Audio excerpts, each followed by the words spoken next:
This celebrated bestseller offers an understanding of your personal financial problems that will guide you through a lifetime.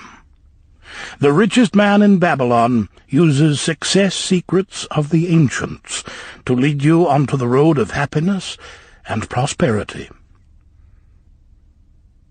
And now, The Richest Man in Babylon. Forward. Our prosperity as a nation depends upon the personal financial prosperity of each of us as individuals. This book deals with the personal successes of each of us. Success means accomplishments as the result of our own efforts and abilities. Proper preparation is the key to our success. Our acts can be no wiser than our thoughts. Our thinking can be no wiser than our understanding. This book of cures for lean purses has been termed a guide to financial understanding. That indeed is its purpose, to offer those who are ambitious for financial success an insight which will aid them to acquire money, to keep money, and to make their surpluses earn more money. In the pages which follow, we are taken back to Babylon, the cradle in which was nurtured the basic principles of finance now recognized and used the world over. To new readers, the author is happy to extend the wish that its pages may contain for them the same inspiration for growing bank accounts, greater financial successes, and the solution of difficult personal financial problems so enthusiastically reported by readers from coast to coast. To the business executives who have distributed these tales in such generous quantities to friends, relatives, employees, and associates, the author takes this opportunity to express his gratitude.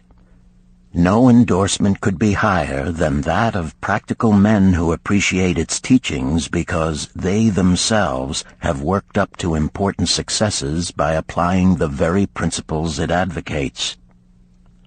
Babylon became the wealthiest city of the ancient world because its citizens were the richest people of their time. They appreciated the value of money. They practiced sound financial principles in acquiring money, keeping money, and making their money earn more money. They provided for themselves what we all desire: incomes for the future. GSC. Chapter 1. The Man Who Desired Gold. Banseer, the chariot builder of Babylon, was thoroughly discouraged. From his seat upon the low wall surrounding his property, he gazed sadly at his simple home and the open workshop in which stood a partially completed chariot.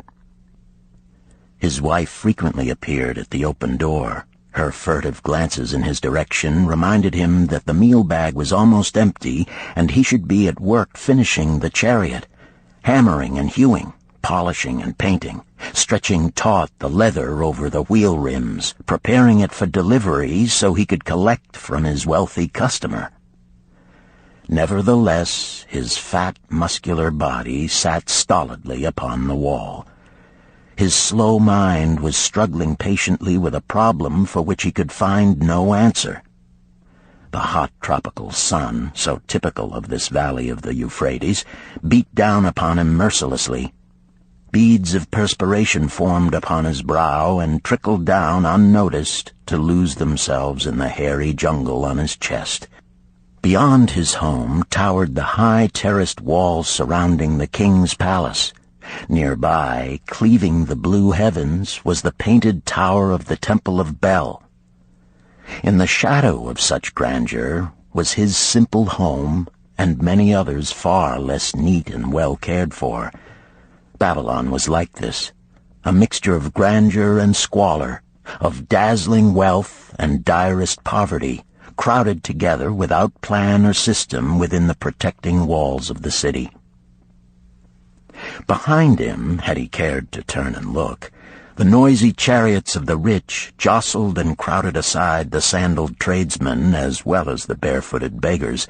Even the rich were forced to turn into the gutters to clear the way for the long lines of slave water carriers on the king's business, each bearing a heavy goatskin of water to be poured upon the hanging gardens. Bansir was too engrossed in his own problem to hear or heed the confused hubbub of the busy city. It was the unexpected twanging of the strings from a familiar lyre that aroused him from his reverie. He turned and looked into the sensitive, smiling face of his best friend, Kabai, the musician. "May the gods bless thee with great liberality, my good friend," began Kabai with an elaborate salute. "Yet it does appear they have already been so generous thou needst not to labor. I rejoice with thee in thy good fortune. More, I would even share it with thee. Pray, from thy purse, which must be bulging, else thou wouldst be busy in yon shop, extract but 2 humble shekels and lend them to me until after the nobleman's feast this night. Thou wilt not miss them ere they are returned."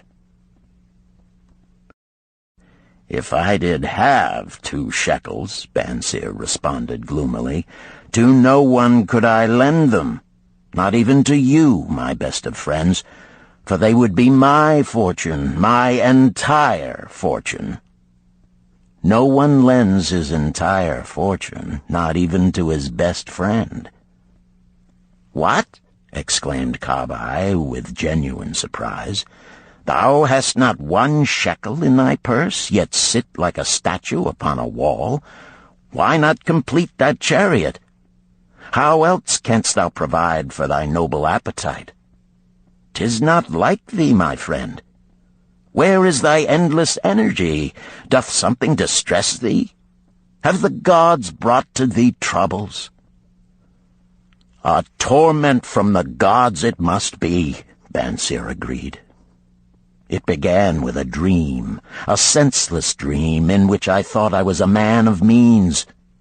From my belt hung a handsome purse, heavy with coins. There were shekels which I cast with careless freedom to the beggars. There were pieces of silver with which I did buy finery for my wife and whatever I did desire for myself. There were pieces of gold which made me feel assured of the future and unafraid to spend the silver. A glorious feeling of contentment was within me. You would not have known me for thy hard-working friend, nor wouldst have known my wife, so free from wrinkles was her face and shining with happiness. She was again the smiling maiden of our early married days." "A pleasant dream indeed," commented Kabai. "But why should such pleasant feelings as it aroused turn thee into a glum statue upon the wall?" "Why, indeed? Because when I awoke and remembered how empty was my purse, a feeling of rebellion swept over me. Let us talk it over together, for, as the sailors do say, we ride in the same boat, we two. As youngsters we went together to the priests to learn wisdom. As young men we shared each other's pleasures. As grown men we have always been close friends. We have been contented subjects of our kind. We have been satisfied to work long hours and spend our earnings freely. We have earned much coin in the years that have passed, yet to know the joys that come from wealth, we must dream about them. Bah! Are we more than dumb sheep? We live in the richest city in all the world. The travelers do say none equals it in wealth. About us is much display of wealth, but of it we ourselves have not. After half a lifetime of hard labor, thou, my best of friends, hast an empty purse, and sayest to me, may I borrow such a trifle as 2 shekels until after the nobleman's feast this night? Then what do I reply? Do I say, here is my purse, its contents will I gladly share? No, I admit that my purse is as empty as thine. What is the matter? Why cannot we acquire silver and gold, more than enough for food and robes? Consider also our sons, Bansir continued. Are they not following in the footsteps of their fathers? Need they and their families, and their sons' families, live all their lives in the midst of such treasures of gold, and yet, like us, be content to banquet upon sour goat's milk and porridge? Never in all the years of our friendship didst thou talk like this before, Bansir. Kabai was puzzled. Never in all those years did I think like this before.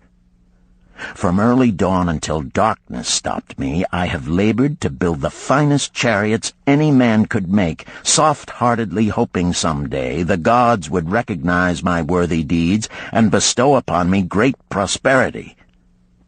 This they have never done. At last I realize this they will never do. Therefore my heart is sad. I wish to be a man of means.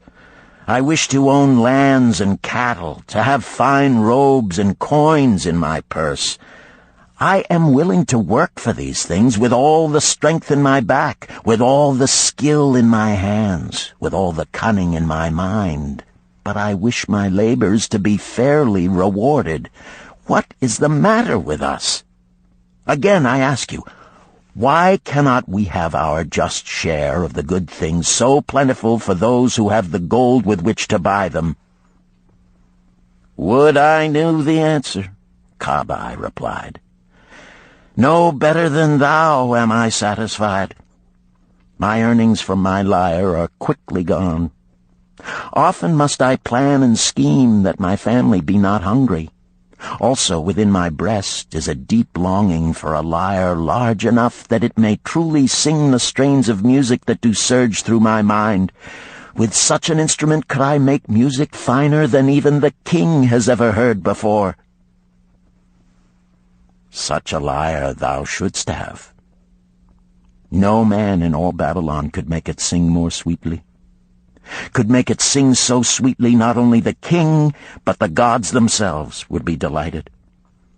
But how mayest thou secure it while we both of us are as poor as the king's slaves?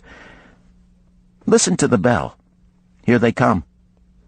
He pointed to the long column of half-naked, sweating water-bearers plodding laboriously up the narrow street from the river. 5 abreast they marched, each bent under a heavy goatskin of water. A fine figure of a man he who doth lead them, Kabai indicated the wearer of the bell who marched in front without a load. A prominent man in his own country, 'tis easy to see. There are many good figures in the line, Bansir agreed, as good men as we. Tall, blond men from the north, laughing black men from the south, little brown men from the nearer countries, all marching together from the river to the gardens, back and forth, day after day, year after year, naught of happiness to look forward to, beds of straw upon which to sleep, hard grain porridge to eat. Pity the poor brutes, Kabai. Pity them I do, yet thou dost make me see how little better off are we, free men though we call ourselves. That is truth, Kabai, unpleasant thought though it may be. We do not wish to go on year after year living slavish lives, working, getting nowhere. Might we not find out how others acquire gold and do as they do? Kabai inquired. Perhaps there is some secret we might learn if we but sought from those who knew, replied Bansir thoughtfully. This very day, suggested Kabai, I did pass our old friend Arkad, riding in his golden chariot. This I will say, he did not look over my humble head as many in his station might consider his right. Instead, he did wave his hand that all onlookers might see him pay greetings and bestow his smile of friendship upon Kabai, the musician. He is claimed to be the richest man in all Babylon, Bansir mused. So rich, the king is said to seek his golden aid in affairs of the treasury, Kabai replied. So rich, Bansir interrupted. I fear if I should meet him in the darkness of the night, I should lay my hands upon his fat wallet. Nonsense, reproved Kabai. A man's wealth is not in a purse he carries. A fat purse quickly empties if there be no golden stream to refill it. Arkad has an income that constantly keeps his purse full, no matter how liberally he spends. Income, that is the thing, ejaculated Bansir. I wish an income that will keep flowing into my purse whether I sit upon the wall or travel to far lands. Arkad must know how a man can make an income for himself. Dost suppose it is something he could make clear to a mind as slow as mine? Methinks he did teach his knowledge to his son, Nomasir, Kabai responded. Did he not go to Nineveh and, so it is told at the inn, become, without aid from his father, one of the richest men in that city? Kabai, thou bringest to me a rare thought. A new light gleamed in Bansir's eyes. It costs nothing to ask wise advice from a good friend, and Arkad was always that. Never mind though our purses be as empty as the falcon's nest of a year ago. Let that not detain us. We are weary of being without gold in the midst of plenty. We wish to become men of means. Come, let us go to Arkad and ask how we also may acquire incomes for ourselves. Thou speakest with true inspiration, Bansir. Thou bringest to my mind a new understanding. Thou makest me to realize the reason why we have never found any measure of wealth. We never sought it. Thou hast labored patiently to build the staunchest chariots in Babylon. To that purpose was devoted your best endeavors. Therefore, at it thou didst succeed. I strove to become a skillful lyre player, and at it I did succeed. In those things toward which we exerted our best endeavors, we succeeded. The gods were content to let us continue thus. Now at last we see a light, bright like that from the rising sun. It biddeth us to learn more, that we may prosper more. With a new understanding, we shall find honorable ways to accomplish our desires. Let us go to Arkad this very day, Bansir urged. Also let us ask other friends of our boyhood days who have fared no better than ourselves to join us, that they too may share in his wisdom. Thou wert ever thus thoughtful to thy friends, Bansir. Therefore hast thou many friends. It shall be as thou sayest. We go this day and take them with us.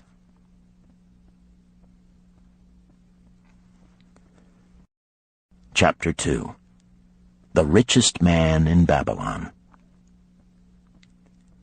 In old Babylon there once lived a certain very rich man named Arkad. Far and wide he was famed for his great wealth. Also was he famed for his liberality.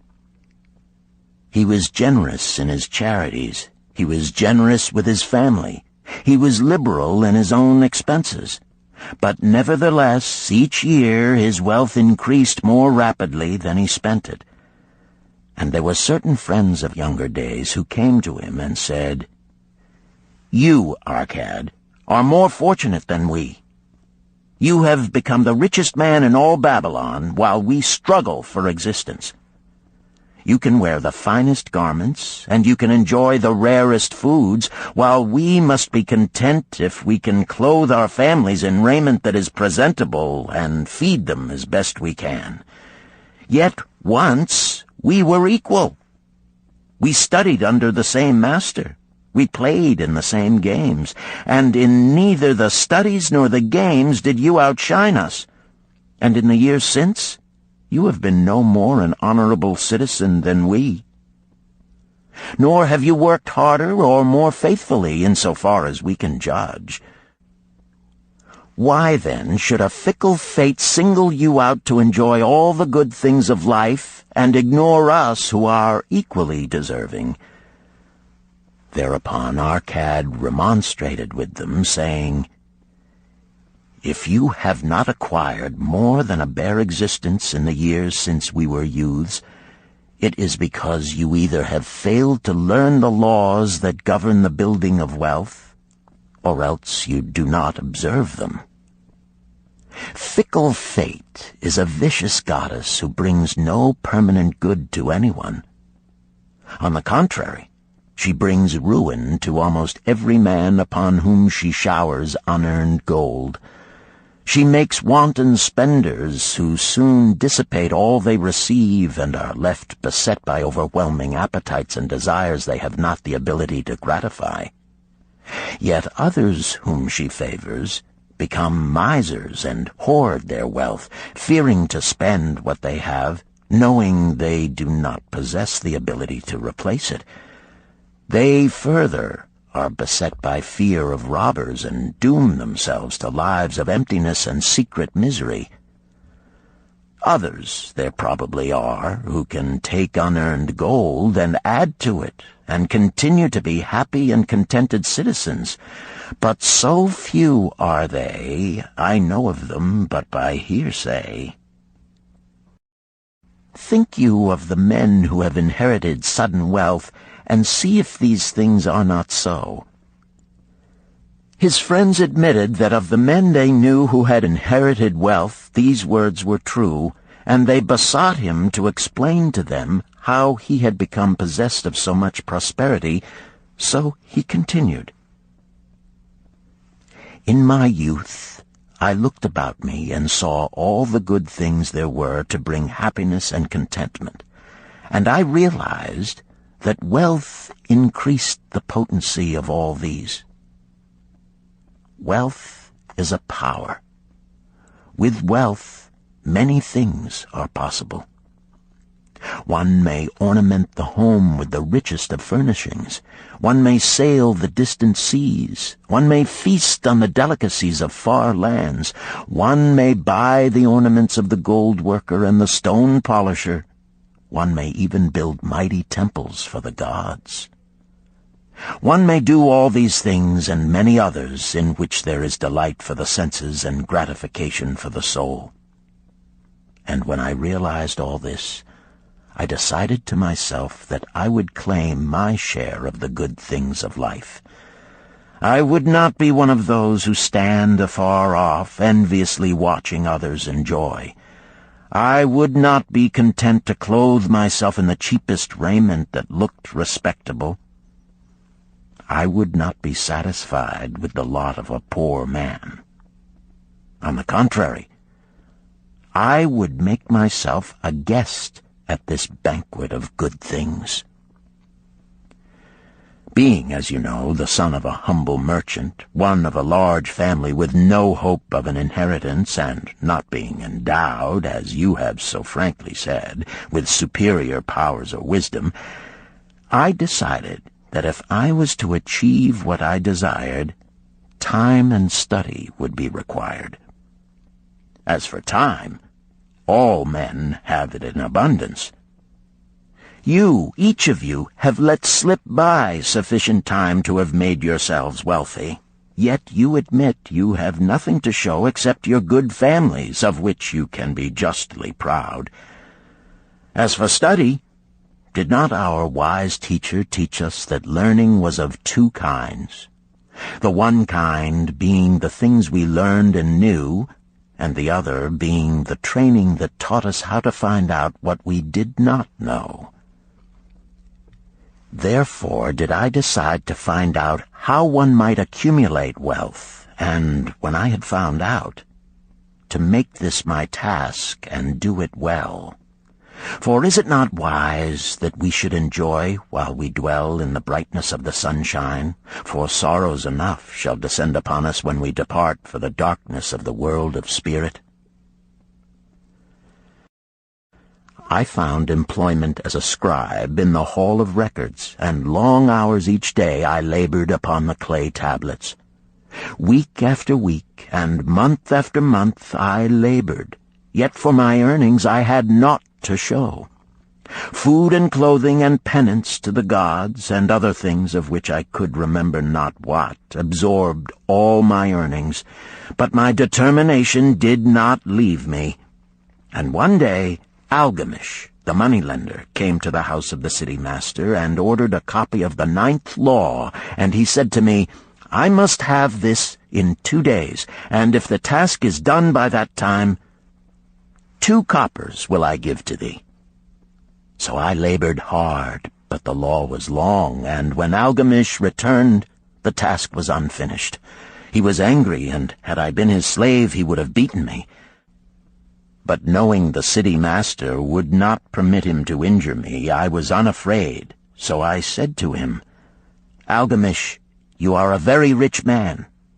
Tell me how I may also become rich, and all night I will carve upon the clay, and when the sun rises, it shall be completed. He smiled at me and replied, You are a forward knave, but we will call it a bargain.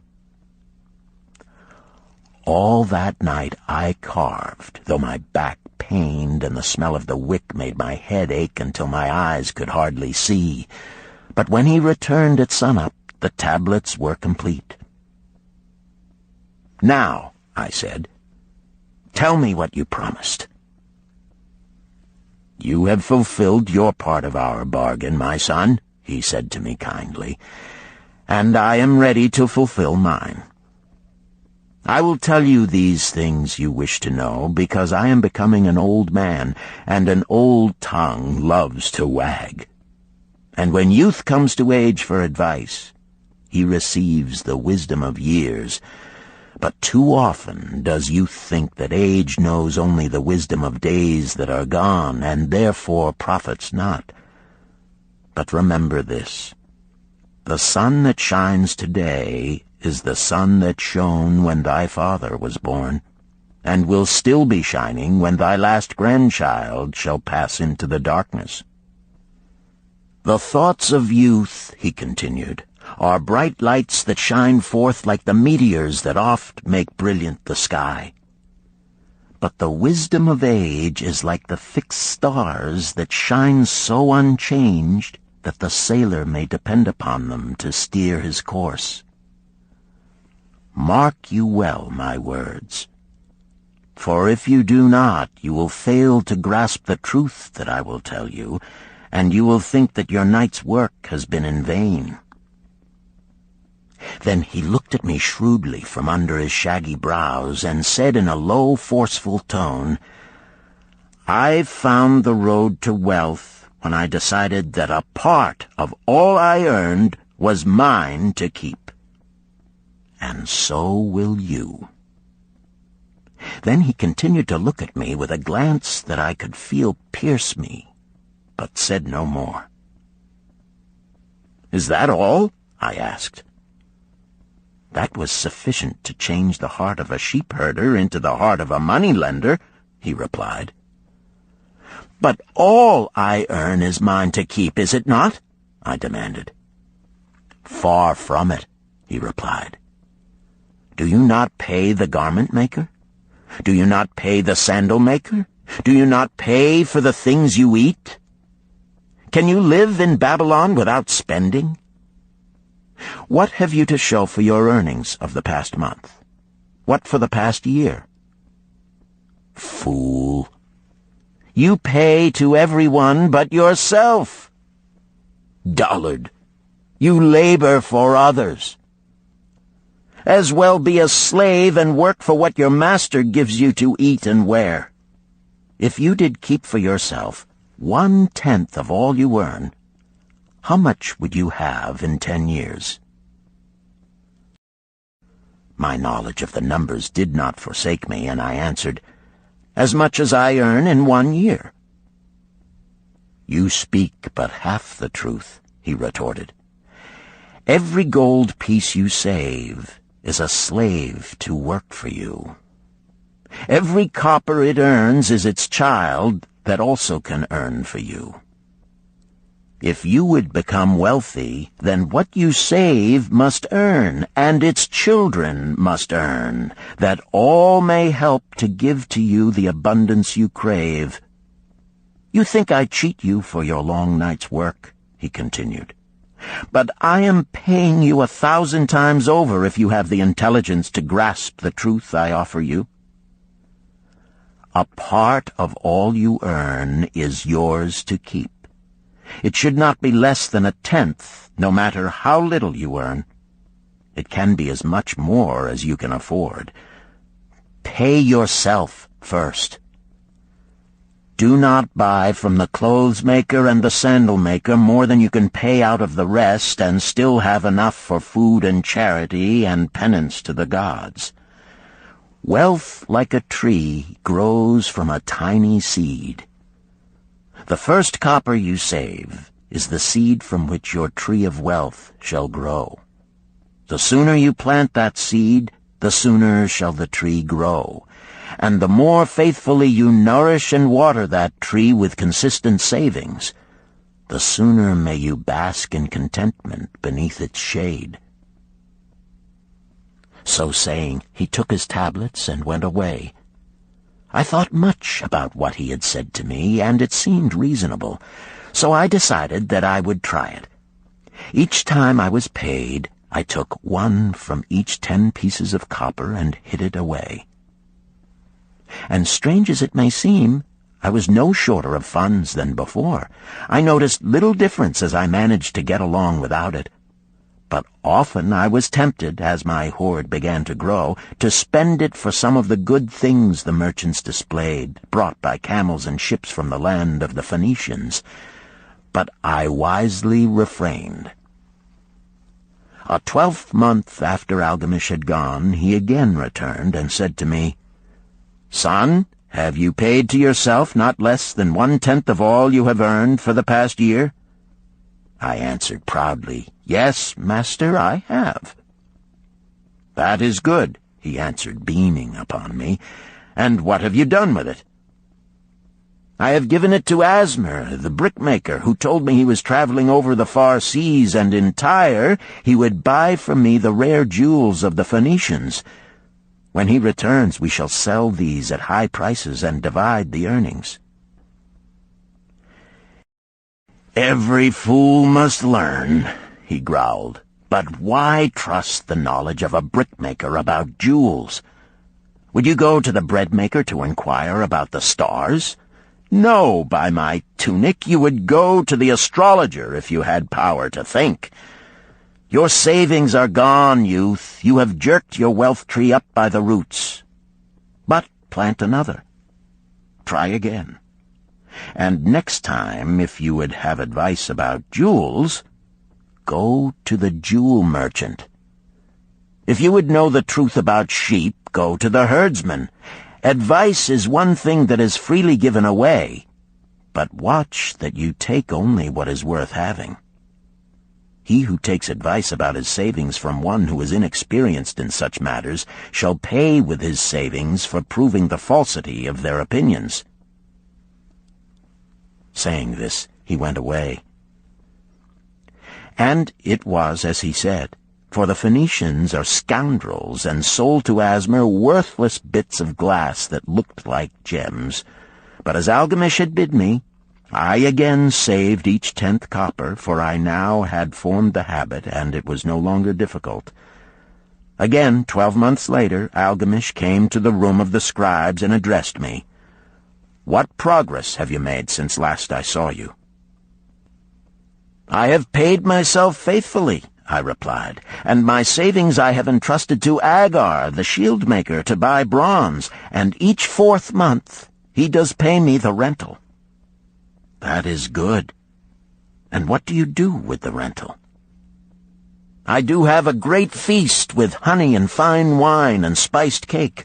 Also I have bought me a scarlet tunic, and some day I shall buy me a young ass upon which to ride." To which Algamish laughed, "You do eat the children of your savings. Then how do you expect them to work for you? And how can they have children that will also work for you? First get thee an army of golden slaves, and then many a rich banquet may you enjoy without regret." So saying, he again went away. Nor did I again see him for 2 years, when he once more returned, and his face was full of deep lines, and his eyes drooped, for he was becoming a very old man.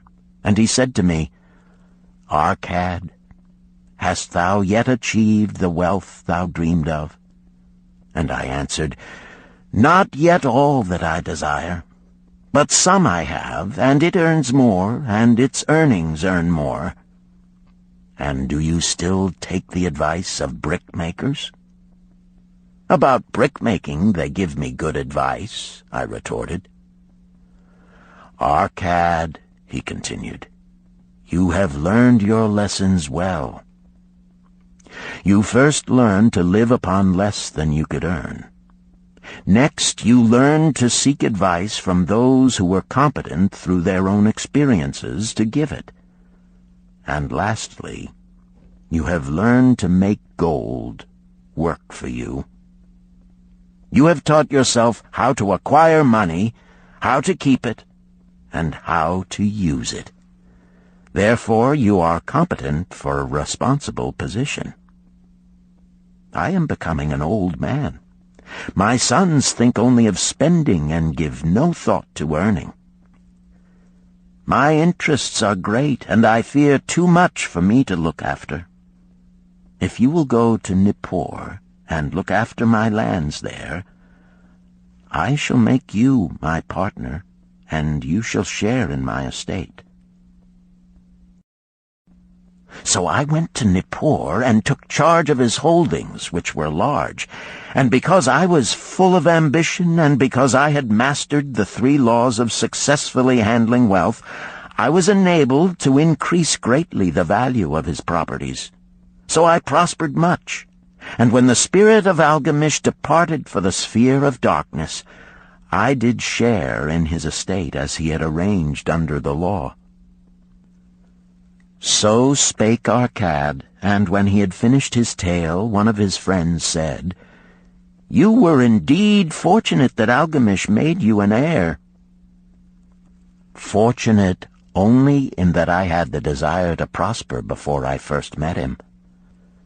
For 4 years did I not prove my definiteness of purpose by keeping 1/10 of all I earned? Would you call a fisherman lucky who for years so studied the habits of the fish that with each changing wind he could cast his nets about them? Opportunity is a haughty goddess who wastes no time with those who are unprepared. You had strong willpower to keep on after you lost your first year's savings. You are unusual in that way," spoke up another. "Willpower," retorted Arcad. "What nonsense! Do you think willpower gives a man the strength to lift a burden the camel cannot carry, or to draw a load the oxen cannot budge?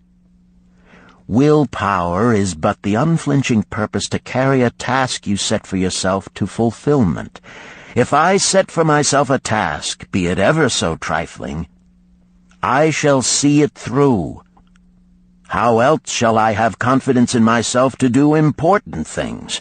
Should I say to myself, for 100 days as I walk across the bridge into the city, I will pick from the road a pebble and cast it into the stream? I would do it. If on the 7th day I passed by without remembering, I would not say to myself, tomorrow I will cast 2 pebbles which will do as well. Instead, I would retrace my steps and cast the pebble. Nor on the 20th day would I say to myself, Arcad, this is useless. What does it avail you to cast a pebble every day? Throw in a handful and be done with it. No, I would not say that, nor do it. When I set a task for myself, I complete it.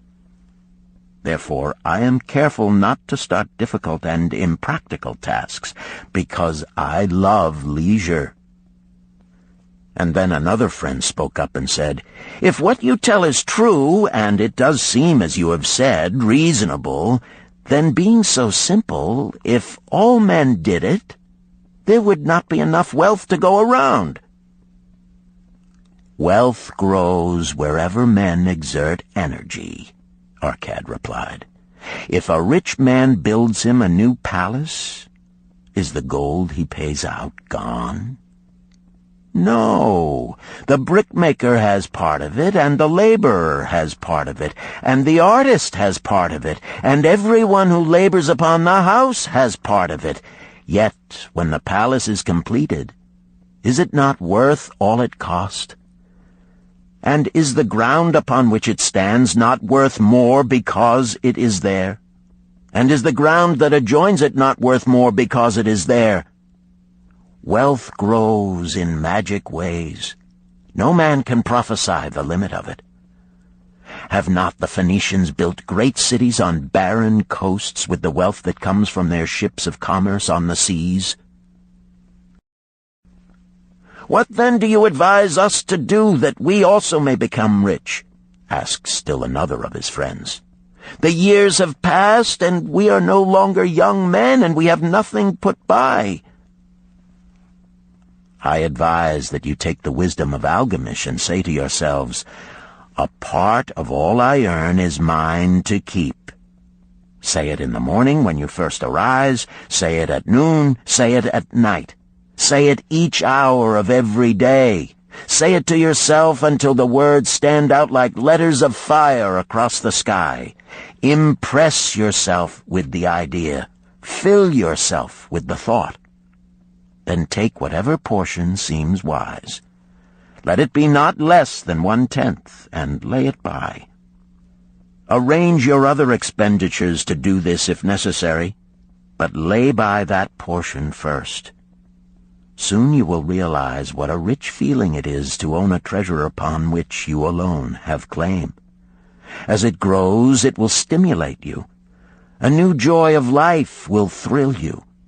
Greater efforts will come to you to earn more. For of your increased earnings, will not the same percentage be also yours to keep? Then learn to make your treasure work for you. Make it your slave. Make its children and its children's children work for you. Ensure an income for thy future. Look thou at the aged, and forget not that in the days to come thou also will be numbered among them. Therefore invest thy treasure with greatest caution that it be not lost. Usurious rates of return are deceitful sirens that sing but to lure the unwary upon the rocks of loss and remorse. Provide also that thy family may not want should the gods call thee to their realms. For such protection it is always possible to make provision with small payments at regular intervals. Therefore the provident man delays not in expectation of a large sum becoming available for such a wise purpose. Counsel with wise men. Seek the advice of men whose daily work is handling money. Let them save you from such an error as I myself made in entrusting my money to the judgment of Asmer, the brickmaker. A small return and a safe one is far more desirable than risk. Enjoy life while you are here. Do not overstrain or try to save too much. If 1/10 of all you earn is as much as you can comfortably keep, be content to keep this portion. Live otherwise according to your income, and let not yourself get niggardly and afraid to spend. Life is good, and life is rich with things worthwhile and things to enjoy. His friends thanked him and went away. Some were silent because they had no imagination and could not understand. Some were sarcastic because they thought that one so rich should divide with old friends not so fortunate. But some had in their eyes a new light. They realized that Algamish had come back each time to the room of the scribes because he was watching a man work his way out of darkness into light. When that man had found the light, a place awaited him. No one could fill that place until he had for himself worked out his own understanding, until he was ready for opportunity.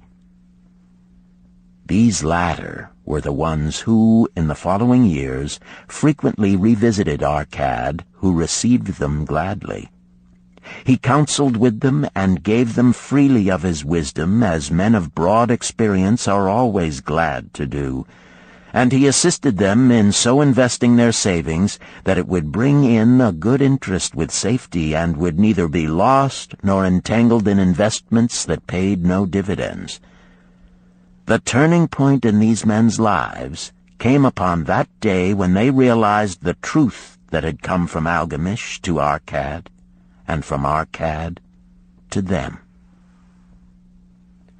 A part of all you earn is yours to keep.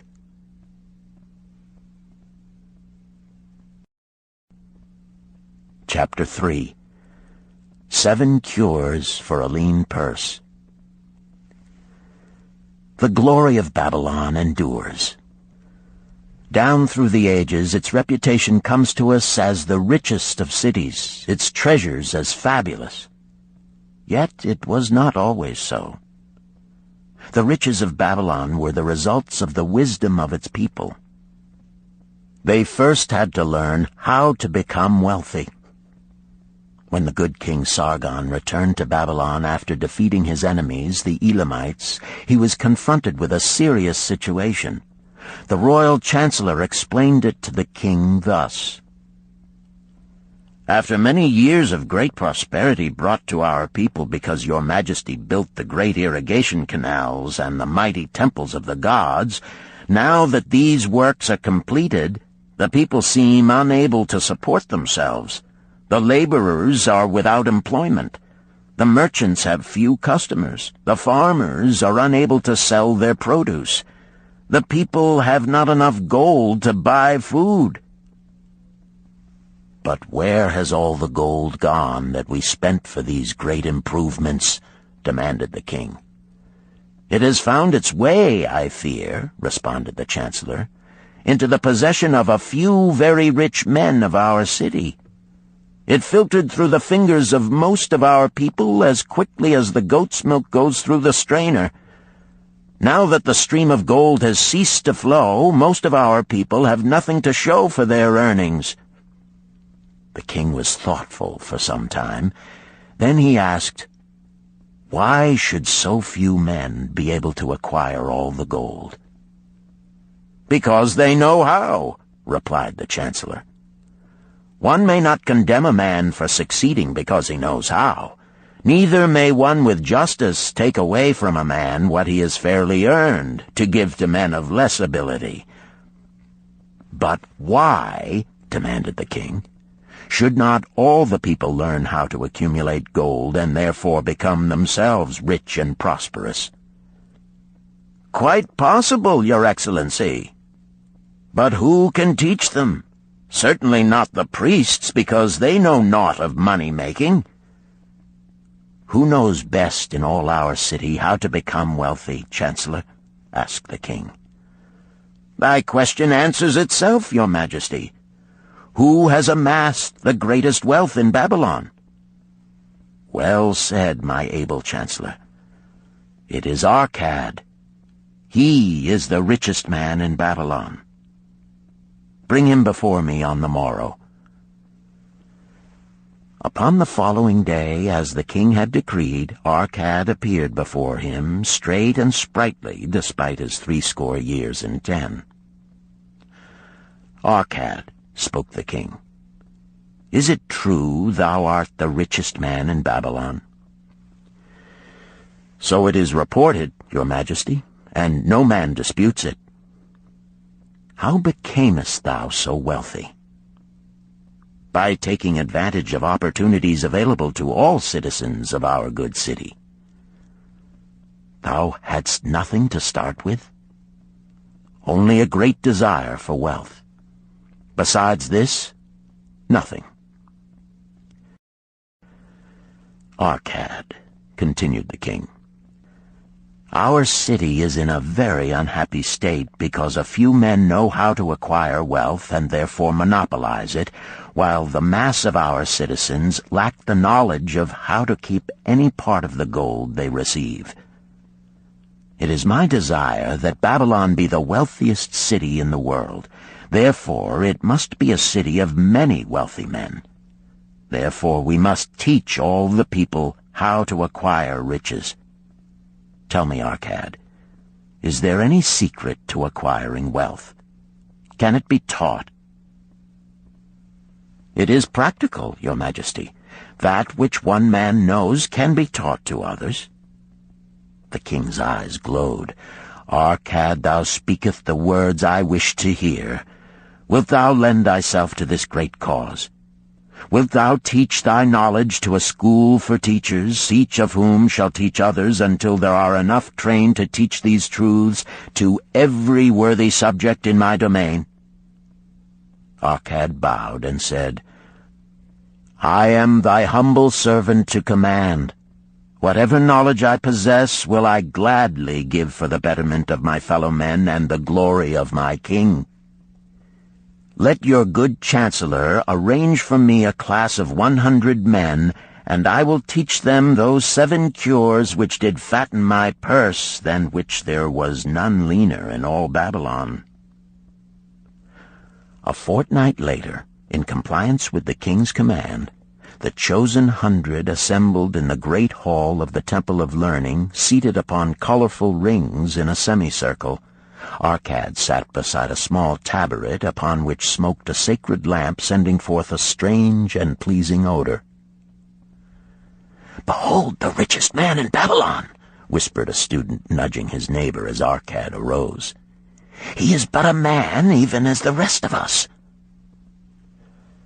"As a dutiful subject of our great king," Arcad began, "I stand before you in his service. Because once I was a poor youth who did greatly desire gold, and because I found knowledge that enabled me to acquire it, he asks that I impart unto you my knowledge. I started my fortune in the humblest way. I had no advantage not enjoyed as fully by you and every citizen in Babylon. The first storehouse of my treasure was a well-worn purse. I loathed its useless emptiness. I desired that it be round and full, clinking with the sound of gold. Therefore I sought every remedy for a lean purse. I found 7. To you who are assembled before me shall I explain the 7 cures for a lean purse, which I do recommend to all men who desire much gold. Each day for 7 days will I explain to you one of the 7 remedies. Listen attentively to the knowledge that I will impart. Debate it with me. Discuss it among yourselves. Learn these lessons thoroughly, that ye may also plant in your own purse the seed of wealth. First must each of you start wisely to build a fortune of his own. Then wilt thou be competent, and only then, to teach these truths to others. I shall teach to you in simple ways how to fatten your purses.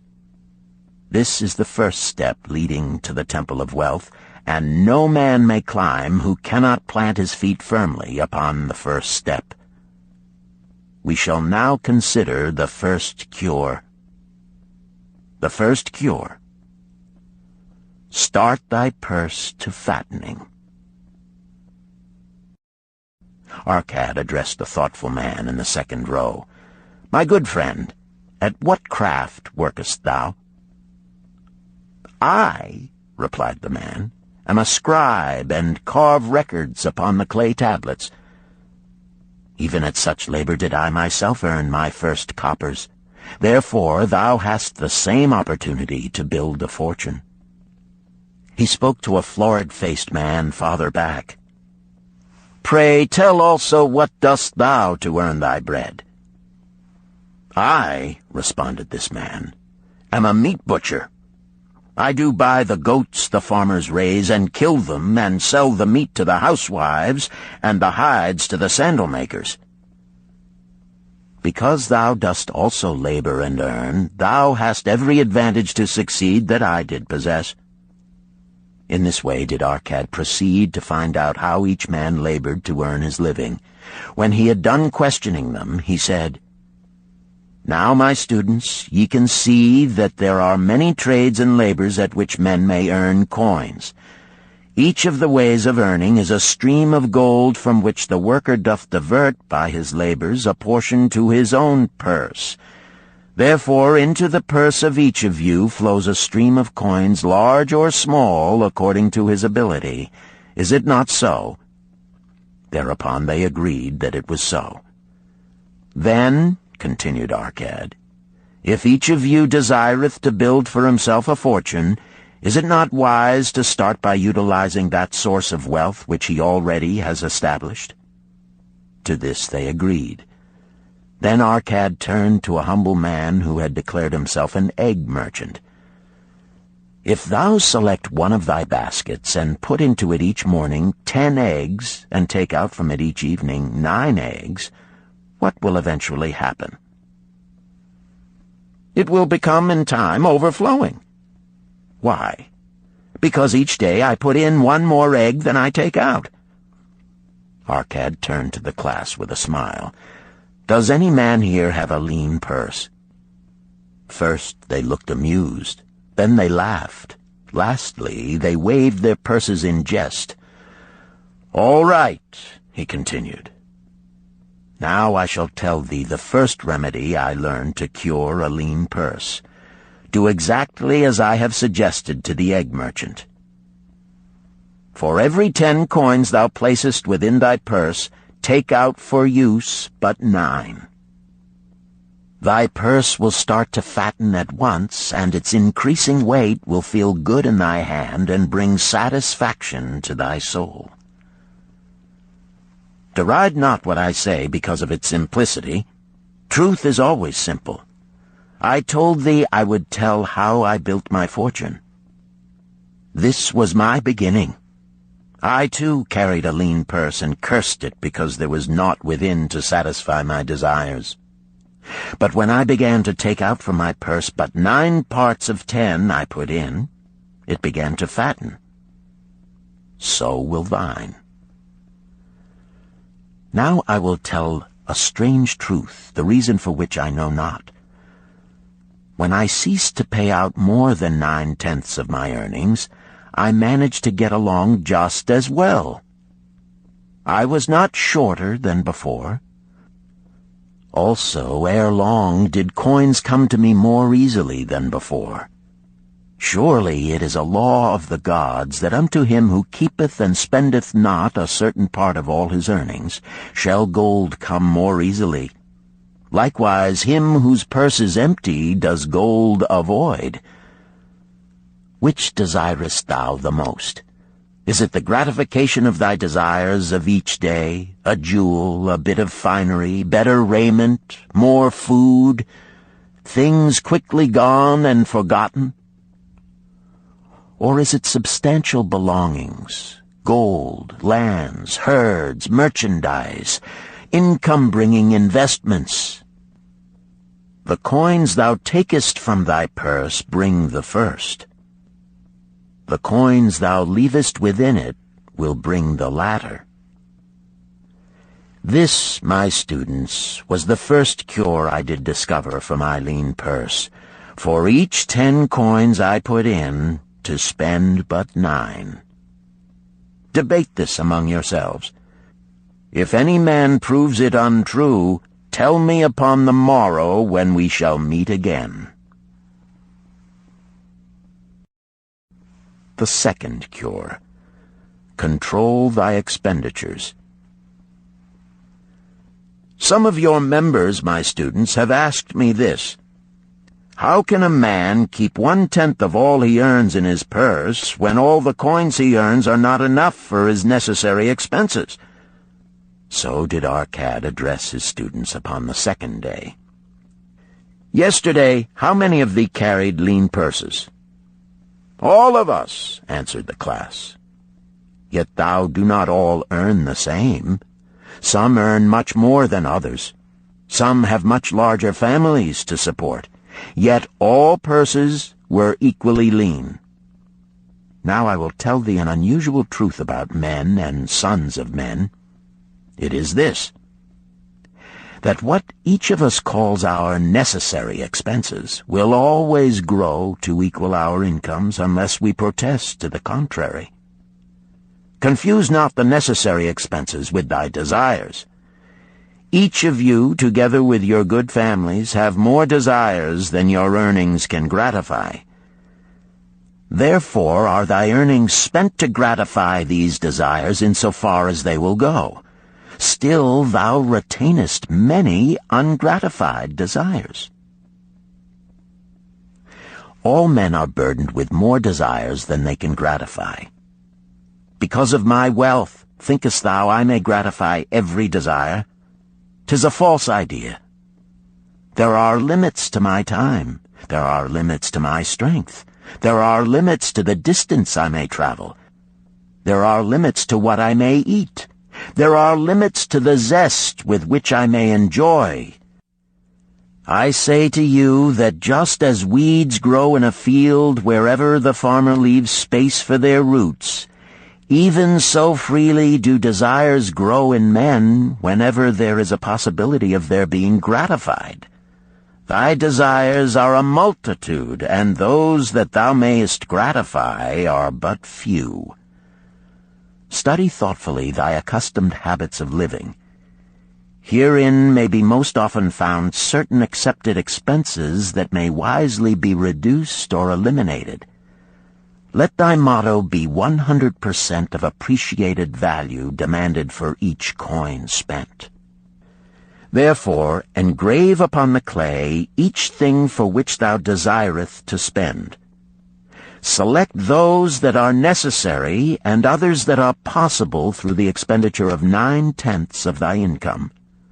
Cross out the rest and consider them but a part of that great multitude of desires that must go unsatisfied, and regret them not.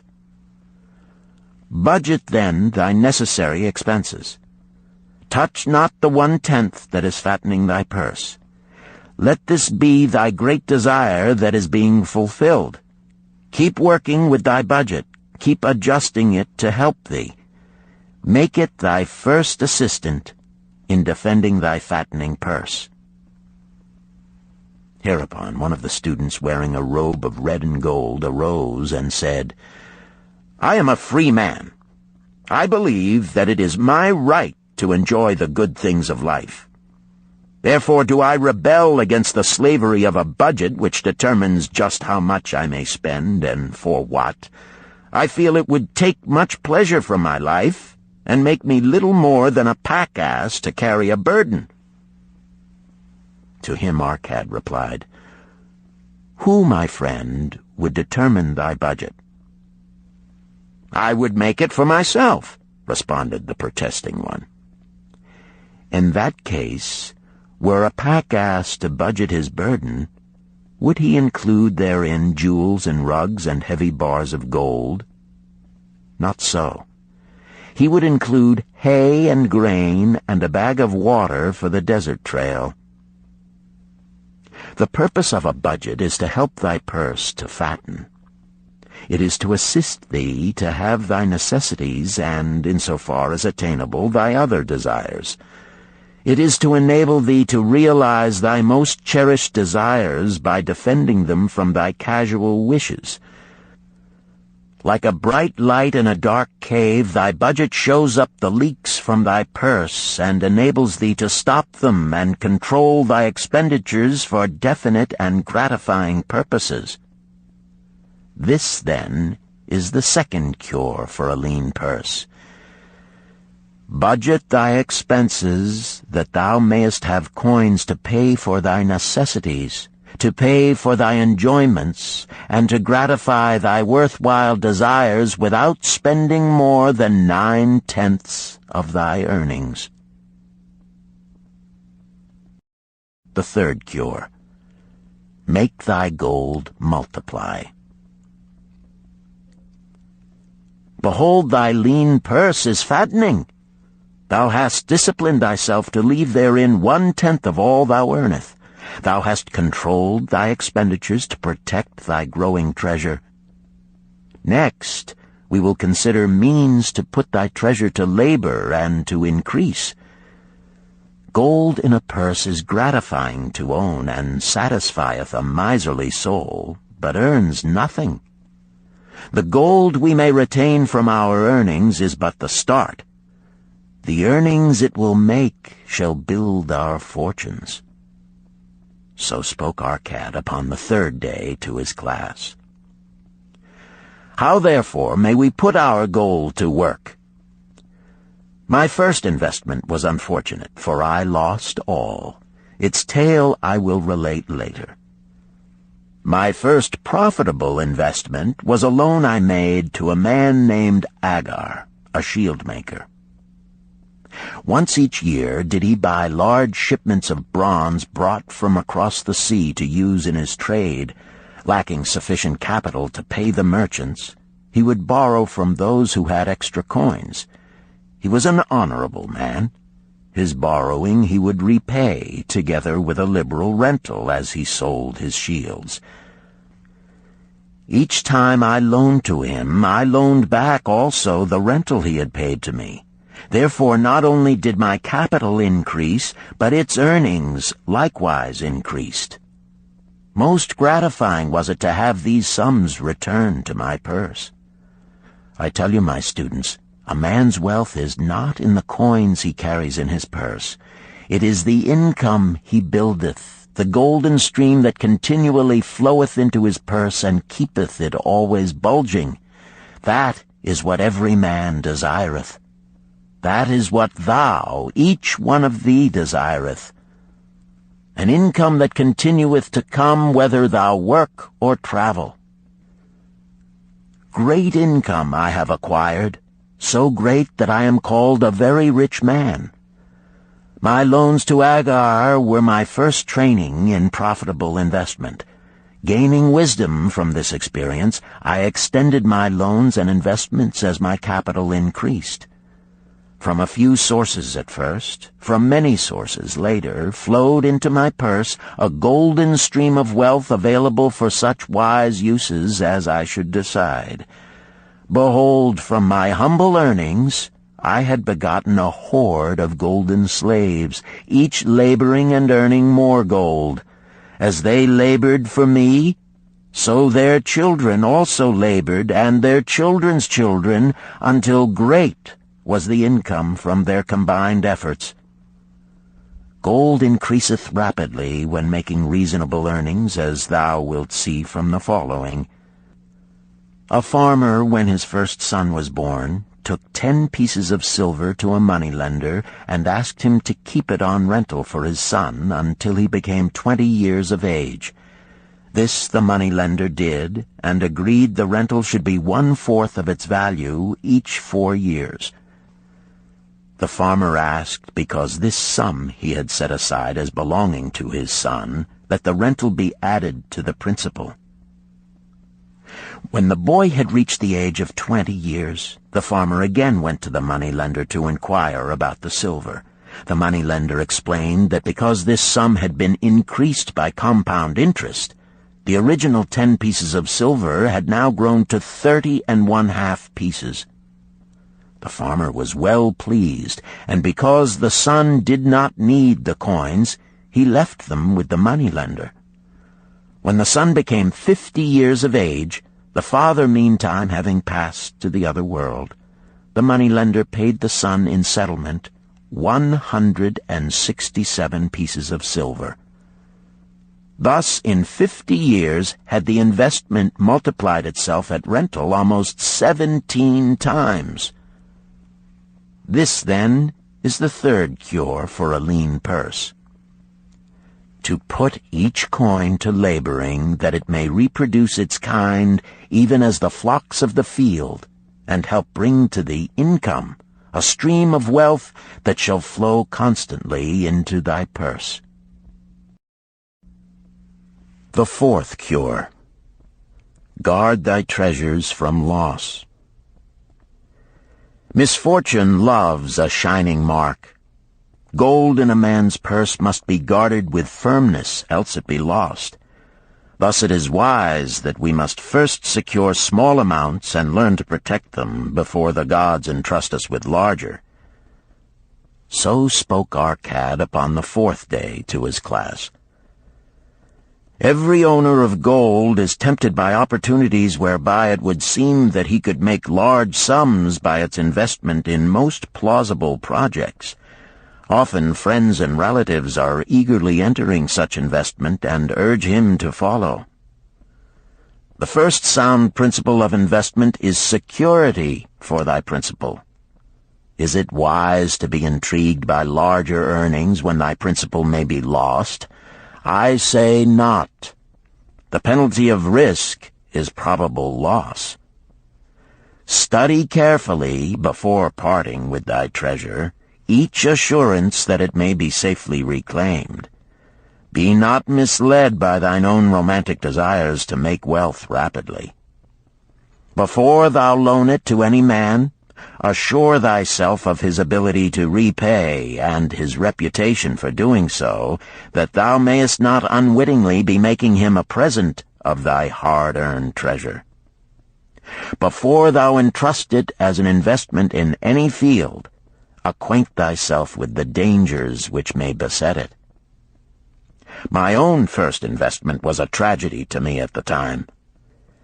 The guarded savings of a year I did entrust to a brickmaker named Asmer, who was traveling over the far seas, and in Tyre agreed to buy for me the rare jewels of the Phoenicians.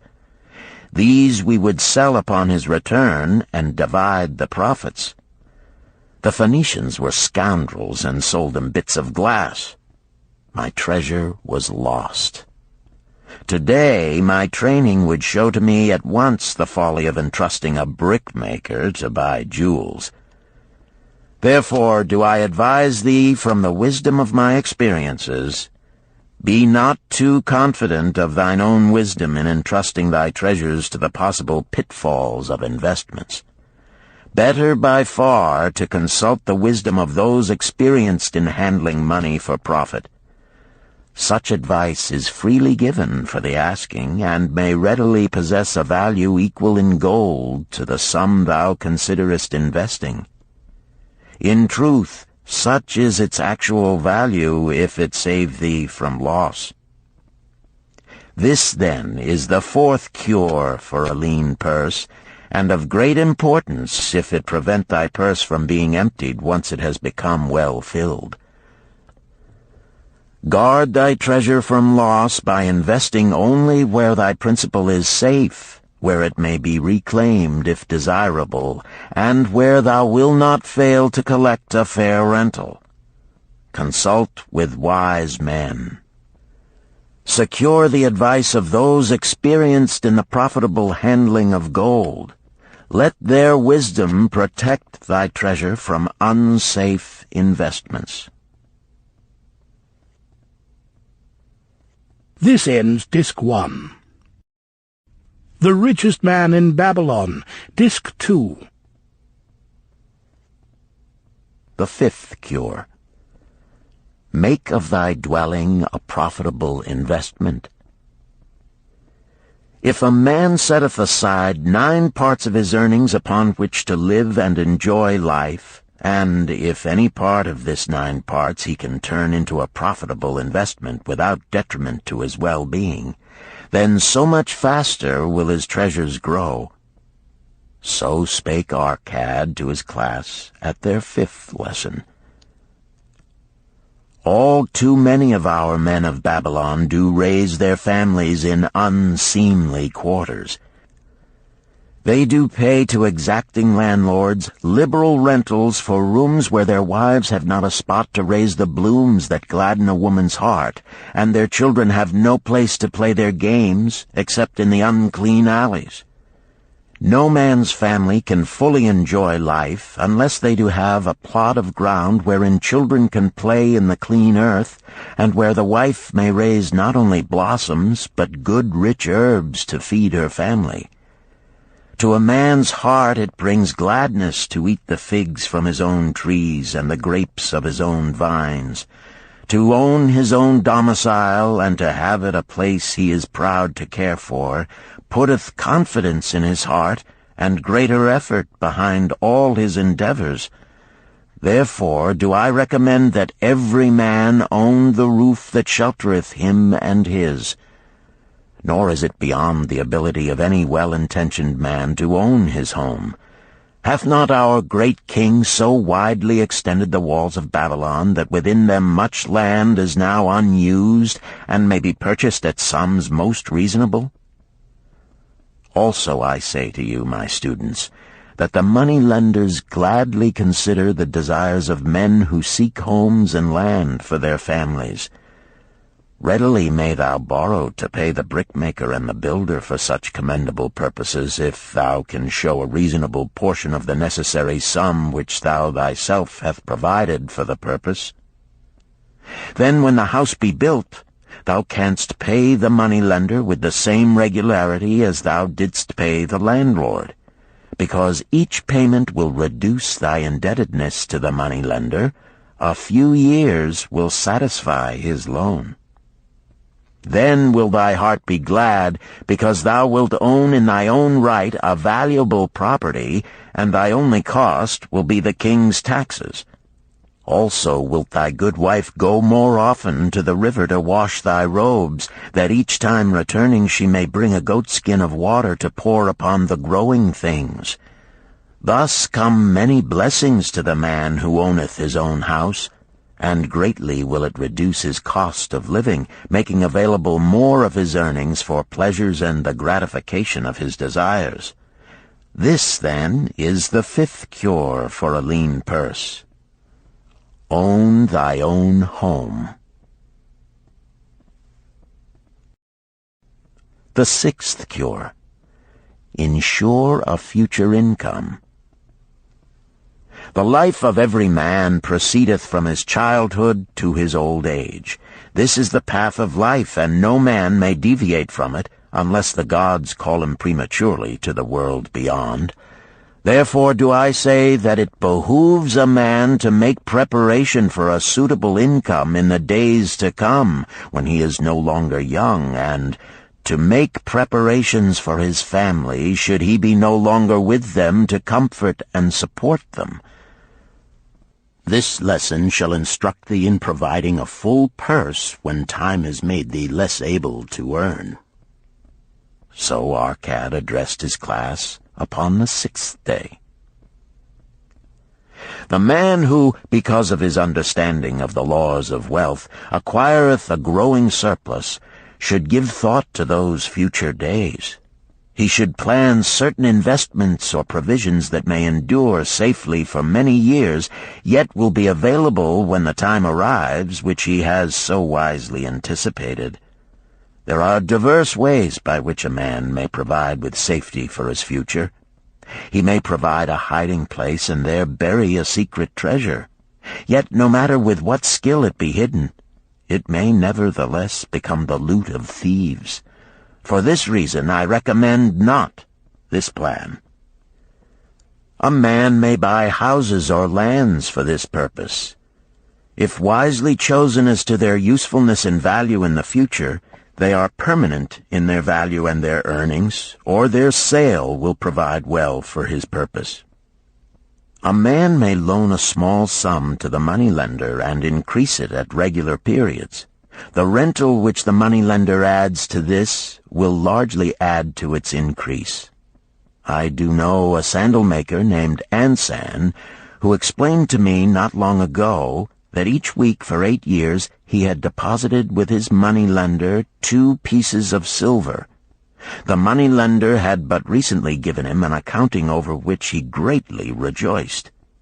The total of his small deposits with their rental at the customary rate of 1/4 their value for each 4 years had now become 1,040 pieces of silver. I did gladly encourage him further by demonstrating to him with my knowledge of the numbers that in 12 years more, if he would keep his regular deposits of but 2 pieces of silver each week, the moneylender would then owe him 4,000 pieces of silver, a worthy competence for the rest of his life. Surely when such a small payment made with regularity doth produce such profitable results, no man can afford not to insure a treasure for his old age and the protection of his family, no matter how prosperous his business and his investments may be. I would that I might say more about this. In my mind rests a belief that someday wise-thinking men will devise a plan to insure against death, whereby many men pay in but a trifling sum regularly, the aggregate making a handsome sum for the family of each member who passeth to the beyond. This do I see as something desirable, and which I could highly recommend. But today it is not possible, because it must reach beyond the life of any man or any partnership to operate. It must be as stable as the king's throne. Some day do I feel that such a plan shall come to pass, and be a great blessing to many men, because even the first small payment will make available a snug fortune for the family of a member, should he pass on. But because we live in our own day, and not in the days which are to come, must we take advantage of those means and ways of accomplishing our purposes.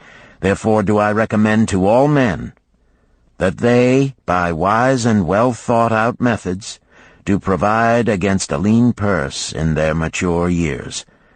For a lean purse to a man no longer able to earn, or to a family without its head, is a sore tragedy. This, then, is the 6th cure for a lean purse. Provide in advance for the needs of thy growing age and the protection of thy family. The 7th cure. Increase thy ability to earn. This day do I speak to thee, my students, of one of the most vital remedies for a lean purse. Yet I will not talk of gold, but of yourselves, of the men beneath the robes of many colors who do sit before me. I will talk to you of those things within the minds and lives of men which do work for or against their success. So did Arcad address his class upon the 7th day. Not long ago came to me a young man seeking to borrow. When I questioned him the cause of his necessity, he complained that his earnings were insufficient to pay his expenses. Thereupon I explained to him, this being the case, he was a poor customer for the moneylender, as he possessed no surplus earning capacity to repay the loan. What you need, young man, I told him, is to earn more coins. What dost thou to increase thy capacity to earn? All that I can do, he replied. 6 times within 2 moons have I approached my master to request my pay be increased, but without success. No man can go oftener than that. We may smile at his simplicity, yet he did possess one of the vital requirements to increase his earnings. Within him was a strong desire to earn more, a proper and commendable desire. Preceding accomplishment must be desire. Thy desires must be strong and definite. General desires are but weak longings. For a man to wish to be rich is of little purpose. For a man to desire 5 pieces of gold is a tangible desire which he can press to fulfillment. After he has backed his desire for 5 pieces of gold with strength of purpose to secure it, next he can find similar ways to obtain 10 pieces, and then 20 pieces, and later 1,000 pieces, and, behold, he has become wealthy. In learning to secure his one definite small desire, he hath trained himself to secure a larger one.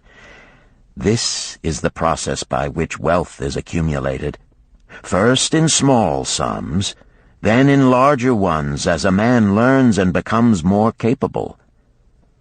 Desires must be simple and definite. They defeat their own purpose should they be too many, too confusing, or beyond a man's training to accomplish.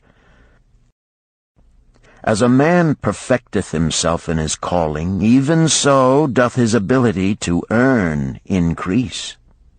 In those days when I was a humble scribe carving upon the clay for a few coppers each day, I observed that other workers did more than I, and were paid more. Therefore did I determine that I would be exceeded by none. Nor did it take long for me to discover the reason for their greater success. More interest in my work, more concentration upon my task, more persistence in my effort, and, behold, few men could carve more tablets in a day than I. With reasonable promptness my increased skill was rewarded, nor was it necessary for me to go 6 times to my master to request recognition. The more of wisdom we know, the more we may earn. That man who seeks to learn more of his craft shall be richly rewarded. If he is an artisan, he may seek to learn the methods and the tools of those most skillful in the same line. If he laboreth at the law or at healing, he may consult and exchange knowledge with others of his calling. If he be a merchant, he may continually seek better goods that can be purchased at lower prices.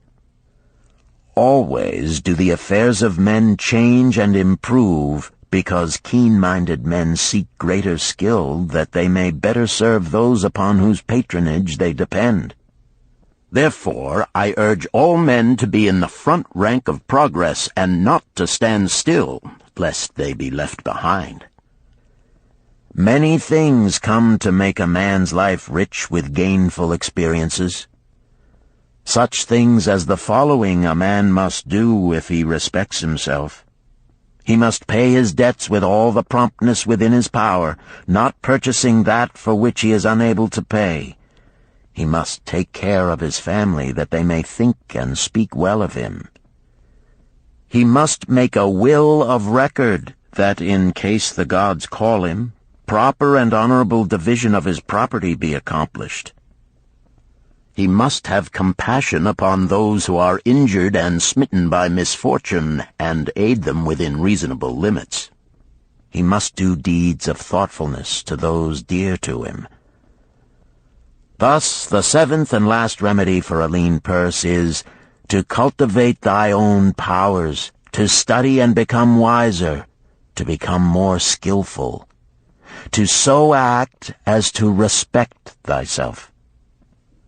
Thereby shalt thou acquire confidence in thyself to achieve thy carefully considered desires. These, then, are the 7 cures for a lean purse, which, out of the experience of a long and successful life, I do urge for all men who desire wealth. There is more gold in Babylon, my students, than thou dreamest of. There is abundance for all. Go thou forth and practice these truths, that thou mayest prosper and grow wealthy, as is thy right. Go thou forth and teach these truths, that every honorable subject of his majesty may also share liberally in the ample wealth of our beloved city. Chapter 4. Meet the Goddess of Good Luck. Babylonian Proverb. If a man be lucky, there is no foretelling the possible extent of his good fortune. Pitch him into the Euphrates, and like as not he will swim out with a pearl in his hand. The desire to be lucky is universal. It was just as strong in the breasts of men 4,000 years ago in ancient Babylon as it is in the hearts of men today. We all hope to be favored by the whimsical goddess of good luck. Is there some way we can meet her and attract not only her favorable attention, but her generous favors? Is there a way to attract good luck? That is just what the men of ancient Babylon wished to know. It is exactly what they decided to find out. They were shrewd men and keen thinkers. That explains why their city became the richest and most powerful city of their time. In that distant past, they had no schools or colleges. Nevertheless, they had a center of learning, and a very practical one it was. Among the towered buildings in Babylon was one that ranked in importance with the palace of the king, the hanging gardens, and the temples of the gods. You will find scant mention of it in the history books, more likely no mention at all, yet it exerted a powerful influence upon the thought of that time. This building was the temple of learning, where the wisdom of the past was expounded by voluntary teachers, and where subjects of popular interest were discussed in open forums. Within its walls, all men met as equals. The humblest of slaves could dispute with impunity the opinions of a prince of the royal house. Among the many who frequented the Temple of Learning was a wise rich man named Arcad, called the richest man in Babylon. He had his own special hall where almost any evening a large group of men, some old, some very young, but mostly middle-aged, gathered to discuss and argue interesting subjects. Suppose we listen in to see whether they knew how to attract good luck. The sun had just set like a great red ball of fire shining through the haze of desert dust when Arcad strolled to his accustomed platform. Already full 80 men were awaiting his arrival, reclining on their small rugs spread upon the floor. More were still arriving. "What shall we discuss this night?" Arcad inquired. After a brief hesitation, a tall cloth weaver addressed him, arising as was the custom. "I have a subject I would like to hear discussed, yet hesitate to offer, lest it seem ridiculous to you, Arcad, and my good friends here." Upon being urged to offer it, both by Arcad and by calls from the others, he continued, "This day I have been lucky, for I have found a purse in which there are pieces of gold. To continue to be lucky is my great desire. Feeling that all men share with me this desire, I do suggest we debate how to attract good luck, that we may discover ways it can be enticed to one." "A most interesting subject has been offered," Arcad commented. "One most worthy of our discussion. To some men, good luck bespeaks but a chance happening that, like an accident, may befall one without purpose or reason. Others do believe that the instigator of all good fortune is our most bounteous goddess Ashtar, ever anxious to reward with generous gifts those who please her. Speak up, my friends, what say you? Shall we seek to find if there be means by which good luck may be enticed to visit each and all of us?" "Yea, and much of it," responded the growing group of eager listeners. Thereupon Arcad continued, "To start our discussion, let us first hear from those among us who have enjoyed experiences similar to that of the cloth weaver in finding or receiving, without effort upon their part, valuable treasures or jewels." There was a pause in which all looked about, expecting someone to reply, but no one did. "What? No one?" Arcad asked. then rare indeed must be this kind of good luck. Who now will offer a suggestion as to where we shall continue our search?" "That I will do," spoke a well-robed young man, arising. "When a man speaketh of luck, is it not natural that his thoughts turn to the gaming tables? Is it not there we find many men courting the favor of the goddess in hope she will bless them with rich winnings?" As he resumed his seat, a voice called, "Do not stop! Continue thy story. Tell us, didst thou find favor with the goddess at the gaming tables? Did she turn the cubes with red side up, so thou filled thy purse at the dealer's expense? Or did she permit the blue sides to come up, so the dealer raked in thy hard-earned pieces of silver?" The young man joined the good-natured laughter, then replied, "I am not averse to admitting she seemed not to know I was even there. But how about the rest of you? Have you found her waiting about such places to roll the cubes in your favor? We are eager to hear as well as to learn." "A wise start," broke in Arcad. "We meet here to consider all sides of each question. To ignore the gaming table would be to overlook an instinct common to most men, the love of taking a chance with a small amount of silver in the hope of winning much gold." "That doth remind me of the races but yesterday," called out another listener. "If the goddess frequents the gaming tables, certainly she does not overlook the races where the gilded chariots and the foaming horses offer far more excitement. Tell us honestly, Arcad, didst she whisper to you to place your bet upon those gray horses from Nineveh yesterday? I was standing just behind thee, and could scarce believe my ears when I heard thee place thy bet upon the grays. Thou knowest as well as any of us that no team in all Assyria can beat our beloved bays in a fair race. Didst the goddess whisper in thy ear to bet upon the grays, because at the last turn the inside black would stumble and so interfere with our bays that the grays would win the race and score an unearned victory?" Arcad smiled indulgently at the banter. "What reason have we to feel the good goddess would take that much interest in any man's bet upon a horse race?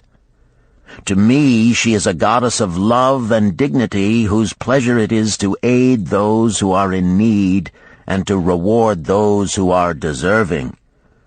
I look to find her, not at the gaming tables or the races where men lose more gold than they win, but in other places where the doings of men are more worthwhile and more worthy of reward. In tilling the soil, in honest trading, in all of man's occupations, there is opportunity to make a profit upon his efforts and his transactions. Perhaps not all the time will he be rewarded, because sometimes his judgment may be faulty, and other times the winds and the weather may defeat his efforts. Yet, if he persists, he may usually expect to realize his profit. This is so because the chances of profit are always in his favor. But when a man playeth the games, the situation is reversed, for the chances of profit are always against him, and always in favor of the gamekeeper. The game is so arranged that it will always favor the keeper. It is his business at which he plans to make a liberal profit for himself from the coins bet by the players. Few players realize how certain are the gamekeeper's profits and how uncertain are their own chances to win. For example, let us consider wagers placed upon the cube. Each time it is cast, we bet which side will be uppermost. If it be the red side, the game master pays to us 4 times our bet. But if any other of the 5 sides come uppermost, we lose our bet.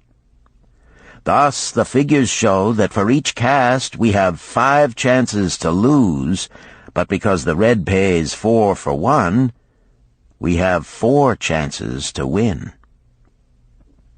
In a night's play, the game master can expect to keep for his profit 1/5 of all the coins wagered. Can a man expect to win more than occasionally against odds so arranged that he should lose 1/5 of all his bets? Yet some men do win large sums at times, volunteered one of the listeners. Quite so, they do, Arcad continued. Realizing this, the question comes to me whether money secured in such ways brings permanent value to those who are thus lucky.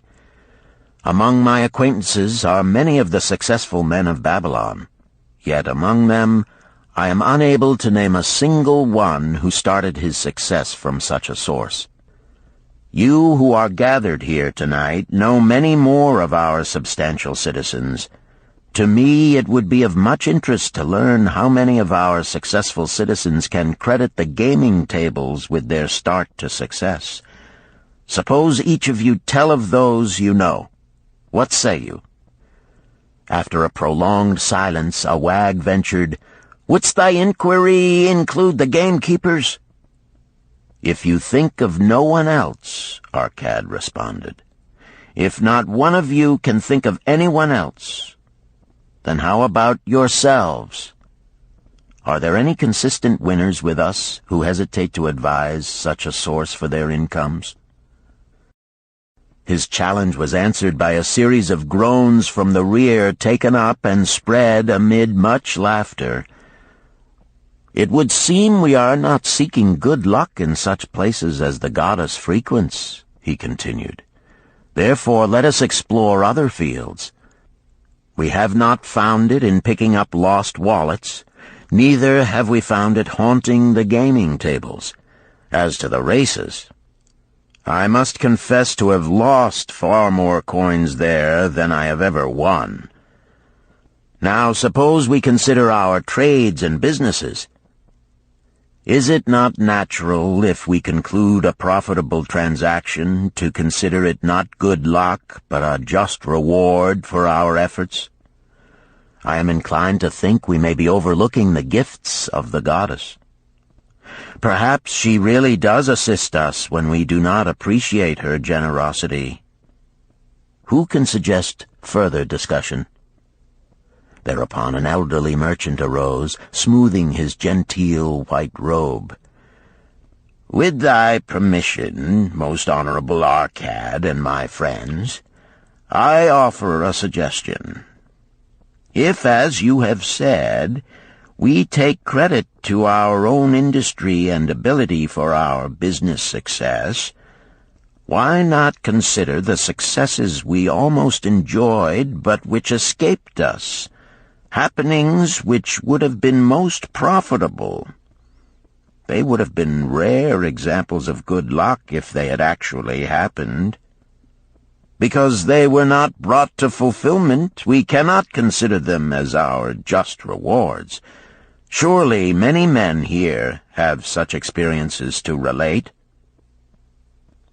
"Here is a wise approach," Arcad approved. "Who among you have had good luck within your grasp only to see it escape?"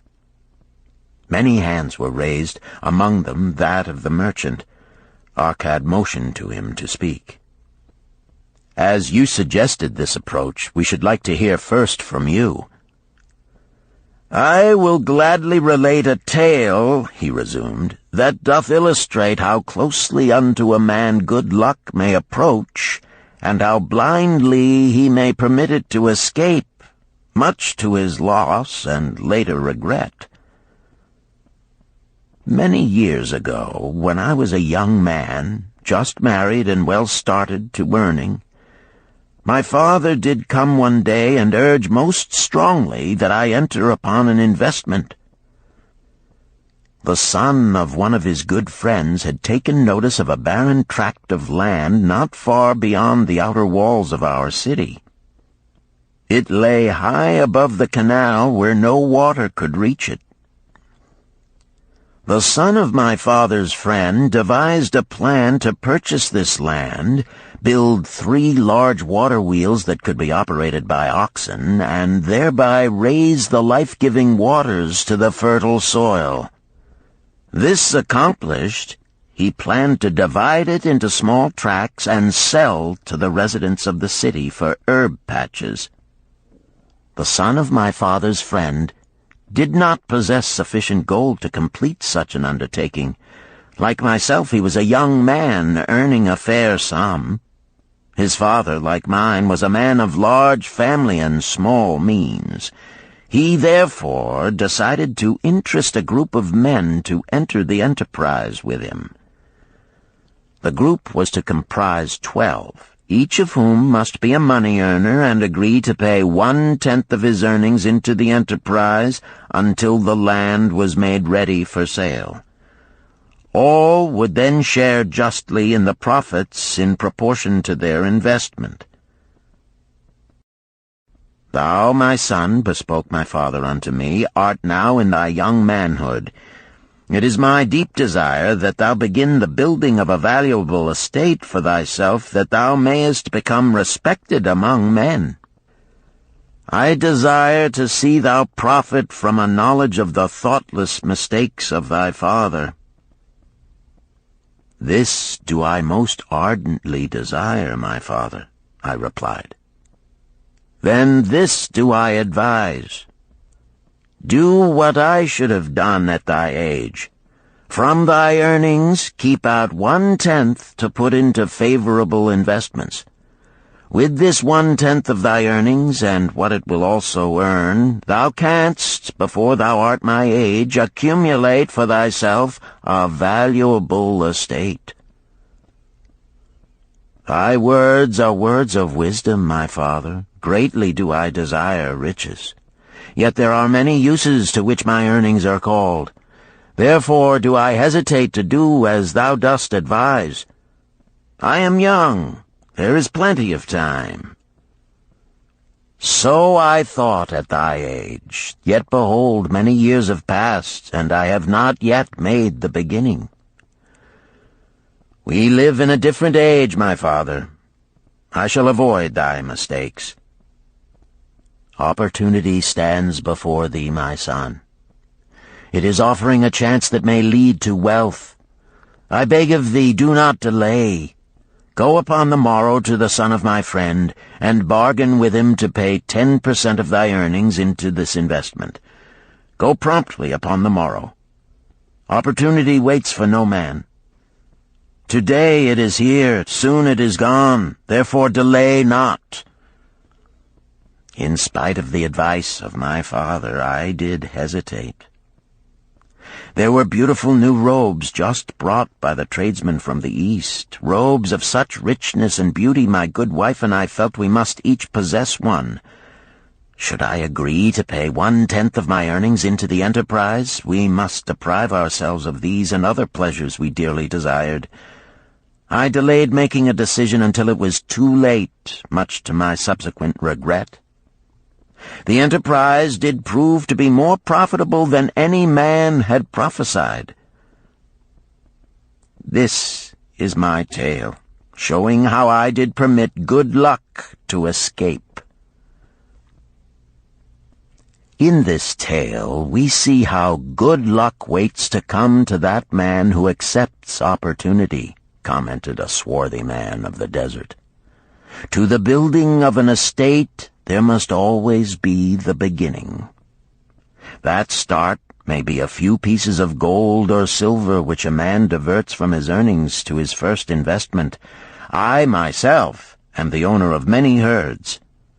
The start of my herds I did begin when I was a mere boy, and did purchase with 1 piece of silver a young calf. This, being the beginning of my wealth, was of great importance to me. To take his first start to building an estate is as good luck as can come to any man. With all men, that first step, which changes them from men who earn from their own labor to men who draw dividends from the earnings of their gold, is important. Some fortunately take it when young and thereby outstrip in financial success those who do take it later, or those unfortunate men, like the father of this merchant, who never take it. Had our friend the merchant taken this step in his early manhood when this opportunity came to him, this day he would be blessed with much more of this world's goods. Should the good luck of our friend the cloth weaver cause him to take such a step at this time, it will indeed be but the beginning of much greater good fortune. "Thank you. I like to speak also," a stranger from another country arose. "I am a Syrian. Not so well do I speak your tongue. I wish to call this friend, the merchant, a name. Maybe you think it not polite, this name. Yet I wish to call him that. But, alas, I not know your word for it. If I do call it in Syrian, you will not understand.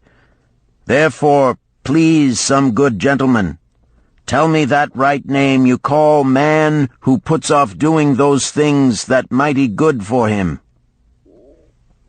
"Procrastinator!" called a voice. "That's him!" shouted the Syrian, waving his hands excitedly. "He accepts not opportunity when she comes. He waits. He says, I have much business right now. By and by I talk to you. Opportunity she will not wait for such slow fellow. She thinks if a man desires to be lucky he will step quick. Any man who not step quick when opportunity comes. He, big procrastinator like our friend, this merchant." The merchant arose and bowed good-naturedly in response to the laughter. "My admiration to the stranger within our gates who hesitates not to speak the truth." And now let us hear another tale of opportunity. Who has for us another experience? Demanded Arcad.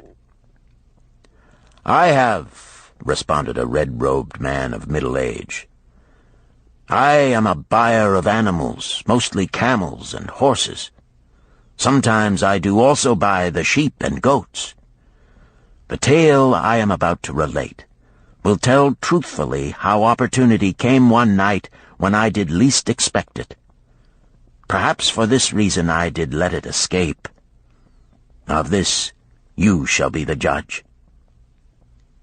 Returning to the city one evening after a disheartening 10 days' journey in search of camels, I was much angered to find the gates of the city closed and locked. While my slaves spread our tent for the night, which we looked to spend with little food and no water, I was approached by an elderly farmer who, like ourselves, found himself locked outside. "Honored sir," he addressed me, "from thy appearance I do judge thee to be a buyer. If this be so, much would I like to sell to thee the most excellent flock of sheep just driven up. Alas, my good wife lies very sick with the fever. I must return with all haste. Buy thou my sheep, that I and my slaves may mount our camels and travel back without delay." So dark it was that I could not see his flock, but from the bleating I did know it must be large. Having wasted 10 days searching for camels I could not find, I was glad to bargain with him. In his anxiety he did set a most reasonable price. I accepted, well knowing my slaves could drive the flock through the city gates in the morning and sell at a substantial profit. The bargain concluded, I called my slaves to bring torches that we might count the flock which the farmer declared to contain 900. I shall not burden you, my friends, with a description of our difficulty in attempting to count so many thirsty, restless, milling sheep. It proved to be an impossible task. Therefore, I bluntly informed the farmer I would count them at daylight and pay him then. "Please, most honorable sir," he pleaded, Pay me but 2/3 of the price tonight, that I may be on my way. I will leave my most intelligent and educated slave to assist to make the count in the morning. He is trustworthy, and to him thou canst pay the balance." But I was stubborn and refused to make payment that night. Next morning, before I awoke, the city gates opened, and 4 buyers rushed out in search of flocks. They were most eager and willing to pay high prices, because the city was threatened with siege and food was not plentiful. Nearly 3 times the price at which he had offered the flock to me did the old farmer receive for it. Thus was rare good luck allowed to escape. "Here is a tale most unusual," commented Arcad. "What wisdom doth it suggest?" "The wisdom of making a payment immediately when we are convinced our bargain is wise," suggested a venerable saddle-maker. "If the bargain be good, then dost thou need protection against thy own weaknesses as much as against any other man. We mortals are changeable. Alas, I must say, more apt to change our minds when right than wrong. Wrong, we are stubborn indeed. Right, we are prone to vacillate and let opportunity escape. My first judgment is my best. Yet always have I found it difficult to compel myself to proceed with a good bargain when made.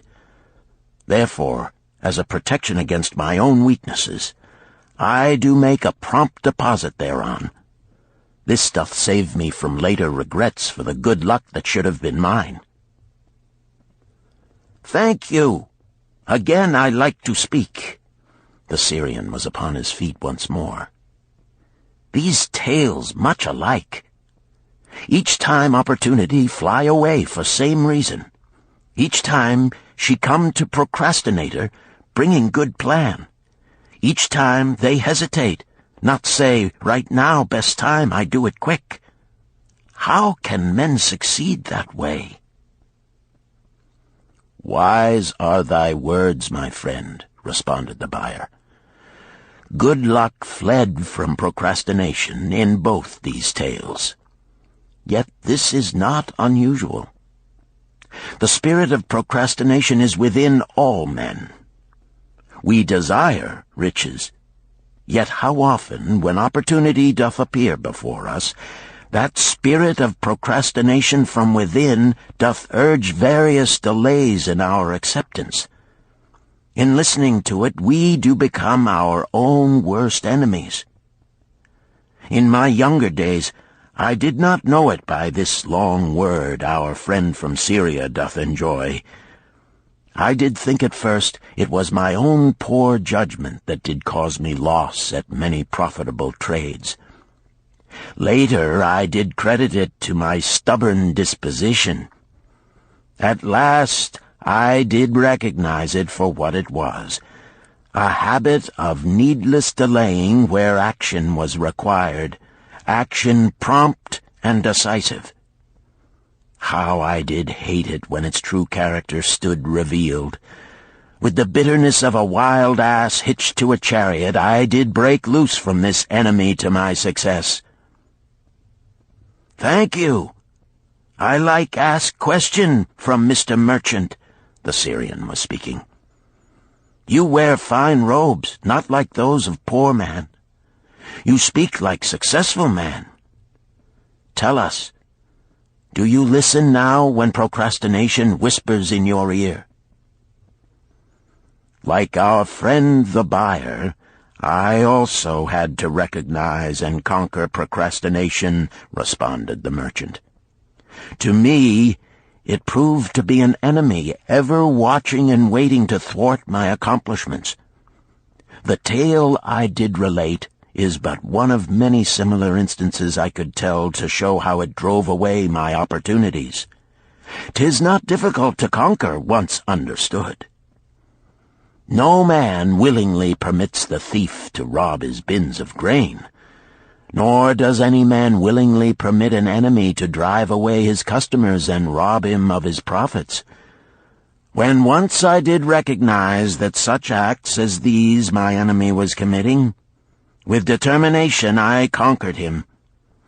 So must every man master his own spirit of procrastination before he can expect to share in the rich treasures of Babylon. What sayest, Arcad? Because thou art the richest man in Babylon, many do proclaim thee to be the luckiest.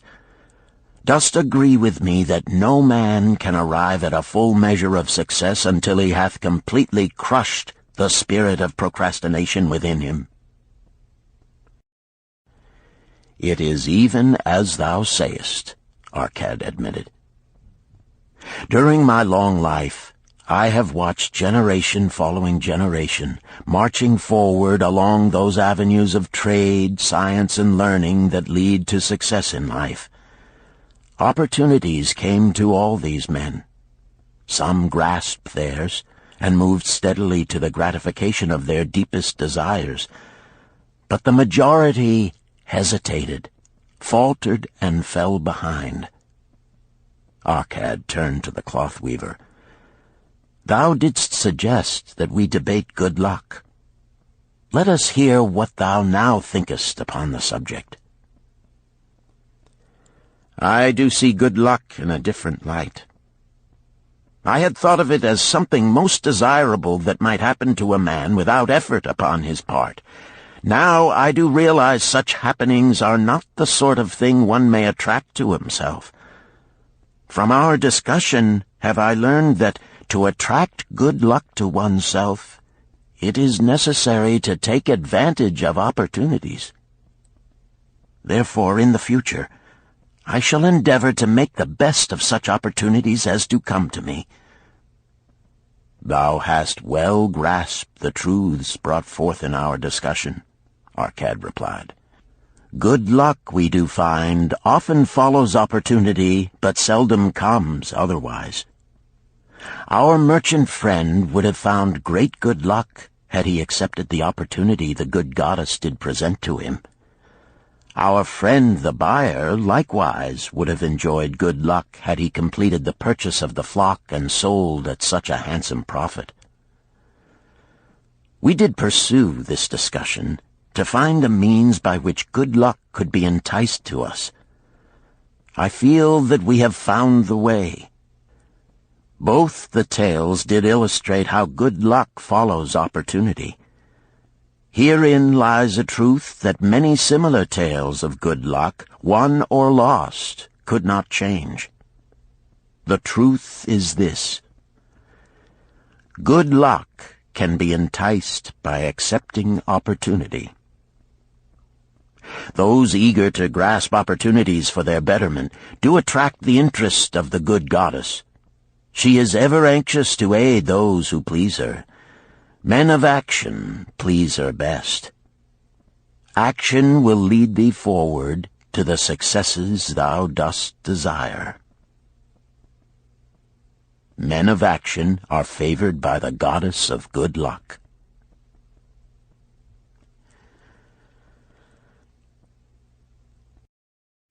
Chapter 5. The 5 Laws of Gold. A bag heavy with gold, or a clay tablet carved with words of wisdom. If thou hadst thy choice, which wouldst thou choose? By the flickering light from the fire of desert shrubs, the sun-tanned faces of the listeners gleamed with interest. "The gold! The gold!" chorused the 27. Old Calibab smiled knowingly. "Hark!" he resumed, raising his hand. "Hear the wild dogs out there in the night? They howl and wail because they are lean with hunger. Yet feed them, and what do they? Fight and strut. Then fight and strut some more, giving no thought to the morrow that will surely come. Just so it is with the sons of men.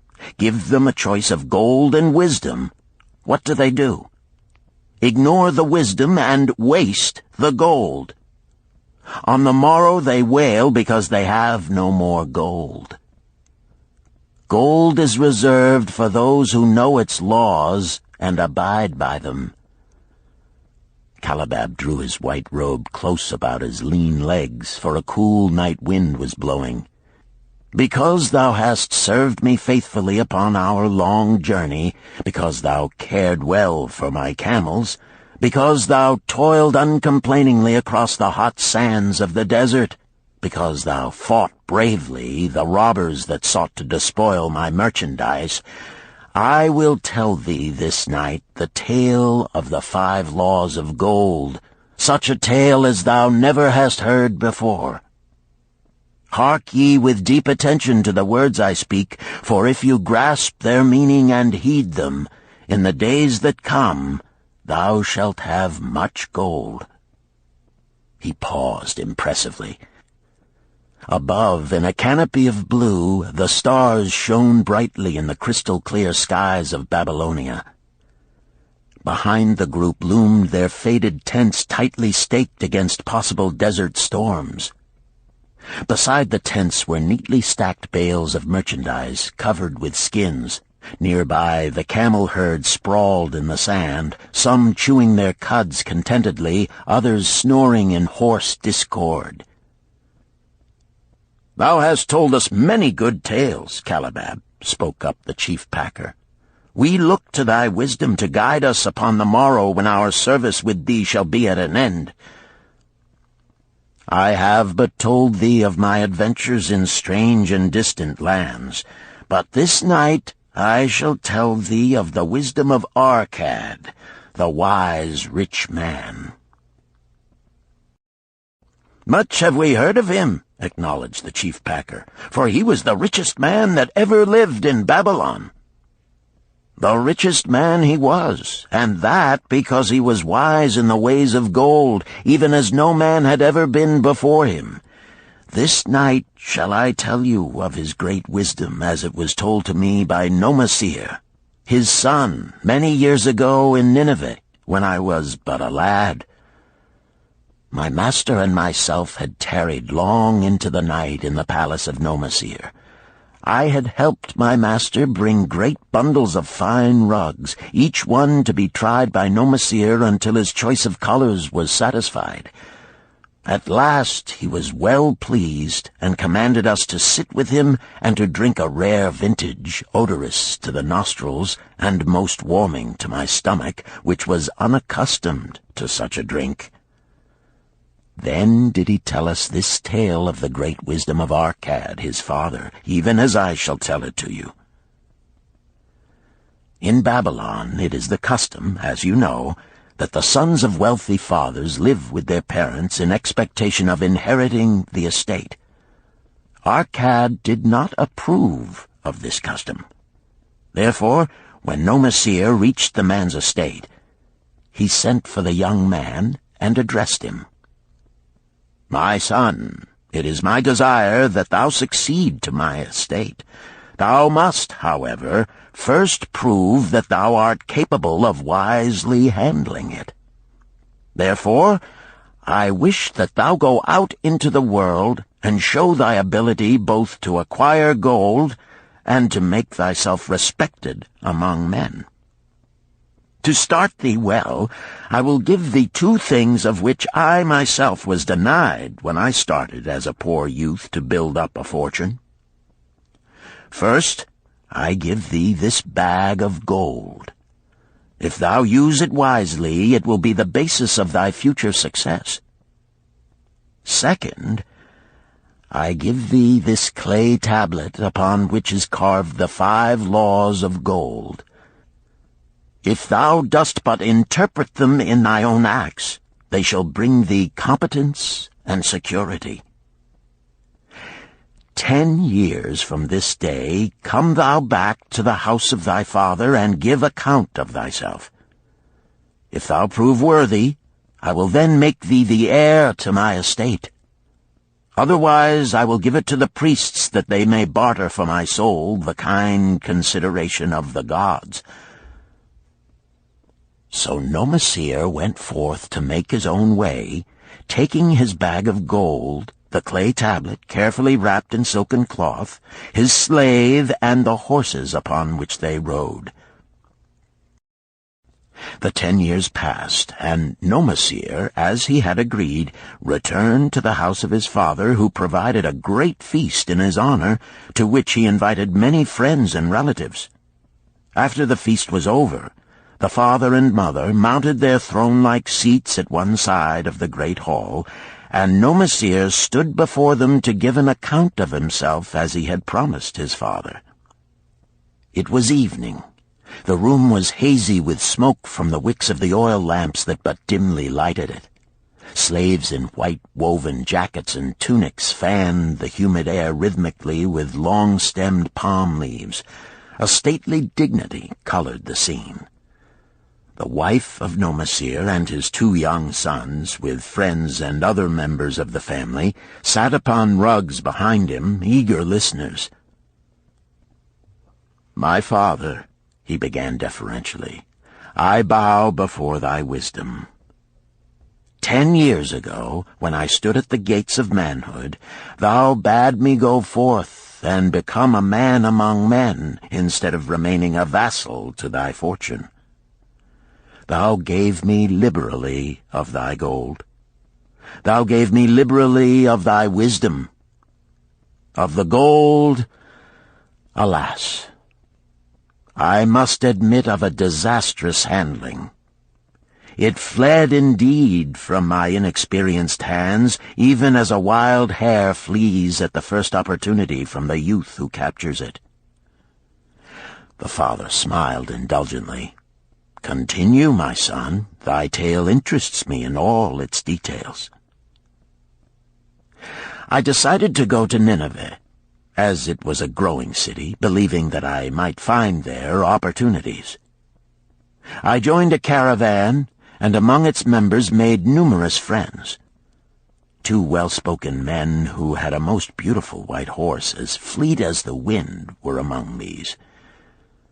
As we journeyed, they told me in confidence that in Nineveh was a wealthy man who owned a horse so swift that it had never been beaten. Its owner believed that no horse living could run with greater speed. Therefore would he wager any sum, however large, that his horse could outspeed any horse in all Babylonia. Compared to their horse, so my friend said, it was but a lumbering ass that could be beaten with ease. They offered, as a great favor, to permit me to join them in a wager. I was quite carried away with the plan. Our horse was badly beaten, and I lost much of my gold." The father laughed. "Later, I discovered that this was a deceitful plan of these men, and they constantly journeyed with caravans seeking victims.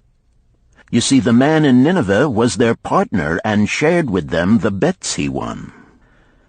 This shrewd deceit taught me my first lesson in looking out for myself. I was soon to learn another, equally bitter.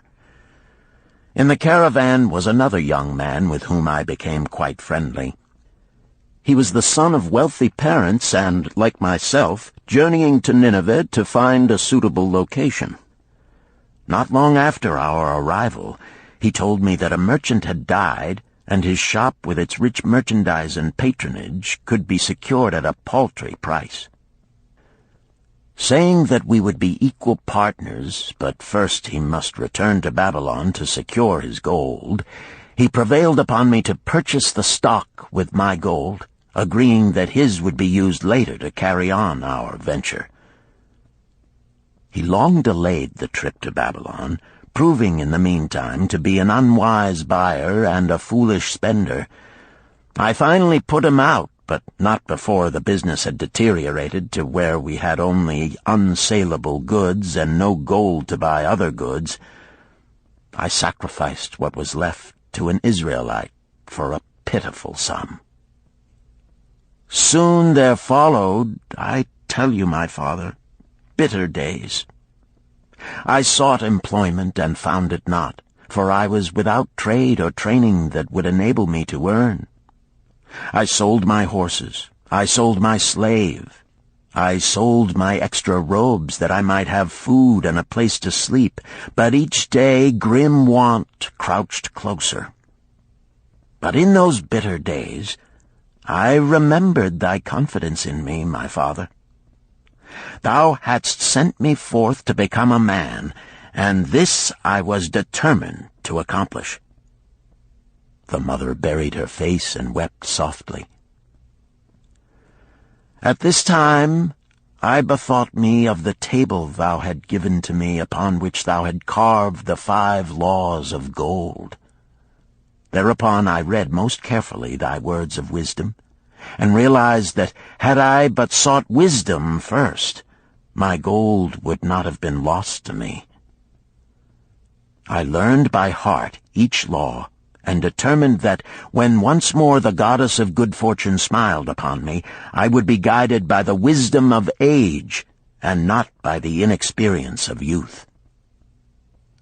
For the benefit of you who are seated here this night, I will read the wisdom of my father as engraved upon the clay tablet which he gave to me 10 years ago. The 5 laws of gold. 1. Gold cometh gladly and in increasing quantity to any man who will put by not less than 1/10 of his earnings to create an estate for his future and that of his family. 2. Gold laboreth diligently and contentedly for the wise owner who finds for it profitable employment, multiplying even as the flocks of the field. 3. Gold clingeth to the protection of the cautious owner who invests it under the advice of men wise in its handling. 4. Gold slippeth away from the man who invests it in businesses or purposes with which he is not familiar, or which are not approved by those skilled in its keep. 5.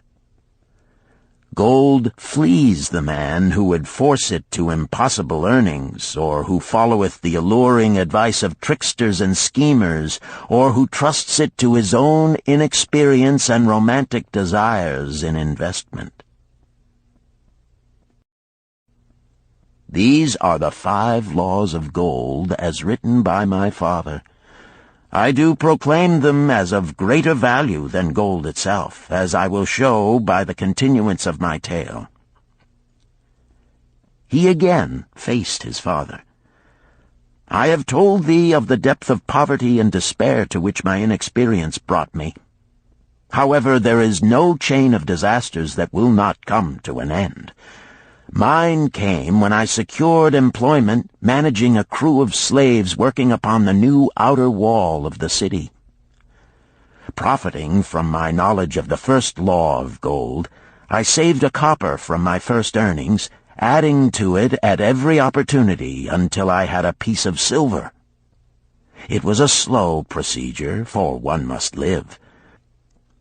I did spend grudgingly, I admit, because I was determined to earn back before the 10 years were over as much gold as you, my father, had given to me. One day the slave-master with whom I had become quite friendly said to me, "Thou art a thrifty youth who spends not wantonly what he earns. Hast thou gold put by that is not earning?" "Yes," I replied. "It is my greatest desire to accumulate gold, to replace that which my father gave to me and which I have lost.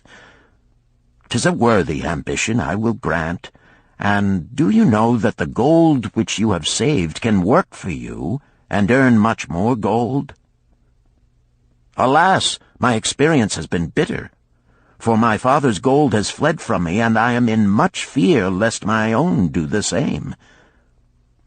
"If thou hast confidence in me, I will give thee a lesson in the profitable handling of gold," he replied. "Within a year the outer wall will be complete and ready for the great gates of bronze that will be built at each entrance to protect the city from the king's enemies. In all Nineveh there is not enough metal to make these gates, and the king has not thought to provide it. Here is my plan.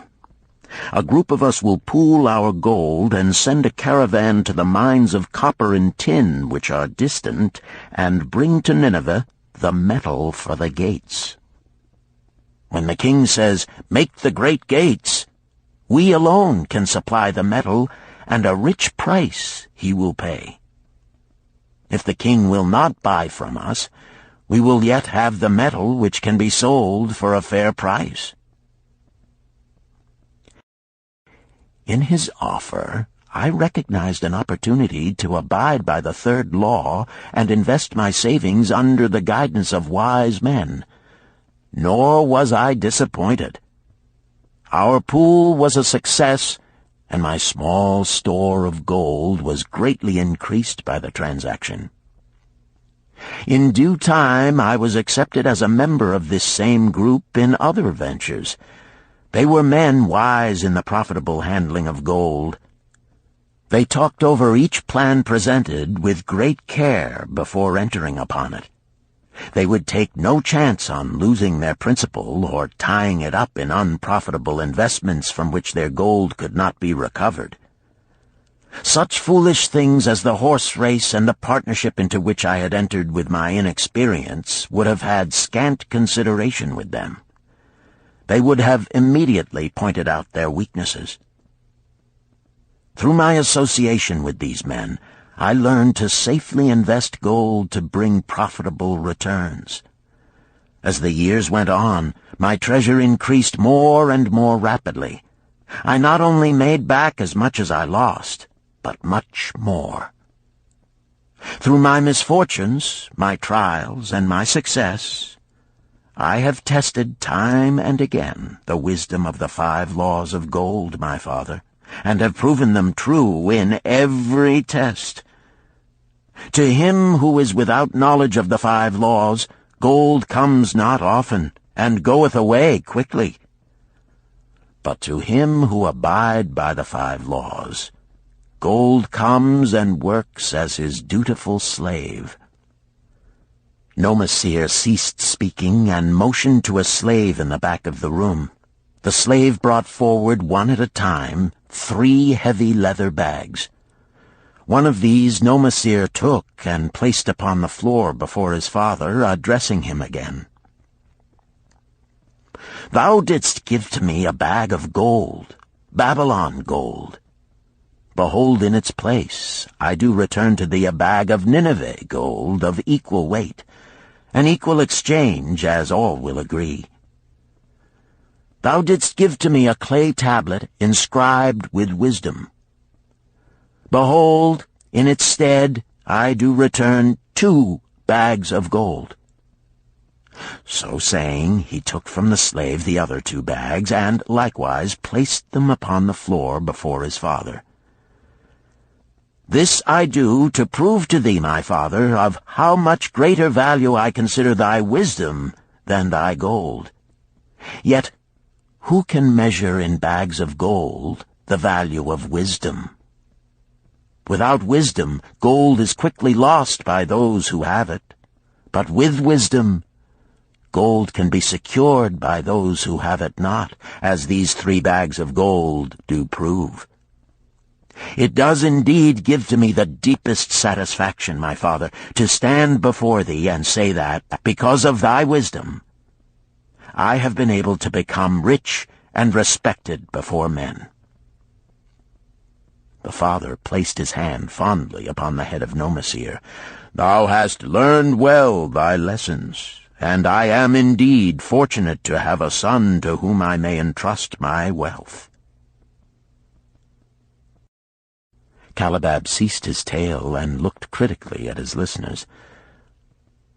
"What means this to thee, this tale of Nomasir?" he continued. "Who among thee can go to thy father or to the father of thy wife and give an account of wise handling of his earnings? What would these venerable men think were you to say, 'I have traveled much and learned much and labored much and earned much, yet alas, of gold I have little. Some I spent wisely, some I spent foolishly, and much I lost in unwise ways'? Dost still think it but an inconsistency of fate that some men have much gold and others have naught? Then you err. Men have much gold when they know the 5 laws of gold and abide thereby. Because I learned these 5 laws in my youth and abided by them, I have become a wealthy merchant. Not by some strange magic did I accumulate my wealth. Wealth that comes quickly goeth the same way. Wealth that stayeth to give enjoyment and satisfaction to its owner comes gradually, because it is a child born of knowledge and persistent purpose. To earn wealth is but a slight burden upon the thoughtful man. Bearing the burden consistently from year to year accomplishes the final purpose. The 5 laws of gold offer to thee a rich reward for their observance.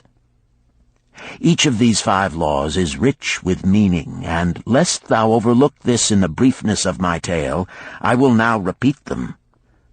I do know them each by heart, because in my youth I could see their value and would not be content until I knew them word for word. The first law of gold. Gold cometh gladly and in increasing quantity to any man who will put by not less than 1/10 of his earnings to create an estate for his future and that of his family. Any man who will put by 1/10 of his earnings consistently and invest it wisely will surely create a valuable estate that will provide an income for him in the future and further guarantee safety for his family in case the gods call him to the world of darkness. This law always saith that gold cometh gladly to such a man. I can truly certify this in my own life. The more gold I accumulate, the more readily it comes to me, and in increased quantities. The gold which I save earns more, even as yours will, and its earnings earn more, and this is the working out of the first law. The second law of gold. Gold laboreth diligently and contentedly for the wise owner who finds for it profitable employment, multiplying even as the flocks of the field. Gold indeed is a willing worker. It is ever eager to multiply when opportunity presents itself. To every man who hath a store of gold set by, opportunity comes for its most profitable use. As the years pass, it multiplies itself in surprising fashion. The third law of gold. Gold clingeth to the protection of the cautious owner who invests it under the advice of men wise in its handling. Gold indeed clingeth to the cautious owner, even as it flees the careless owner. The man who seeks the advice of men wise in handling gold soon learneth not to jeopardize his treasure, but to preserve in safety and to enjoy in contentment its consistent increase. This ends Disc 2. The Richest Man in Babylon, Disc 3. The fourth law of gold.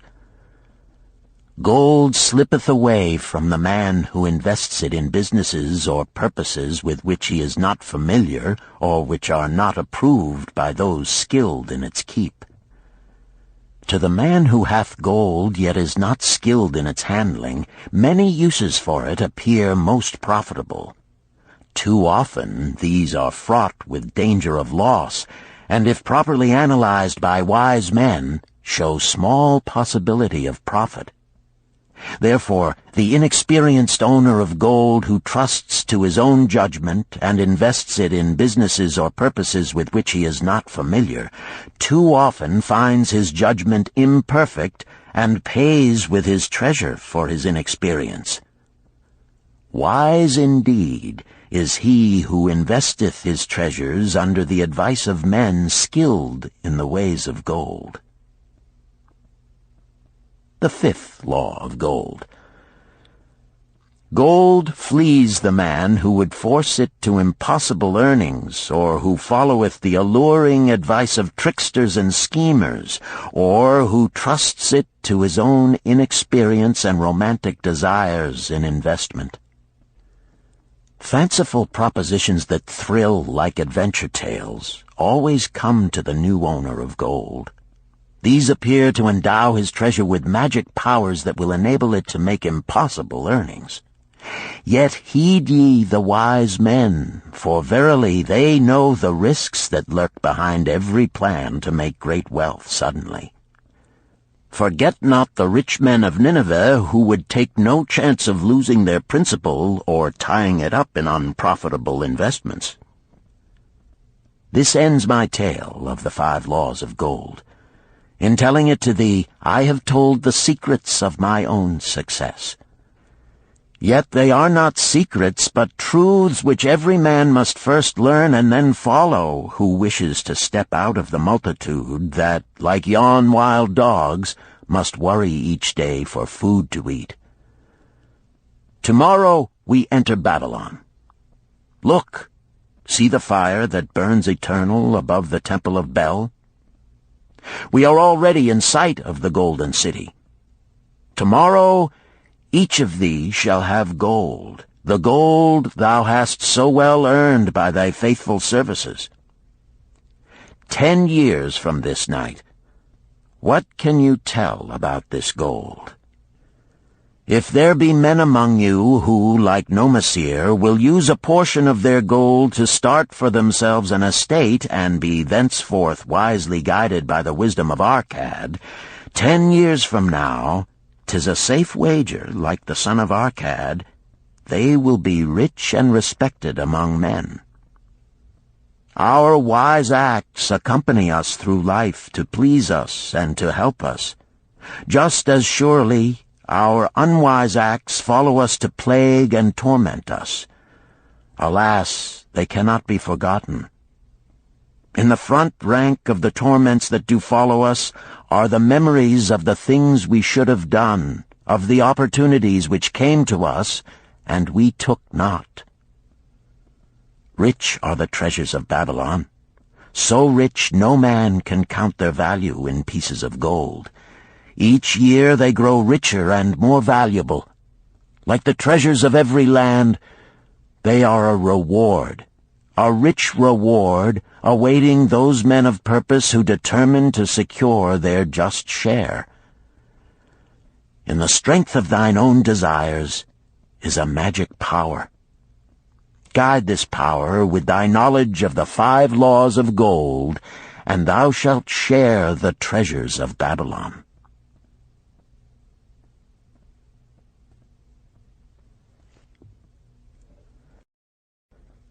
Chapter 6. The Gold Lender of Babylon. 50 pieces of gold. Never before had Rodan, the spearmaker of old Babylon, carried so much gold in his leather wallet. Happily down the king's highway from the palace of his most liberal majesty he strode. Cheerfully the gold clinked as the wallet at his belt swayed with each step, the sweetest music he had ever heard. 50 pieces of gold, all his. He could hardly realize his good fortune. What power in those clinking discs! They could purchase anything he wanted. A grand house, land, cattle, camels, horses, chariots, whatever he might desire. What use should he make of it? This evening, as he turned into a side street toward the home of his sister, he could think of nothing he would rather possess than those same glittering, heavy pieces of gold, his to keep.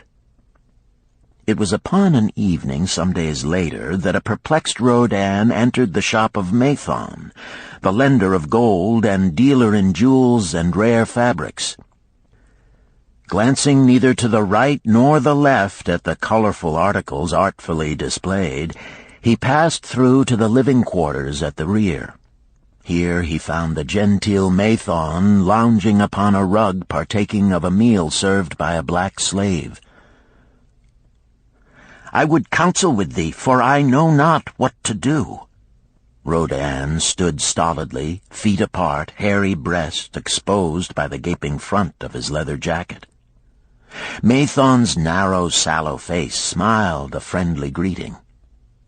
"What indiscretions hast thou done that thou shouldst seek the lender of gold? Hast been unlucky at the gaming table? Or hath some plump dame entangled thee? For many years have I known thee, yet never hast thou sought me to aid thee in thy troubles. No, no, not such as that. I seek no gold. Instead I crave thy wise advice. Hear, hear, what this man doth say. No one comes to the lender of gold for advice. My ears must play me false. They listen true. Can this be so?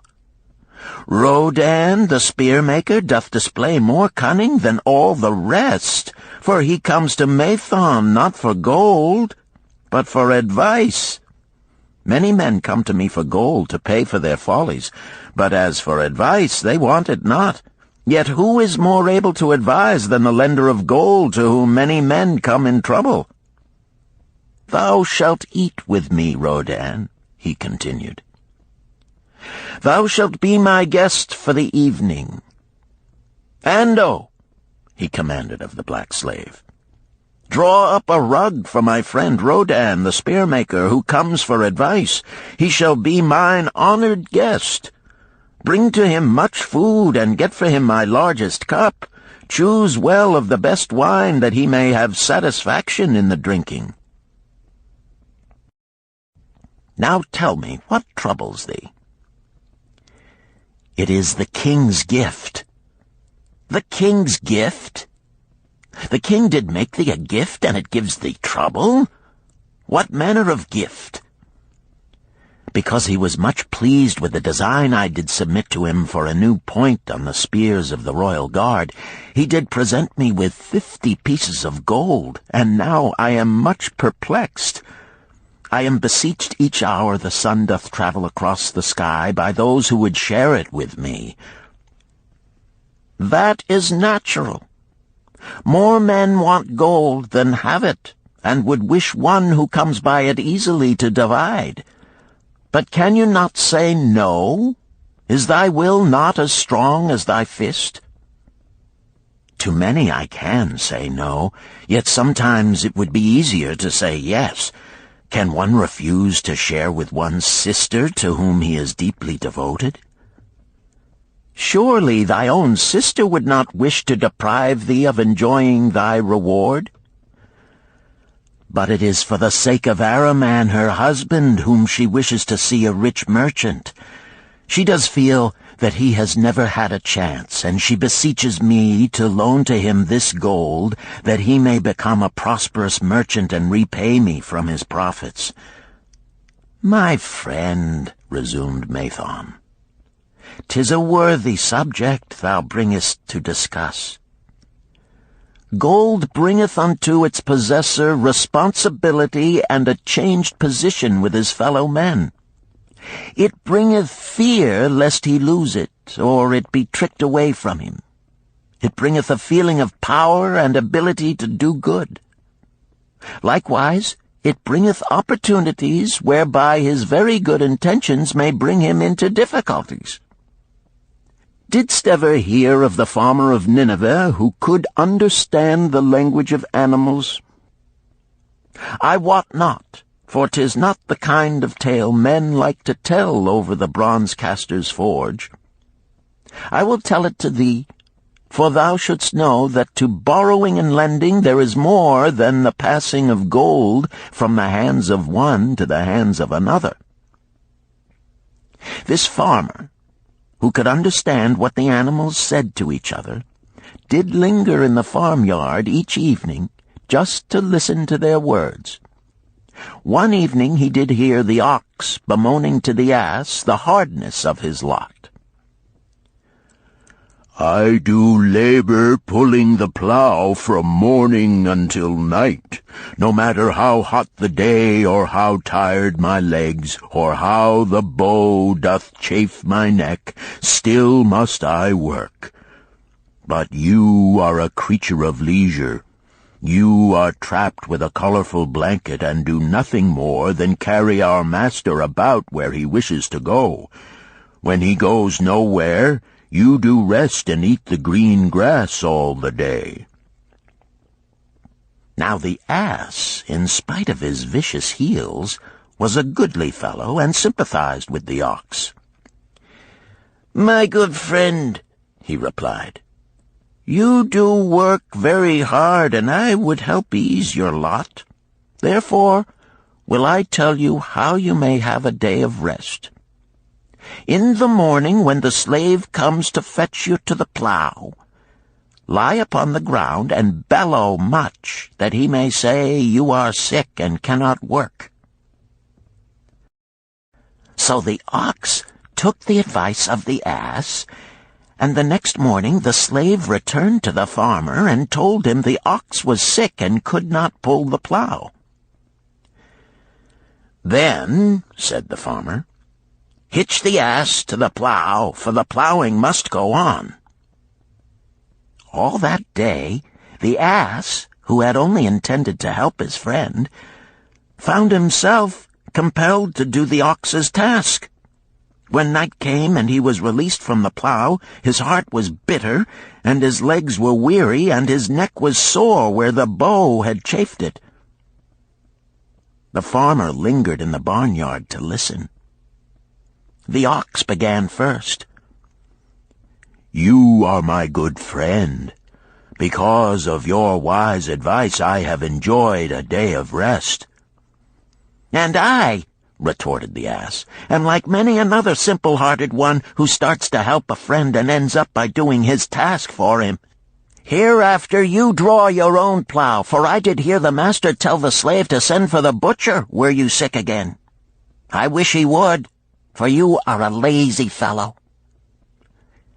Thereafter they spoke to each other no more. This ended their friendship. Canst thou tell the moral to this tale, Rodan? "'Tis a good tale," responded Rodan, "but I see not the moral." "I thought not that you would, but it is there, and simple too. Just this: if you desire to help thy friend, do so in a way that will not bring thy friend's burdens upon thyself." "I had not thought of that. It is a wise moral. I wish not to assume the burdens of my sister's husband. But tell me, you lend to many. Do not the borrowers repay?" Mathon smiled the smile of one whose soul is rich with much experience. "Could a loan be well made if the borrower cannot repay? Must not the lender be wise and judge carefully whether his gold can perform a useful purpose to the borrower and return to him once more? Or whether it will be wasted by one unable to use it wisely and leave him without his treasure, and leave the borrower with a debt he cannot repay? I will show to thee the tokens in my token chest, and let them tell thee some of their stories." Into the room he brought a chest as long as his arm, covered with red pigskin and ornamented with bronze designs. He placed it upon the floor and squatted before it, both hands upon the lid. "From each person to whom I lend, I do exact a token for my token chest, to remain there until the loan is repaid. When they repay, I give it back. But if they never repay, it will always remind me of one who was not faithful to my confidence. The safest loans, my token box tells me, are to those whose possessions are of more value than the one they desire. They own lands or jewels or camels or other things which could be sold to repay the loan. Some of the tokens given to me are jewels of more value than the loan. Others are promises that if the loan be not repaid as agreed, they will deliver to me certain property settlement. On loans like those I am assured that my gold will be returned with the rental thereon, for the loan is based on property. In another class are those who have the capacity to earn. They are such as you, who labor or serve and are paid. They have income. And if they are honest and suffer no misfortune, I know that they also can repay the gold I loan them and the rental to which I am entitled. Such loans are based on human effort. Others are those who have neither property nor assured earning capacity. Life is hard, and there will always be some who cannot adjust themselves to it. Alas for the loans I make them! Even though they be no larger than a pence, my token box may censure me in the years to come unless they be guaranteed by good friends of the borrower who know him honorable. Mathon released the clasp and opened the lid. Rodan leaned forward eagerly. At the top of the chest a bronze neckpiece lay upon a scarlet cloth. Mathon picked up the piece and patted it affectionately. "This shall always remain in my token chest, because the owner has passed on into the great darkness. I treasure it, his token, and I treasure his memory, for he was my good friend.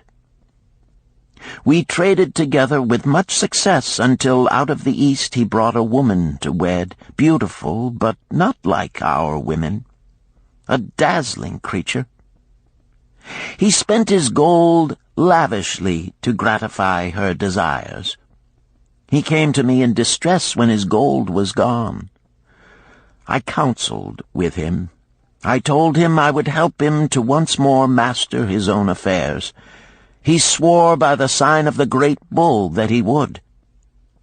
But it was not to be. In a quarrel she thrust a knife into the heart he dared her to pierce." "And she?" questioned Rodan. "Yes, of course. This was hers."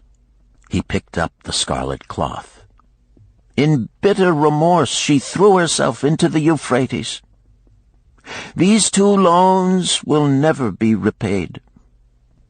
The chest tells you, Rodan, that humans in the throes of great emotions are not safe risks for the gold lender. Here, now, this is different." He reached for a ring carved of oxbone. "This belongs to a farmer. I buy the rugs of his women. The locusts came, and they had not food. I helped him, and when the new crop came, he repaid me. Later he came again and told of strange goats in a distant land, as described by a traveler. They had long hair so fine and soft it would weave into rugs more beautiful than any ever seen in Babylon. He wanted a herd, but he had no money. So I did lend him gold to make the journey and bring back goats. Now his herd is begun, and next year I shall surprise the lords of Babylon with the most expensive rugs it has been their good fortune to buy. Soon I must return his ring. He doth insist on repaying promptly." "Some borrowers do that?" queried Rodan. "If they borrow for purposes that bring money back to them, I find it so. But if they borrow because of their indiscretions, I warn thee to be cautious if thou wouldst ever have thy gold back in hand again." "Tell me about this," requested Rodan, picking up a heavy gold bracelet inset with jewels in rare designs. "The women do appeal to my good friend," bantered Mathon. "I am still much younger than you," retorted Rodin. "I grant that, but this time thou doth suspicion romance where it is not. The owner of this is fat and wrinkled, and doth talk so much and say so little, she drives me mad. Once they had much money and were good customers, but ill times came upon them. She has a son of whom she would make a merchant. So she came to me and borrowed gold that he might become a partner of a caravan owner who travels with his camels, bartering in one city what he buys in another. This man proved a rascal, for he left the poor boy in a distant city without money and without friends, pulling out early while the youth slept. Perhaps when this youth has grown to manhood he will repay. Until then I get no rental for the loan, only much talk. But I do admit the jewels are worthy of the loan." "Did this lady ask thy advice as to the wisdom of the loan?" "Quite otherwise. She had pictured to herself this son of hers as a wealthy and powerful man of Babylon. To suggest the contrary was to infuriate her. A fair rebuke I had. I knew the risk for this inexperienced boy, but as she offered security, I could not refuse her." "This," continued Mathon, waving a bit of pack rope tied into a knot, "belongs to Nebator, the camel trader. When he would buy a herd larger than his funds, he brings to me this knot, and I lend to him according to his needs. He is a wise trader. I have confidence in his good judgment and can lend him freely. Many other merchants of Babylon have my confidence because of their honorable behavior. Their tokens come and go frequently in my token box. Good merchants are an asset to our city, and it profits me to aid them to keep trade moving that Babylon be prosperous." Mathon picked out a beetle carved in turquoise and tossed it contemptuously on the floor. "A bug from Egypt. The lad who owns this does not care whether I ever receive back my gold. When I reproach him, he replies, 'How can I repay when ill fate pursues me? You have plenty more. What can I do?' The token is his father's, a worthy man of small means who did pledge his land and herd to back his son's enterprises. The youth found success at first, and then was overzealous to gain great wealth. His knowledge was immature. His enterprises collapsed. Youth is ambitious. Youth would take shortcuts to wealth and the desirable things for which it stands. To secure wealth quickly, youth often borrows unwisely. Youth, never having had experience, cannot realize that hopeless debt is like a deep pit into which one may descend quickly, and where one may struggle vainly for many days. It is a pit of sorrow and regrets, where the brightness of the sun is overcast, and night is made unhappy by restless sleeping. Yet I do not discourage borrowing gold. I encourage it. I recommend it if it be for a wise purpose. I myself made my first real success as a merchant with borrowed gold. Yet what should the lender do in such a case? The youth is in despair and accomplishes nothing. He is discouraged. He makes no effort to repay. My heart turns against depriving the father of his land and cattle." "You tell me much that I am interested to hear," ventured Rodin, "but I hear no answer to my question. Should I lend my 50 pieces of gold to my sister's husband? They mean much to me." "Thy sister is a sterling woman whom I do much esteem. Should her husband come to me and ask to borrow 50 pieces of gold, I should ask him for what purpose he would use it. If he answered that he desired to become a merchant like myself and deal in jewels and rich furnishings, I would say, 'What knowledge have you of the ways of trade? Do you know where you can buy at lowest cost? Do you know where you can sell at a fair price? Could he say yes to these questions? No, he could not, Rodin admitted.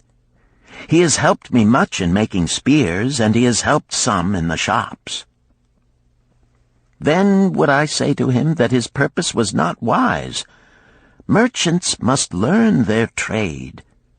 His ambition, though worthy, is not practical, and I would not lend him any gold. But supposing he could say, yes, I have helped merchants much. I know how to travel to Smyrna and to buy at low cost the rugs the housewives weave. I also know many of the rich people of Babylon to whom I can sell these at a large profit.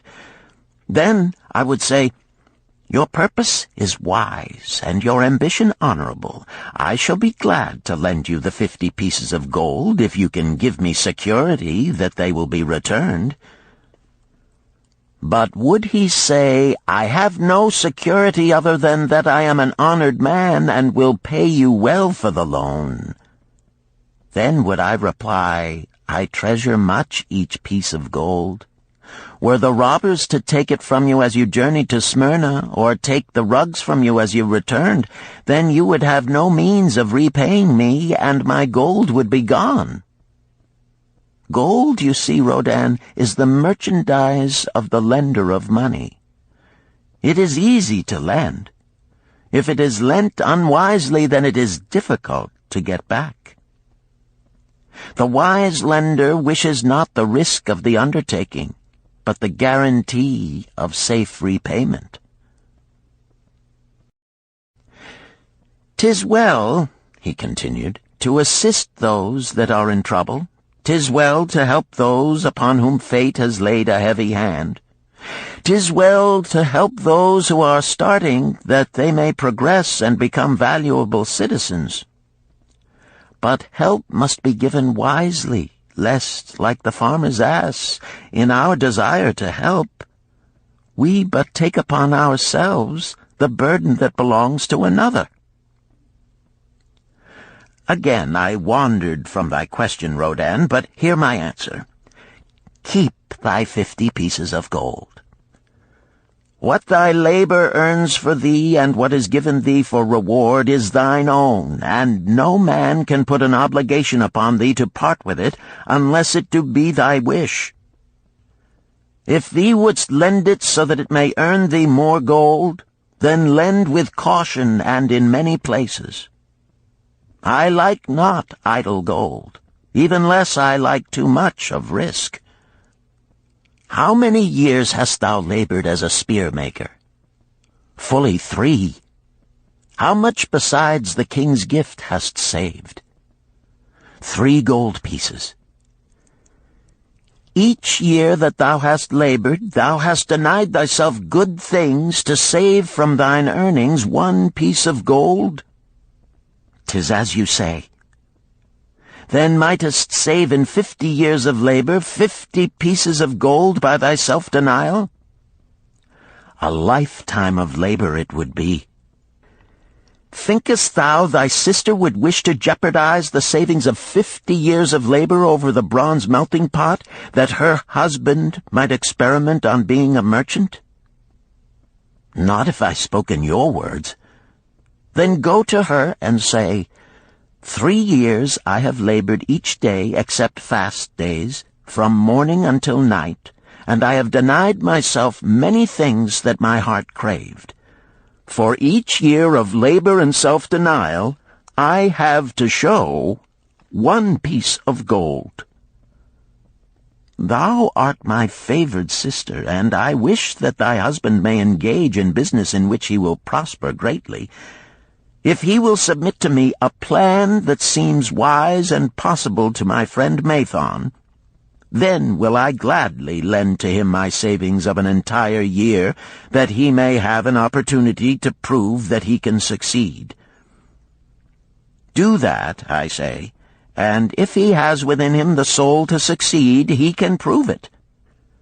If he fails, he will not owe thee more than he can hope some day to repay.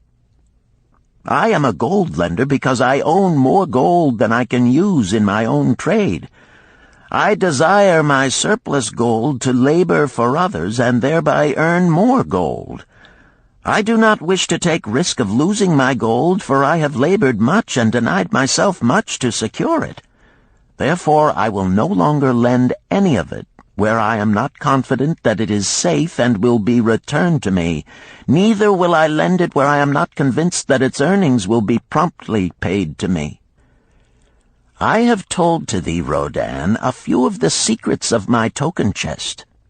From them you may understand the weakness of men and their eagerness to borrow that which they have no certain means to repay. From this you can see how often their high hopes of the great earnings they could make if they but had gold are but false hopes they have not the ability or training to fulfill. Thou, Rodan, now have gold which thou shouldst put to earning more gold for thee. Thou art about to become, even as I, a gold lender.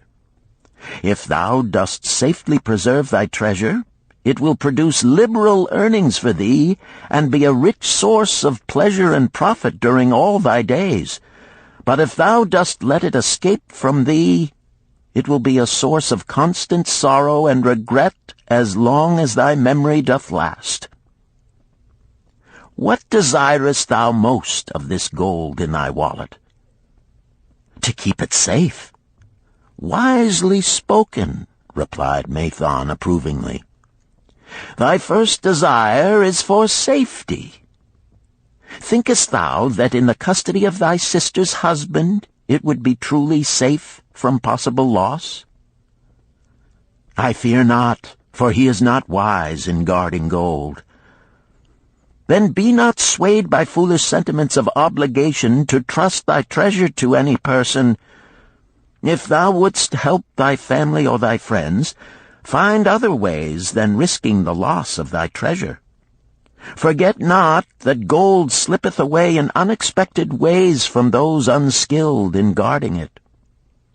As well waste thy treasure in extravagance as let others lose it for thee. What next after safety dost desire of this treasure of thine? That it earn more gold. Again thou speakest with wisdom.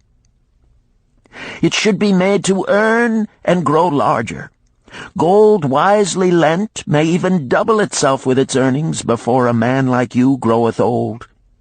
If you risk losing it, you risk losing all that it would earn as well.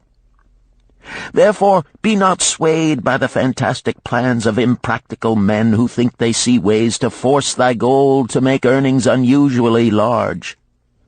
Such plans are the creations of dreamers unskilled in the safe and dependable laws of trade. Be conservative in what thou expectest to earn, that thou mayest keep and enjoy thy treasure. To hire it out with a promise of usurious returns is to invite loss. Seek to associate thyself with men and enterprises whose success is established, that thy treasure may earn liberally under their skillful use and be guarded safely by their wisdom and experience.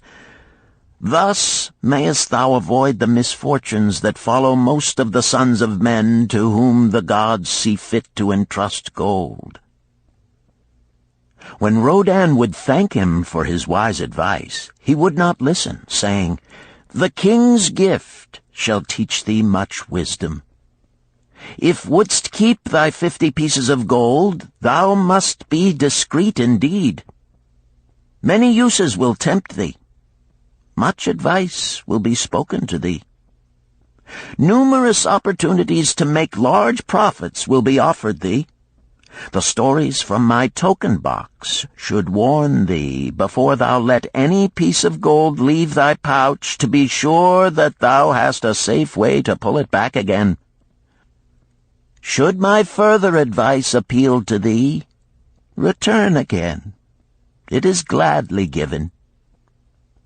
Ere thou goest, read this which I have carved beneath the lid of my token box. It applies equally to the borrower and the lender." Better a little caution than a great regret.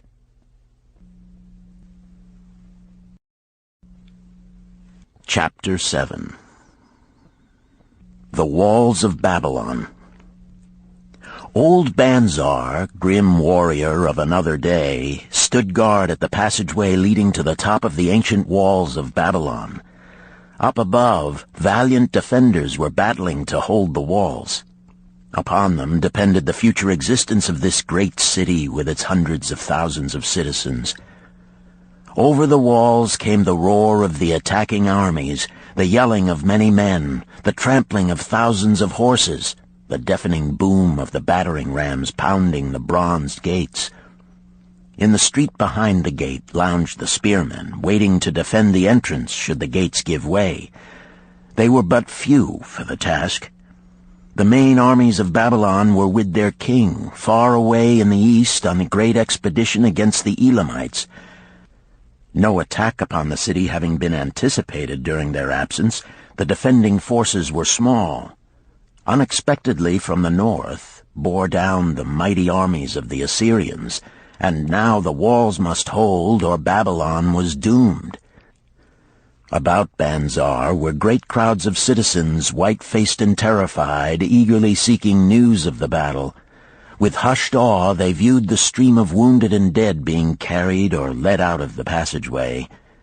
Here was the crucial point of attack.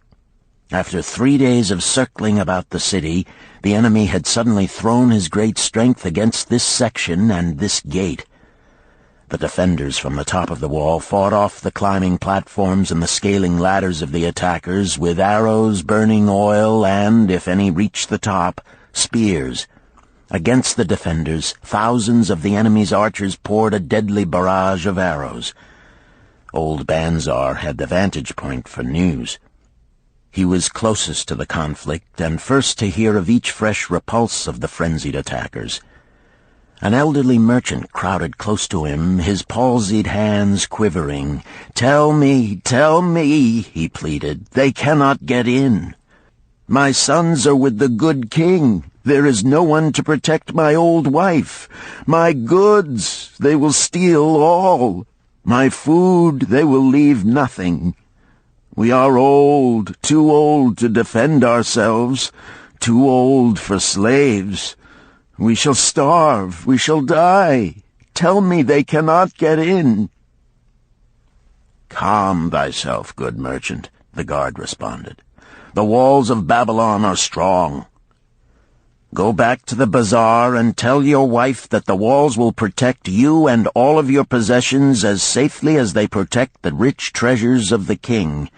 Keep close to the walls, lest the arrows flying over strike you." A woman with a babe in arms took the old man's place as he withdrew. "Sergeant, what news from the top? Tell me truly that I may reassure my poor husband. He lies with fever from his terrible wounds, yet insists upon his armor and his spear to protect me who am with child.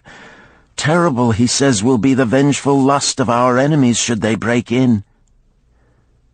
"Be thou good of heart, thou mother that is and is again to be. The walls of Babylon will protect you and your babes. They are high and strong. Hear ye not the yells of our valiant defenders as they empty the cauldrons of burning oil upon the ladder scalers?" "Yes, that do I hear, and also the roar of the battering rams that do hammer at our gates." "Back to thy husband. Tell him the gates are strong and withstand the rams. Also that the scalers climb the walls, but to receive the waiting spear thrust. Watch thy way, and hasten behind yon buildings." Banzar stepped aside to clear the passage for heavily armed reinforcements. As, with clanking bronze shields and heavy tread, they tramped by, a small girl plucked at his girdle. "Tell me, soldier, are we safe?" she pleaded. "I hear the awful noises. I see the men all bleeding. I am so frightened. What will become of our family, of my mother, little brother, and the baby?" The grim old campaigner blinked his eyes and thrust forward his chin as he beheld the child. "Be not afraid, little one," he reassured her. "The walls of Babylon will protect you and mother and little brother and the baby. It was for the safety of such as you that the good Queen Semiramis built them over 100 years ago. Never have they been broken through. Go back and tell your mother and little brother and the baby that the walls of Babylon will protect them and they need have no fear." Day after day old Banzar stood at his post and watched the reinforcements file up the passageway, there to stay and fight until wounded or dead they came down once more.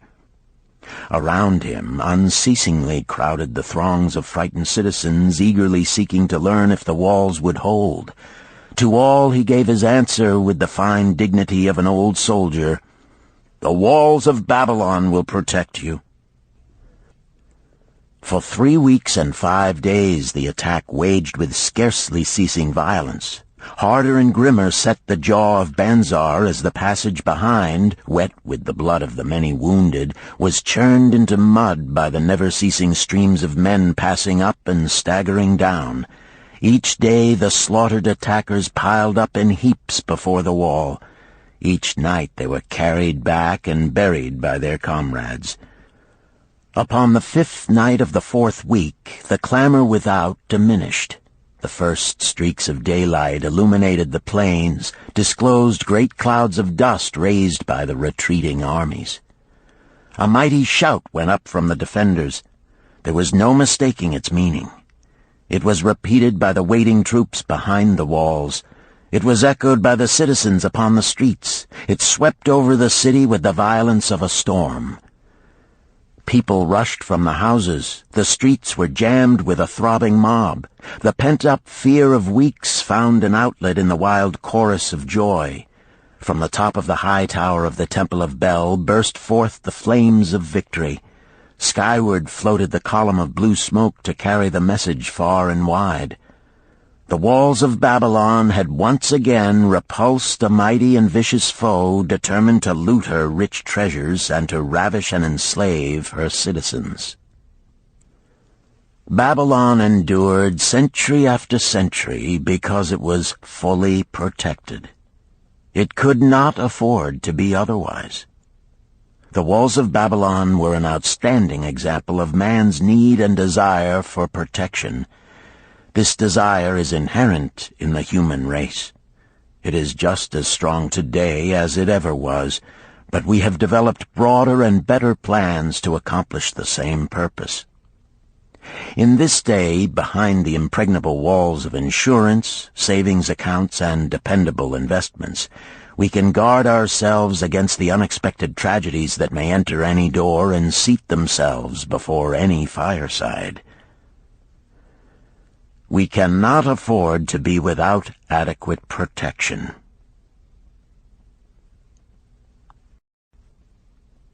Chapter 8.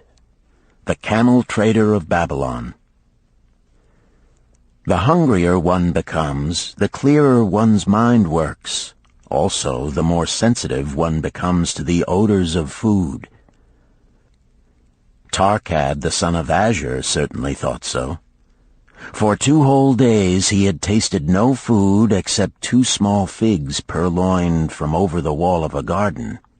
Not another could he grab before the angry woman rushed forth and chased him down the street. Her shrill cries were still ringing in his ears as he walked through the marketplace. They helped him to restrain his restless fingers from snatching the tempting fruits from the baskets of the market women. Never before had he realized how much food was brought to the markets of Babylon and how good it smelled. Leaving the market, he walked across to the inn and paced back and forth in front of the eating house. Perhaps here he might meet someone he knew, someone from whom he could borrow a copper that would gain him a smile from the unfriendly keeper of the inn and, with it, a liberal helping. Without the copper, he knew all too well how unwelcome he would be. In his abstraction, he unexpectedly found himself face to face with the one man he wished most to avoid, the tall, bony figure of Dabasir, the camel trader. Of all the friends and others from whom he had borrowed small sums, Dabasir made him feel the most uncomfortable because of his failure to keep his promises to repay promptly. Dabasir's face lighted up at the sight of him. "Ha! 'Tis Tarkad, just the one I have been seeking, that he might repay the 2 pieces of copper which I lent him a moon ago. Also the piece of silver which I lent to him before that. We are well met. I can make good use of the coins this very day. What say, boy, what say?" Tarkad stuttered, and his face flushed. He had naught in his empty stomach to nerve him to argue with the outspoken Dabasir. "I am sorry, very sorry," he mumbled weakly. "But this day I have neither the copper nor the silver with which I could repay." "Then get it," Dabasir insisted. "Surely thou canst get hold of a few coppers and a piece of silver to repay the generosity of an old friend of thy father, who aided thee whence thou wast in need." "'Tis because ill fortune does pursue me that I cannot pay." "Ill fortune? Wouldst blame the gods for thine own weakness? Ill fortune pursues every man who thinks more of borrowing than of repaying. Come with me, boy, while I eat. I am hungry, and I would tell thee a tale." Tarkad flinched from the brutal frankness of Dabasir, but here at least was an invitation to enter the coveted doorway of the eating-house. Dabasir pushed him to a far corner of the room where they seated themselves upon small rugs. When Koskor, the proprietor, appeared smiling, Dabasir addressed him with his usual freedom. "Fat lizard of the desert, bring to me a leg of the goat, very brown, with much juice, and bread and all of the vegetables, for I am hungry and want much food. Do not forget my friend here. Bring to him a jug of water. Have it cooled, for the day is hot."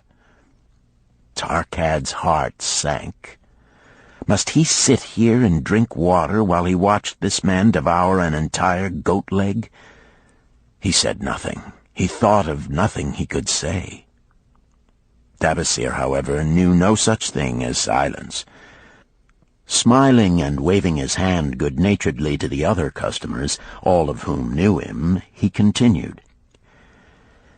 "I did hear from a traveler just returned from Urfa of a certain rich man who has a piece of stone cut so thin that one can look through it. He put it in the window of his house to keep out the rains. It is yellow, so this traveler does relate, and he was permitted to look through it, and all the outside world looks strange and not like it really is. What say you to that, Tarkad? Thinkest all the world could look to a man a different color from what it is?" "I dare say," responded the youth, much more interested in the fat leg of goat placed before Dabasir. "Well, I know it to be true, for I, myself, have seen the world all of a different color from what it really is, and the tale I am about to tell relates how I came to see it in its right color once more." "Dabasir will tell a tale," whispered a neighboring diner to his neighbor, and dragged his rug close. Other diners brought their food and crowded in a semicircle. They crunched noisily in the ears of Tarkad and brushed him with their meaty bones. He alone was without food.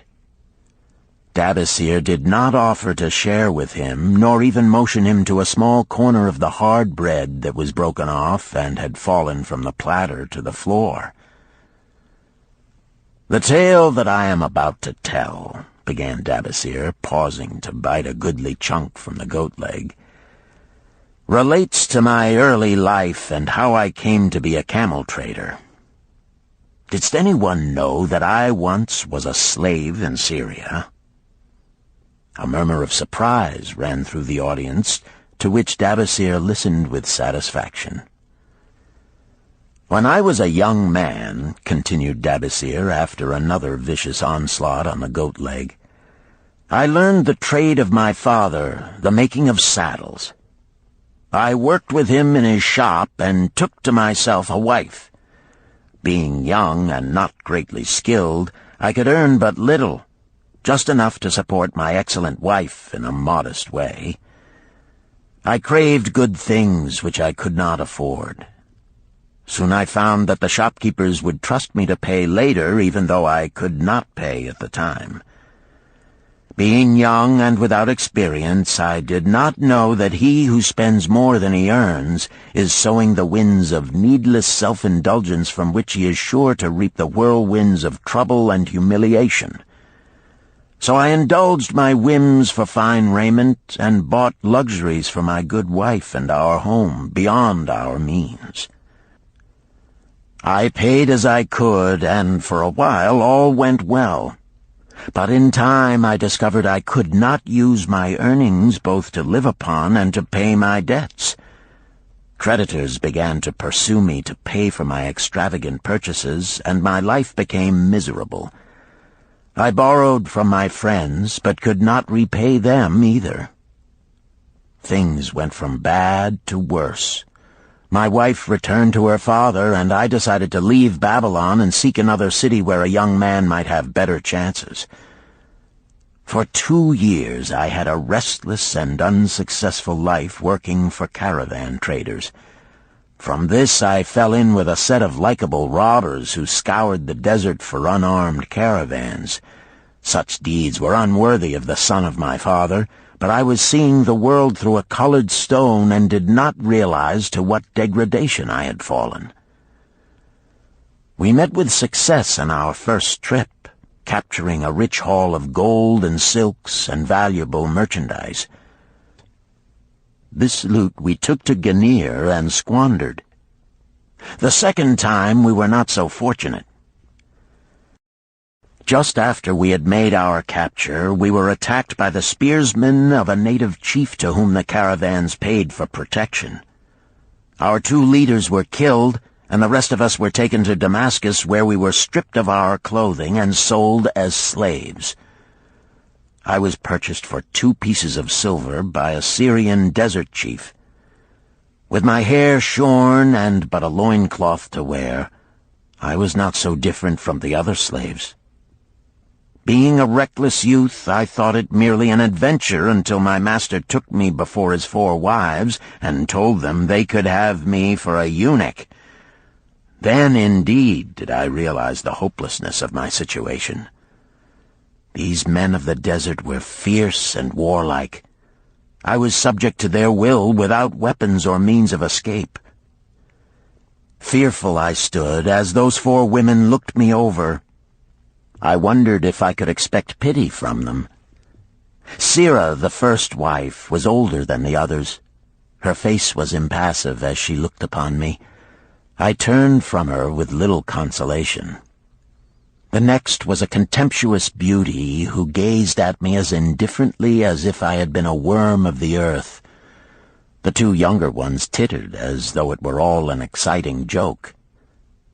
It seemed an age that I stood waiting sentence. Each woman appeared willing for the others to decide. Finally, Sirah spoke up in a cold voice.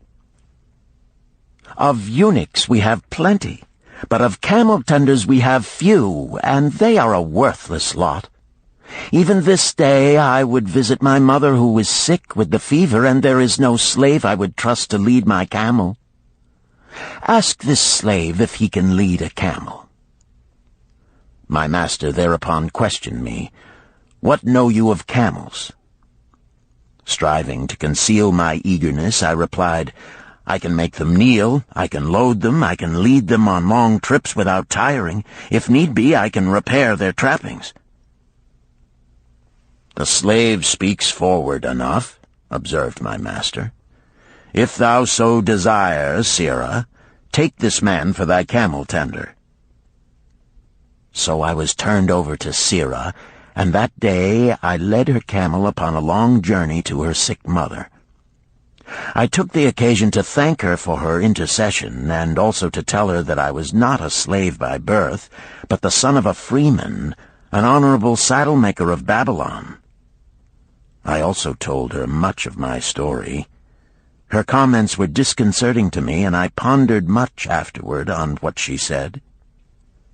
How can you call yourself a free man when your weakness has brought you to this?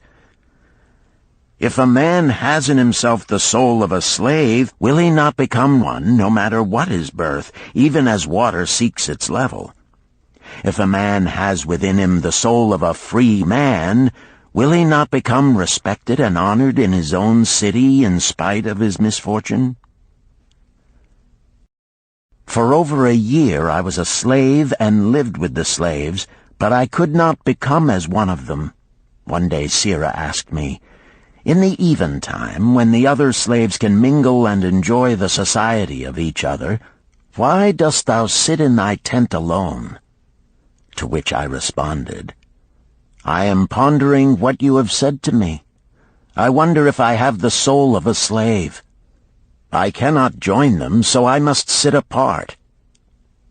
"I, too, must sit apart," she confided. "My dowry was large, and my lord married me because of it. Yet he does not desire me. What every woman longs for is to be desired. Because of this, and because I am barren and have neither son nor daughter, must I sit apart. Were I a man, I would rather die than be such a slave, but the conventions of our tribe make slaves of women." "What think thou of me by this time?" I asked her suddenly. "Have I the soul of a man, or have I the soul of a slave?" "Have you a desire to repay the just debts you owe in Babylon?" she parried. "Yes, I have the desire, but I see no way." "If thou contentedly let the years slip by and make no effort to repay, then thou hast but the contemptible soul of a slave. No man is otherwise who cannot respect himself, and no man can respect himself who does not repay honest debts." "But what can I do who am a slave in Syria?" "Stay a slave in Syria, thou weakling." "I am not a weakling," I denied hotly. "Then prove it." "How?" "Does not thy great king fight his enemies in every way he can and with every force he has? Thy debts are thy enemies. They ran thee out of Babylon. You left them alone, and they grew too strong for thee. Hadst fought them as a man, thou couldst have conquered them and been one honored among the townspeople. But thou had not the soul to fight them, and behold, thy pride hast gone down until thou art a slave in Syria." Much I thought over her unkind accusations, and many defensive phrases I worded to prove myself not a slave at heart. But I was not to have the chance to use them. 3 days later, the maid of Sira took me to her mistress.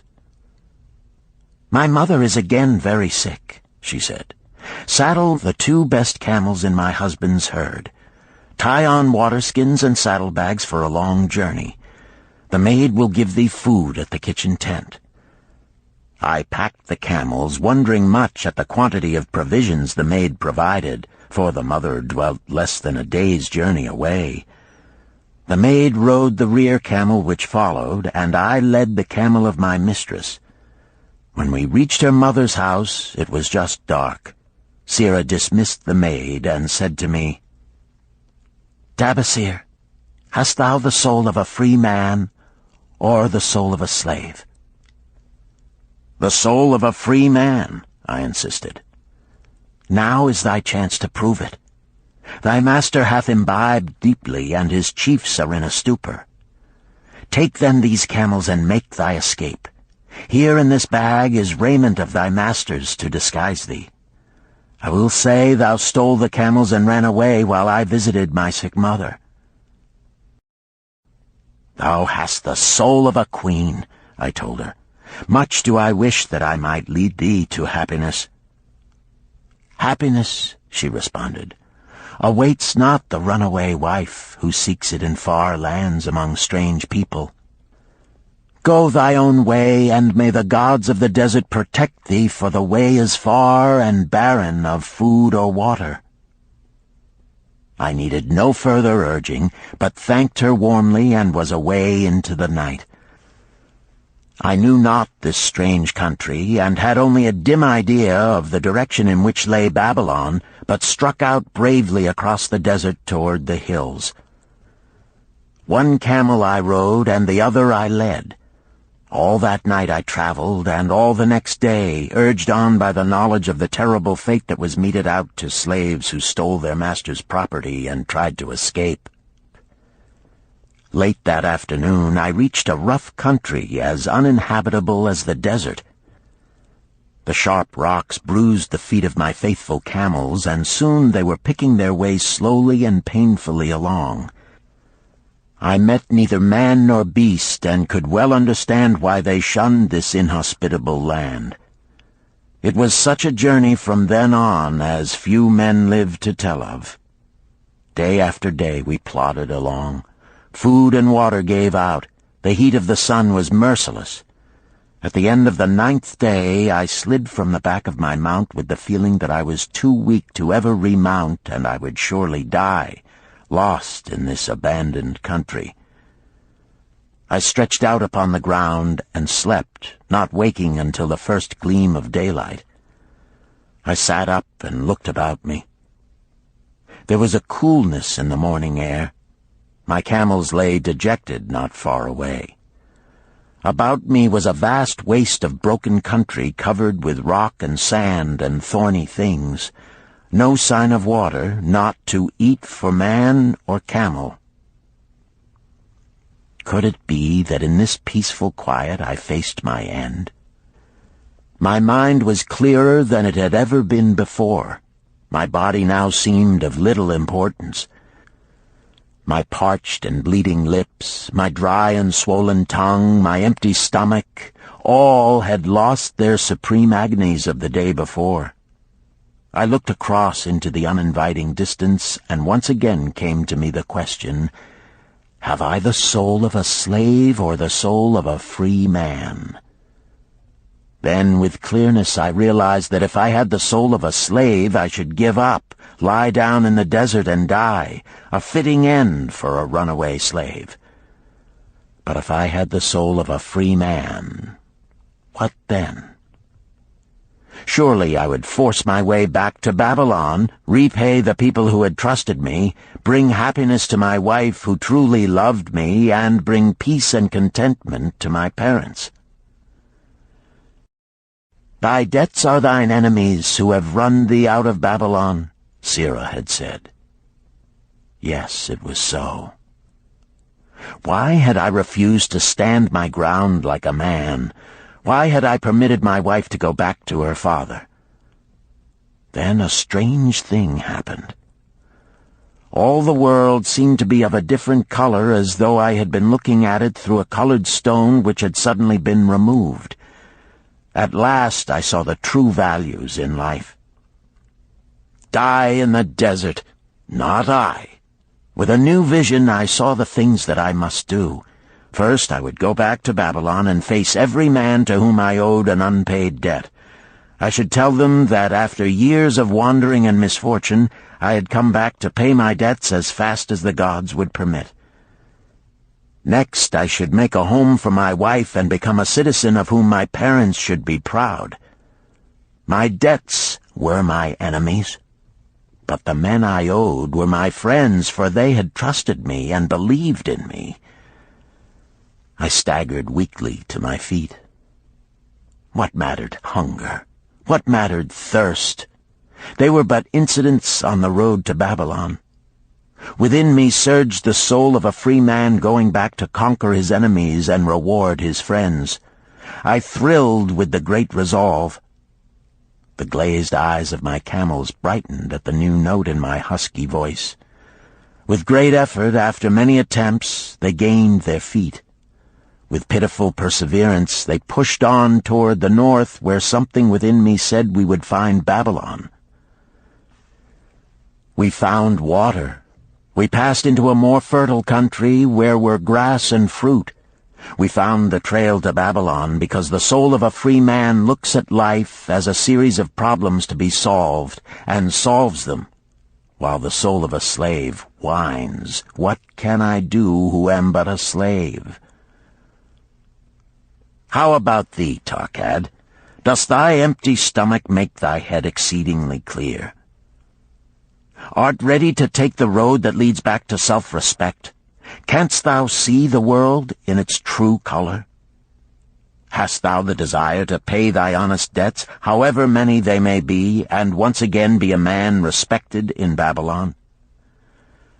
Moisture came to the eyes of the youth. He rose eagerly to his knees. "Thou hast shown me a vision. Already I feel the soul of a free man surge within me."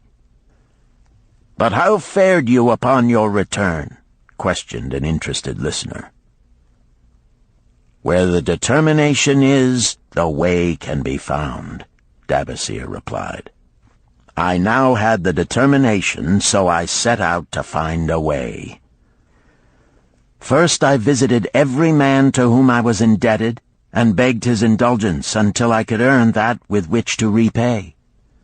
Most of them met me gladly. Several reviled me, but others offered to help me. One indeed did give me the very help I needed. It was Mathon, the gold lender. Learning that I had been a camel tender in Syria, he sent me to old Nebator, the camel trader, just commissioned by our good king to purchase many herds of sound camels for the great expedition. With him, my knowledge of camels I put to good use. Gradually, I was able to repay every copper and every piece of silver. Then at last I could hold up my head and feel that I was an honorable man among men." Again Dabasir turned to his food. "Kaskor, thou snail," he called loudly to be heard in the kitchen. "The food is cold. Bring me more meat fresh from the roasting. Bring thou also a very large portion for Tarkad, the son of my old friend, who is hungry and shall eat with me." So ended the tale of Dabasir, the camel trader of old Babylon. He found his own soul when he realized a great truth, a truth that had been known and used by wise men long before his time. It has led men of all ages out of difficulties and into success, and it will continue to do so for those who have the wisdom to understand its magic power. It is for any man to use who reads these lines. Where the determination is, the way can be found.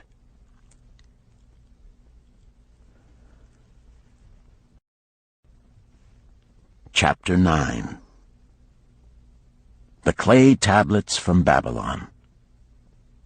St. Swithin's College, Nottingham University, Newark-on-Trent, Nottingham. October 21st, 1934.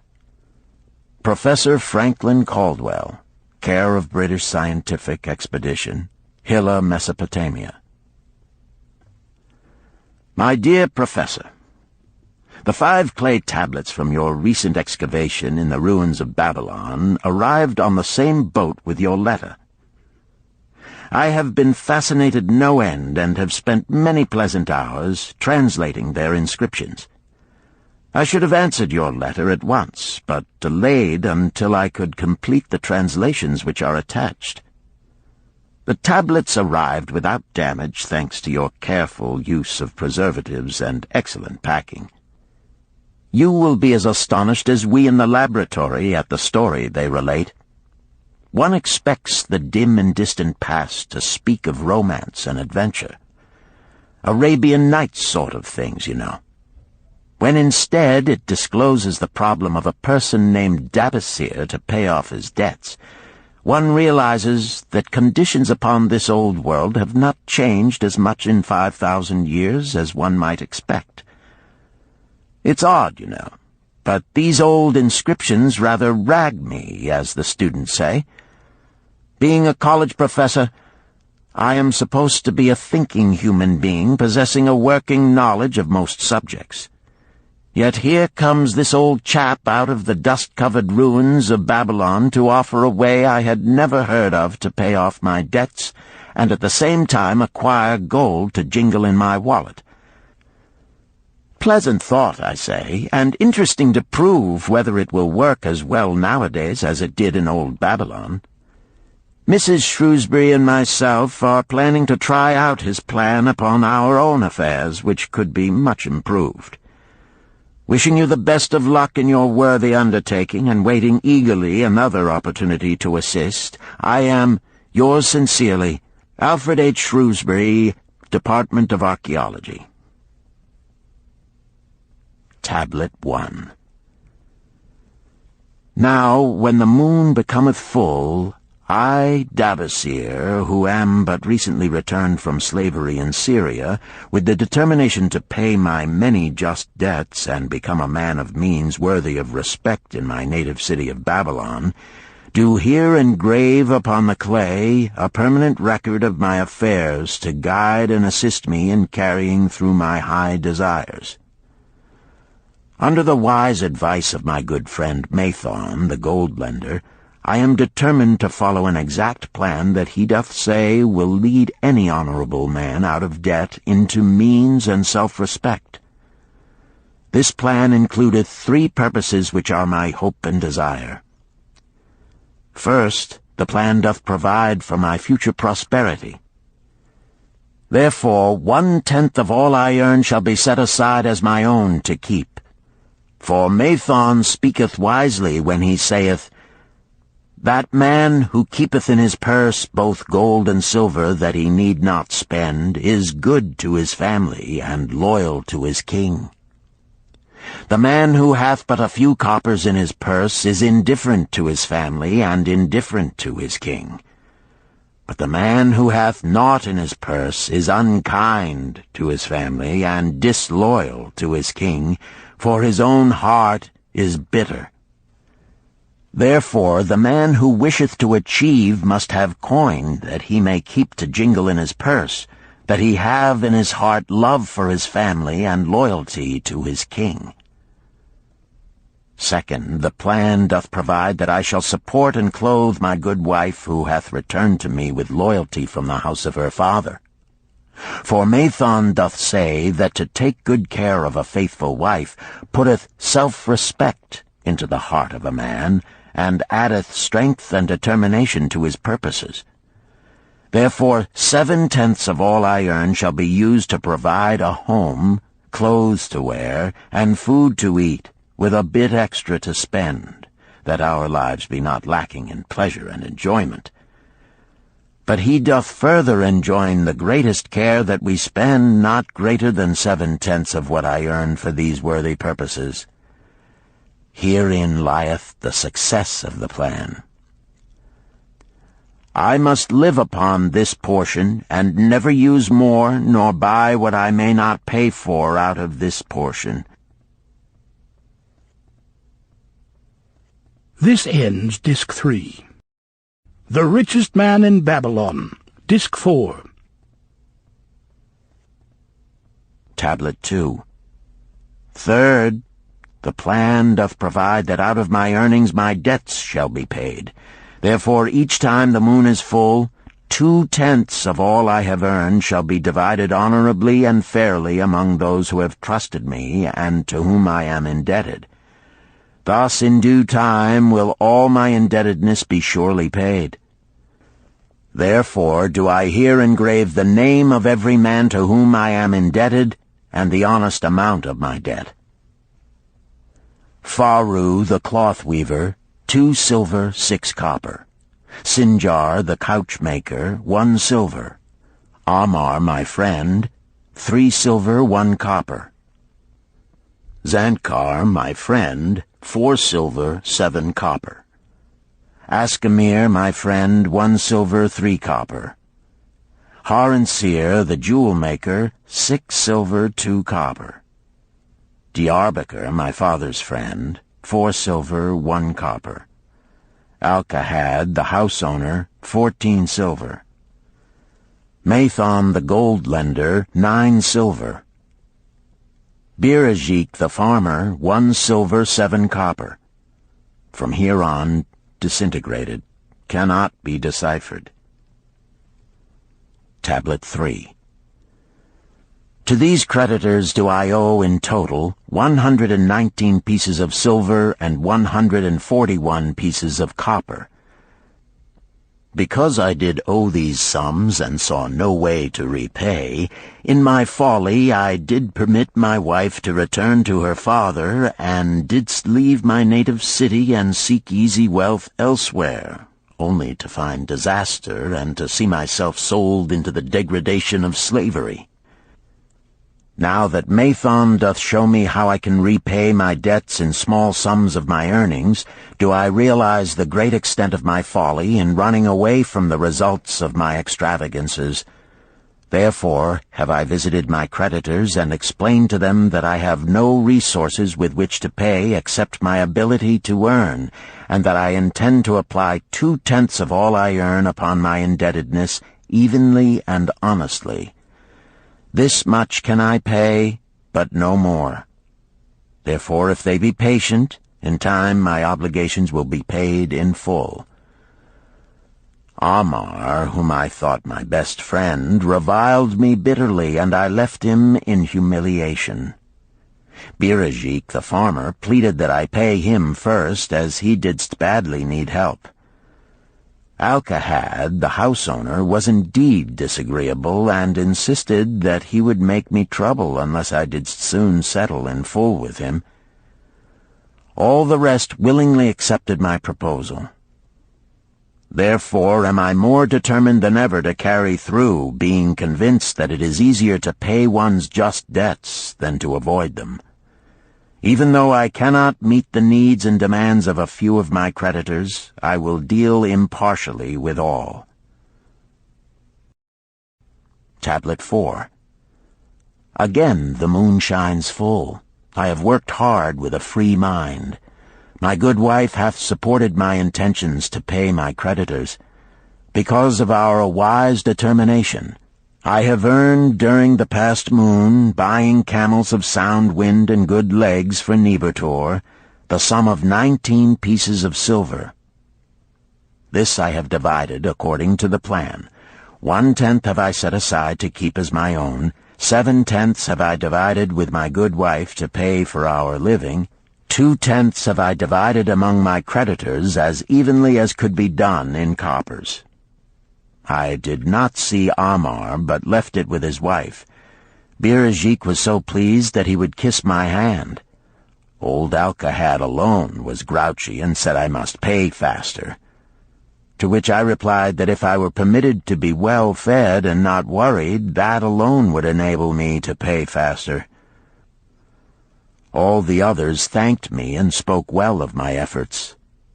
Therefore, at the end of one moon, my indebtedness is reduced by almost 4 pieces of silver, and I possess almost 2 pieces of silver besides, upon which no man hath claim. My heart is lighter than it hath been for a long time. Again the moon shines full. I have worked hard, but with poor success. Few camels have I been able to buy. Only 11 pieces of silver have I earned. Nevertheless, my good wife and I have stood by the plan, even though we have bought no new raiment and eaten little but herbs.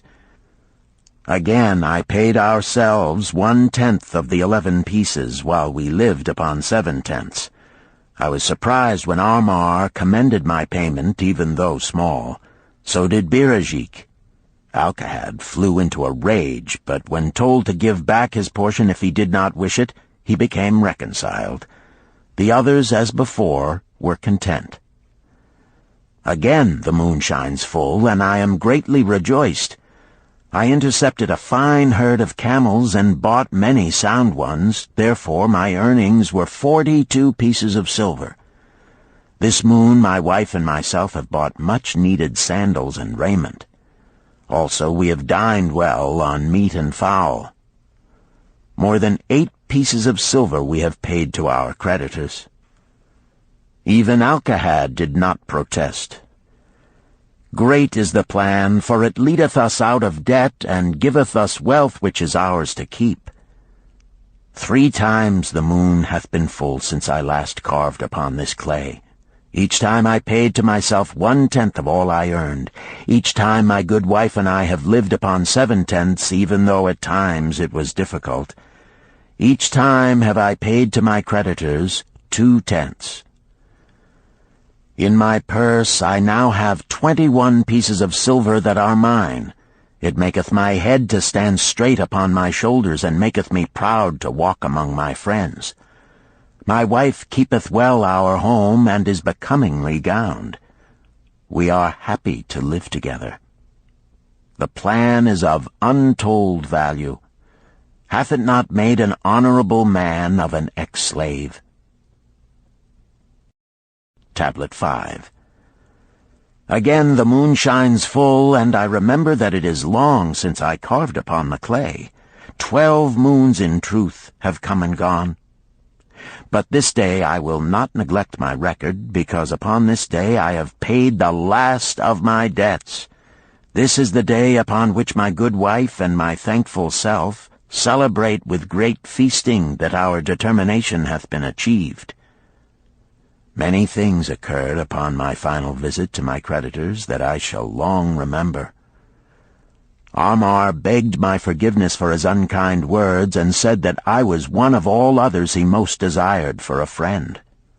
Old Alcahad is not so bad after all, for he said, "Thou wert once a piece of soft clay to be pressed and molded by any hand that touched thee.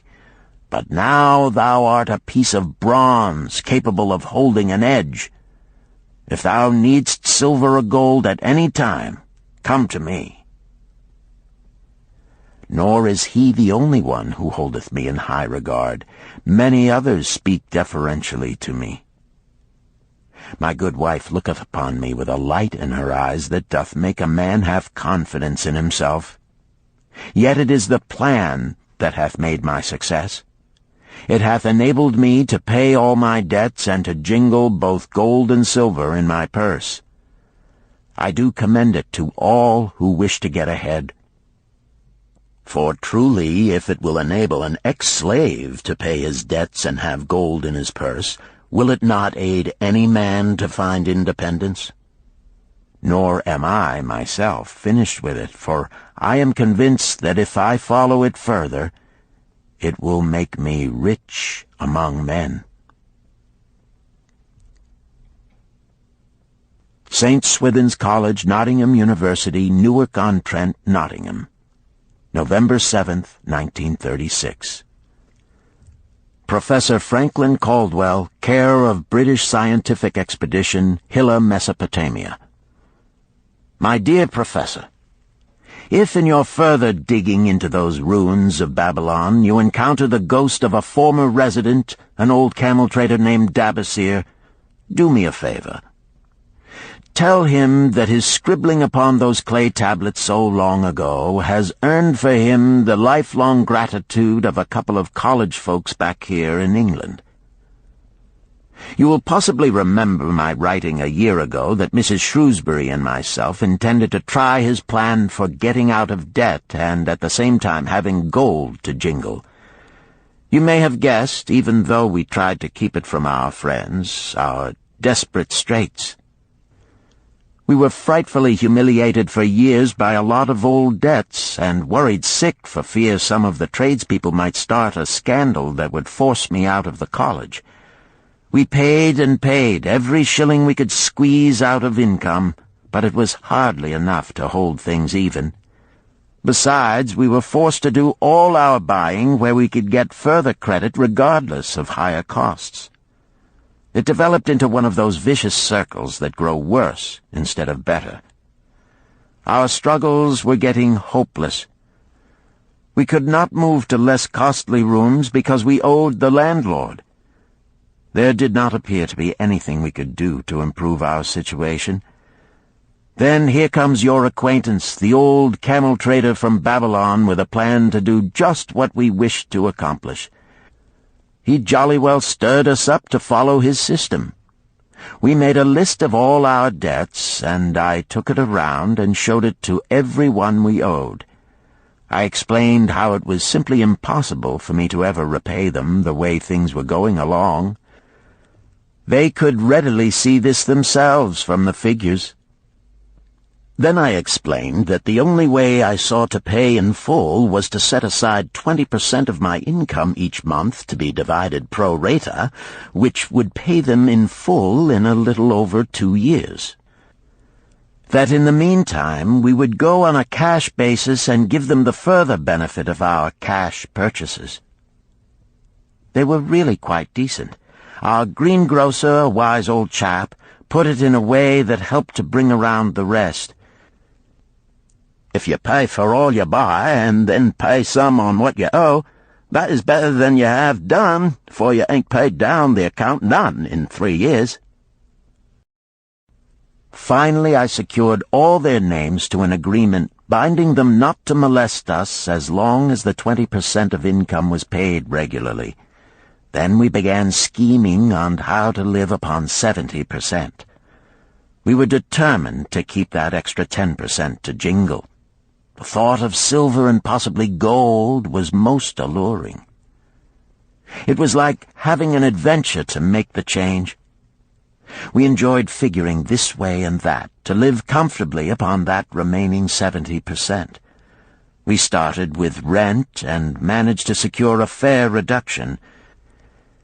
Next, we put our favorite brands of tea and such under suspicion, and were agreeably surprised how often we could purchase superior qualities at less cost. It is too long a story for a letter, but anyhow it did not prove difficult. We managed, and right cheerfully at that. What a relief it proved to have our affairs in such a shape we were no longer persecuted by past due accounts. I must not neglect, however, to tell you about that extra 10% we were supposed to jingle. Well, we did jingle it for some time. Now, don't laugh too soon. You see, that is the sporty part. It is the real fun to start accumulating money that you do not want to spend. There is more pleasure in running up such a surplus than there could be in spending it. After we had jingled to our heart's content, we found a more profitable use for it. We took up an investment upon which we could pay that 10% each month. This is proving to be the most satisfying part of our regeneration. It is the first thing we pay out of my check. There is a most gratifying sense of security to know our investment is growing steadily. By the time my teaching days are over, it should be a snug sum, large enough so the income will take care of us from then on. All this out of my same old check. Difficult to believe, yet absolutely true.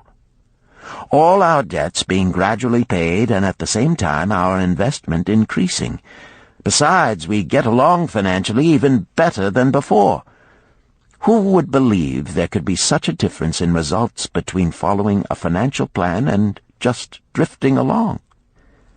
At the end of the next year, when all our old bills shall have been paid, we will have more to pay upon our investment besides some extra for travel. We are determined never again to permit our living expenses to exceed 70% of our income. Now you can understand why we would like to extend our personal thanks to that old chap whose plan saved us from our hell on earth.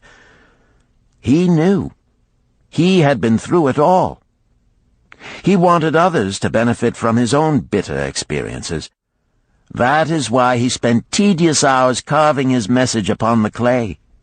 He had a real message for fellow sufferers, a message so important that after 5,000 years it has risen out of the ruins of Babylon just as true and just as vital as the day it was buried.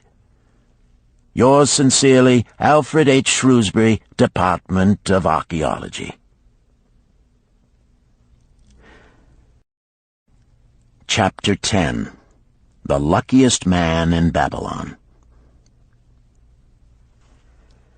At the head of his caravan proudly rode Shahrunada, the merchant prince of Babylon.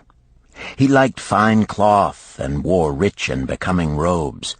He liked fine animals and sat easily upon his spirited Arabian stallion. To look at him, one would hardly have guessed his advanced years. Certainly they would not have suspected that he was inwardly troubled. The journey from Damascus is long, and the hardships of the desert many. These he minded not. The Arab tribes are fierce and eager to loot rich caravans. These he feared not, for his many fleet-mounted guards were a safe protection. About the youth at his side, whom he was bringing from Damascus, was he disturbed. This was Hayden Gula, the grandson of his partner of other years, Arid Gula, to whom he felt he owed a debt of gratitude which could never be repaid. He would like to do something for this grandson, but the more he considered this, the more difficult it seemed because of the youth himself. Eyeing the young man's rings and earrings, he thought to himself, "He thinks jewels are for men. Still, he has his grandfather's strong face. But his grandfather wore no such gaudy robes. Yet I sought him to come, hoping I might help him get a start for himself and get away from the wreck his father has made of their inheritance." Hayden Gula broke in upon his thoughts. "Why dost thou work so hard, riding always with thy caravan upon its long journeys? Dost thou never take time to enjoy life?" Shahrunada smiled. "To enjoy life?" he repeated. "What wouldst thou do to enjoy life if thou wert Shahrunada?" "If I had wealth equal to thine, I would live like a prince. Never across the hot desert would I ride. I would spend the shekels as fast as they came to my purse. I would wear the richest of robes and the rarest of jewels. That would be a life to my liking, a life worth living." Both men laughed. "Thy grandfather wore no jewels," Shahrunada spoke before he thought, then continued jokingly, "Wouldst thou leave no time for work?" "Work was made for slaves," Hayden Gula responded. Shahrunada bit his lip but made no reply, riding in silence until the trail led them to the slope. Here he reined his mount, and pointing to the green valley far away, "See, there is the valley. Look far down, and thou canst faintly see the walls of Babylon. The tower is the temple of Bel. If thine eyes are sharp, thou mayest even see the smoke from the eternal fire upon its crest." "So that is Babylon? Always have I longed to see the wealthiest city in all the world," Hayden Gula commented. "Babylon, where my grandfather started his fortune. Would he were still alive, we would not be so sorely pressed. Why wish his spirit to linger on earth beyond its allotted time? Thou and thy father can well carry on his good work. Alas, of us neither has his gift. Father and myself know not his secret for attracting the golden shekels." Shahrunada did not reply, but gave rein to his mount and rode thoughtfully down the trail to the valley. Behind them followed the caravan in a cloud of reddish dust. Some time later they reached the King's Highway and turned south through the irrigated farms. 3 old men plowing a field caught Shahrunada's attention. They seemed strangely familiar. How ridiculous! One does not pass a field after 40 years and find the same men plowing there. Yet something within him said they were the same. One, with an uncertain grip, held the plow. The others laboriously plodded beside the oxen, ineffectually beating them with their barrel staves to keep them pulling. 40 years ago, he had envied these men. How gladly he would have exchanged places. But what a difference now! With pride he looked back at his trailing caravan, well-chosen camels and donkeys loaded high with valuable goods from Damascus. All this was but one of his possessions. He pointed to the plowers, saying, "Still plowing the same field where they were 40 years ago. They look it, but why thinkest thou they are the same?" "I saw them there," Shahrunada replied. Recollections were racing rapidly through his mind. Why could he not bury the past and live in the present? Then he saw, as in a picture, the smiling face of Arid Gula. The barrier between himself and the cynical youth beside him dissolved. But how could he help such a superior youth with his spendthrift ideas and bejeweled hands? Work he could offer in plenty to willing workers, but not for men who considered themselves too good for work. Yet he owed it to Arid Gula to do something, not a half-hearted attempt. He and Arid Gula had never done things that way. They were not that sort of men. A plan came almost in a flash. There were objections. He must consider his own family and his own standing. It would be cruel. It would hurt. Being a man of quick decisions, he waived objections and decided to act. "Wouldst thou be interested in hearing how thy worthy grandfather and myself joined in the partnership which proved so profitable?" he questioned. "Why not just tell me how thou madest the golden shekels? That is all I need to know," the young man parried. Sharunada ignored the reply and continued, "We start with those men plowing. I was no older than thou. As the column of men in which I marched approached, good old Megiddo, the farmer, scoffed at the slipshod way in which they plowed. Megiddo was chained next to me. 'Look at the lazy fellows,' he protested. 'The plow holder makes no effort to plow deep, nor do the beaters keep the oxen in the furrow. How can they expect to raise a good crop with poor plowing?' "'Didst thou say Megiddo was chained to thee?' Hayden Gula asked in surprise. "'Yes, with bronze collars about our necks and a length of heavy chain between us. Next to him was Zabado, the sheep thief. I had known him in Harun. At the end was a man we called Pirate because he told us not his name. We judged him as a sailor as he had entwined serpents tattooed upon his chest in sailor fashion. The column was made up thus, so the men could walk in fours." "Thou wert chained as a slave?" Hayden Gula asked incredulously. "Did not thy grandfather tell thee I was once a slave? He often spoke of thee, but never hinted of this. He was a man thou couldst trust with innermost secrets. Thou, too, are a man I may trust, am I not right?" Sharunada looked him squarely in the eye. "Thou mayest rely upon my silence, but I am amazed. Tell me, how didst thou come to be a slave?" Sharunada shrugged his shoulders. "Any man may find himself a slave. It was a gaming house and barley beer that brought me disaster. I was the victim of my brother's indiscretions. In a brawl he killed his friend. I was bonded to the widow by my father, desperate to keep my brother from being prosecuted under the law. When my father could not raise the silver to free me, she in anger sold me to the slave dealer." "What a shame and injustice," Hayden Gula protested. "But tell me, how didst thou regain freedom?" "We shall come to that, but not yet. Let us continue my tale. As we passed, the plowers jeered at us. One did doff his ragged hat and bow low, calling out, 'Welcome to Babylon, guests of the king! He waits for thee on the city walls where the banquet is spread, mud bricks and onion soup.' With that, they laughed uproariously. Pirate flew into a rage and cursed them roundly.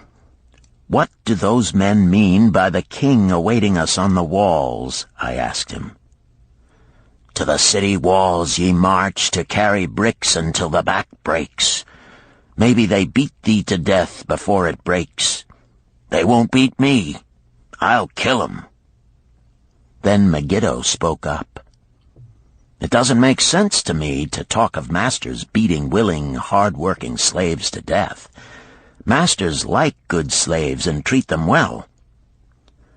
"Who wants to work hard?" commented Zabato. "Those plowers are wise fellows. They're not breaking their backs, just letting on as if they be." "Thou can't get ahead by shirking," Megiddo protested. "If thou plow a hectare, that's a good day's work, and any master knows it. But when thou plow only a half, that's shirking. I don't shirk. I like to work, and I like to do good work, for work is the best friend I've ever known. It has brought me all the good things I've had, my farm and cows and crops, everything." "Yea, and where be these things now?" scoffed Zabato. "I figure it pays better to be smart and get by without working. You watch Zabato. If we're sold to the walls, he'll be carrying the water bag or some easy job, when thou, who like to work, will be breaking thy back carrying bricks." He laughed his silly laugh. Terror gripped me that night. I could not sleep. I crowded close to the guard rope, and when the others slept, I attracted the attention of Godoso, who was doing the first guard watch. He was one of those brigand Arabs, the sort of rogue who, if he robbed thee of thy purse, would think he must also cut thy throat. "Tell me, Godoso," I whispered, "when we get to Babylon, will we be sold to the walls?" "Why want to know?" he questioned cautiously. "Canst thou not understand?" I pleaded. "I am young. I want to live. I don't want to be worked or beaten to death on the walls. Is there any chance for me to get a good master?" He whispered back, "I tell something. Thou good fellow, give Godoso no trouble. Most times we go first to slave market. Listen now. When buyers come, tell 'em you good worker, like to work hard for good master, make 'em want to buy. You not make 'em buy, next day you carry brick. Mighty hard work." After he walked away, I lay in the warm sand looking up at the stars and thinking about work. What Megiddo had said about it being his best friend made me wonder if it would be my best friend. Certainly it would be if it helped me out of this. When Megiddo awoke, I whispered my good news to him. It was our one ray of hope as we marched toward Babylon. Late in the afternoon, we approached the walls and could see the lines of men, like black ants, climbing up and down the steep diagonal paths. As we drew closer, we were amazed at the thousands of men working. Some were digging in the moat, others mixed the dirt into mud bricks. The greatest number were carrying the bricks in large baskets up those steep trails to the masons. Overseers cursed the laggards and cracked bullock whips over the backs of those who failed to keep in line. Poor, worn-out fellows were seen to stagger and fall beneath their heavy baskets, unable to rise again. If the lash failed to bring them to their feet, they were pushed to the side of the paths and left writhing in agony. Soon they would be dragged down to join other craven bodies beside the roadway to await unsanctified graves. As I beheld the ghastly sight, I shuddered. So this was what awaited my father's son if he failed at the slave market. Godoso had been right. We were taken through the gates of the city to the slave prison, and next morning marched to the pens in the market. Here the rest of the men huddled in fear, and only the whips of our guard could keep them moving so the buyers could examine them. Megiddo and myself eagerly talked to every man who permitted us to address him. The slave dealer brought soldiers from the king's guard who shackled Pirate and brutally beat him when he protested. As they led him away, I felt sorry for him. Megiddo felt that we would soon part. When no buyers were near, he talked to me earnestly to impress upon me how valuable work would be to me in the future. Some men hate it. They make it their enemy. Better to treat it like a friend. Make thyself like it. Don't mind because it is hard. If thou thinkest about what a good house thou build, then who cares if the beams are heavy and it is far from the well to carry the water for the plaster? Promise me, boy, if thou get a master, work for him as hard as thou canst. If he does not appreciate all thou do, never mind. Remember, work well done does good to the man who does it. It makes him a better man. He stopped as a burly farmer came to the enclosure and looked at us critically. Megiddo asked about his farm and crops, soon convincing him that he would be a valuable man. After violent bargaining with the slave dealer, the farmer drew a fat purse from beneath his robe, and soon Megiddo had followed his new master out of sight. A few other men were sold during the morning. At noon, Godoso confided to me that the dealer was disgusted and would not stay over another night, but would take all who remained at sundown to the king's buyer. I was becoming desperate when a fat, good-natured man walked up to the wall and inquired if there was a baker among us. I approached him, saying, "Why should a good baker like thyself seek another baker of inferior ways? Would it not be easier to teach a willing man like myself thy skilled ways? Look at me. I am young, strong, and like to work. Give me a chance, and I will do my best to earn gold and silver for thy purse." He was impressed by my willingness, and began bargaining with the dealer, who had never noticed me since he had bought me, but now waxed eloquent on my abilities, good health, and good disposition. I felt like a fat ox being sold to a butcher. At last, much to my joy, the deal was closed. I followed my new master away, thinking I was the luckiest man in Babylon. My new home was much to my liking. Nananeid, my master, taught me how to grind the barley in the stone bowl that stood in the courtyard, how to build the fire in the oven, and then how to grind very fine the sesame flour for the honey cakes. I had a couch in the shed where his grain was stored. The old slave housekeeper, Swasti, fed me well and was pleased at the way I helped her with the heavy tasks. Here was the chance I had longed for to make myself valuable to my master, and, I hoped, to find a way to earn my freedom. I asked Nananeid to show me how to knead the bread and to bake. This he did, much pleased at my willingness. Later, when I could do this well, I asked him to show me how to make the honey cakes, and soon I was doing all the baking. My master was glad to be idle, but Swasti shook her head in disapproval. "No work to do is bad for any man," she declared. I felt it was time for me to think of a way by which I might start to earn coins to buy my freedom. As the baking was finished at noon, I thought Nananeid would approve if I found profitable employment for the afternoons and might share my earnings with me. Then the thought came to me, why not bake more of the honey cakes and peddle them to hungry men upon the streets of the city? I presented my plan to Nananeid this way. If I can use my afternoons after the baking is finished to earn for thee coins, would it be only fair for thee to share my earnings with me, that I might have money of my own to spend for those things which every man desires and needs?" Fair enough, he admitted. When I told him of my plan to peddle our honey cakes, he was well pleased. "Here is what we will do," he suggested. "Thou sellest them at 2 for a penny, then half of the pennies will be mine to pay for the flour and the honey and the wood to bake them. Of the rest I shall take half, and thou shalt keep half." I was much pleased by this generous offer that I might keep for myself 1/4 of my sales. That night I worked late to make a tray upon which to display them. Nananeid gave me one of his worn robes that I might look well, and Swasti helped me patch it and wash it clean.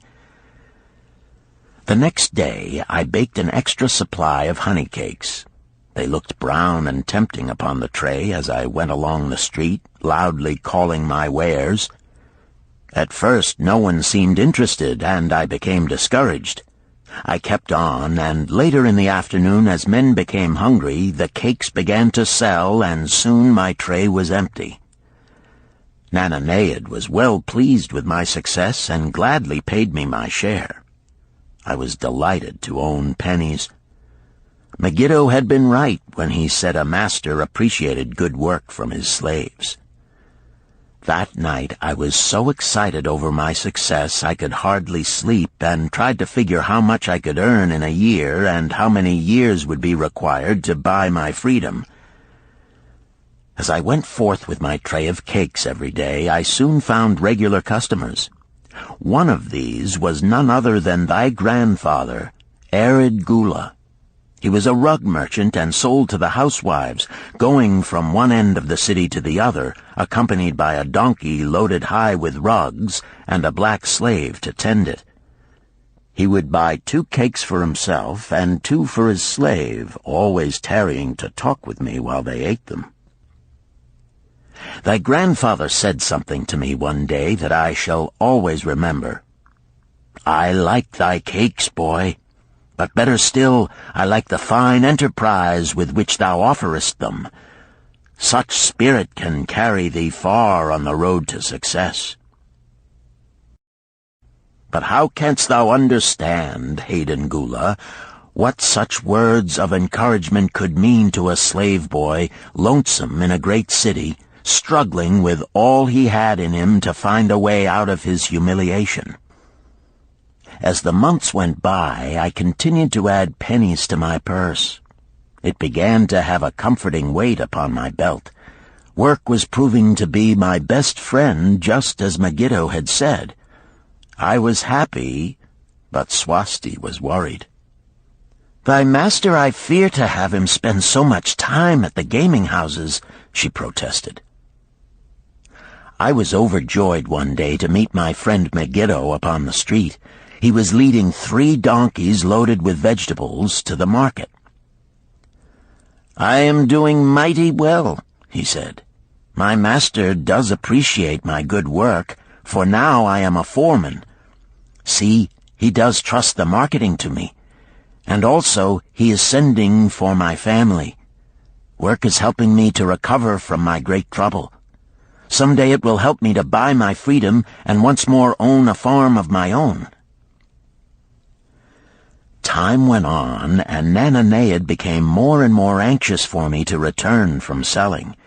He would be waiting when I returned, and would eagerly count and divide our money.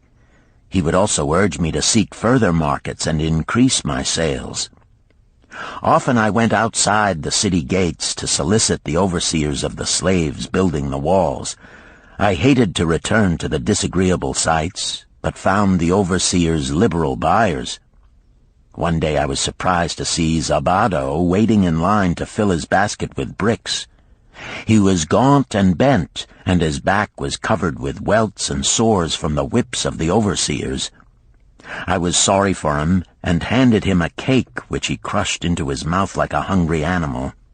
Seeing the greedy look in his eyes, I ran before he could grab my tray. "Why dost thou work so hard?" Arid Gula said to me one day. "Almost the same question thou asked of me today, dost thou remember?" I told him what Megiddo had said about work and how it was proving to be my best friend. I showed him with pride my wallet of pennies and explained how I was saving them to buy my freedom. "When thou art free, what wilt thou do?" he inquired. "Then," I answered, "I intend to become a merchant." At that he confided in me, something I had never suspected. "Thou knowest not that I also am a slave. I am in partnership with my master."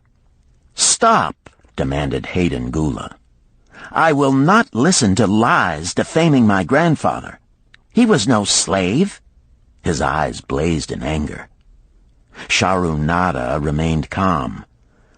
"I honor him for rising above his misfortune and becoming a leading citizen of Damascus. Art thou his grandson, cast of the same mold? Art thou man enough to face true facts, or dost thou prefer to live under false illusions?" Hayden Gula straightened in his saddle. In a voice suppressed with deep emotion, he replied, "My grandfather was beloved by all. Countless were his good deeds. When the famine came, did not his gold buy grain in Egypt, and did not his caravan bring it to Damascus and distribute it to the people so none would starve? Now thou sayest he was but a despised slave in Babylon. Had he remained a slave in Babylon, then he might well have been despised. But when, through his own efforts, he became a great man in Damascus, the gods indeed condoned his misfortunes and honored him with their respect," Sharunada replied. "After telling me that he was a slave," Sharunada continued, "he explained how anxious he had been to earn his freedom. Now that he had enough money to buy this, he was much disturbed as to what he should do. He was no longer making good sales and feared to leave the support of his master." I protested his indecision. "Cling no longer to thy master. Get once again the feeling of being a free man. Act like a free man and succeed like one. Decide what thou desirest to accomplish, and then work will aid thee to achieve it." He went on his way, saying he was glad I had shamed him for his cowardice. One day I went outside the gates again, and was surprised to find a great crowd gathering there. When I asked a man for an explanation, he replied, "Hast thou not heard? An escaped slave who murdered one of the king's guards has been brought to justice and will this day be flogged to death for his crime. Even the king himself is to be here." So dense was the crowd about the flogging post, I feared to go near lest my tray of honey cakes be upset. Therefore I climbed up the unfinished wall to see over the heads of the people. I was fortunate in having a view of Nebuchadnezzar himself as he rode by in his golden chariot. Never had I beheld such grandeur, such robes and hangings of gold cloth and velvet. I could not see the flogging, though I could hear the shrieks of the poor slave. I wondered how one so noble as our handsome king could endure to see such suffering, yet when I saw he was laughing and joking with his nobles, I knew he was cruel and understood why such inhuman tasks were demanded of the slaves building the walls. After the slave was dead, his body was hung upon a pole by a rope attached to his leg so all might see. As the crowd began to thin, I went close. On the hairy chest, I saw tattooed 2 entwined serpents. It was Pirate. The next time I met Arid Gula, he was a changed man. Full of enthusiasm, he greeted me. "Behold, the slave thou knewest is now a free man. There was magic in thy words. Already my sales and my profits are increasing. My wife is overjoyed. She was a free woman, the niece of my master. She much desires that we move to a strange city where no man shall know I was once a slave.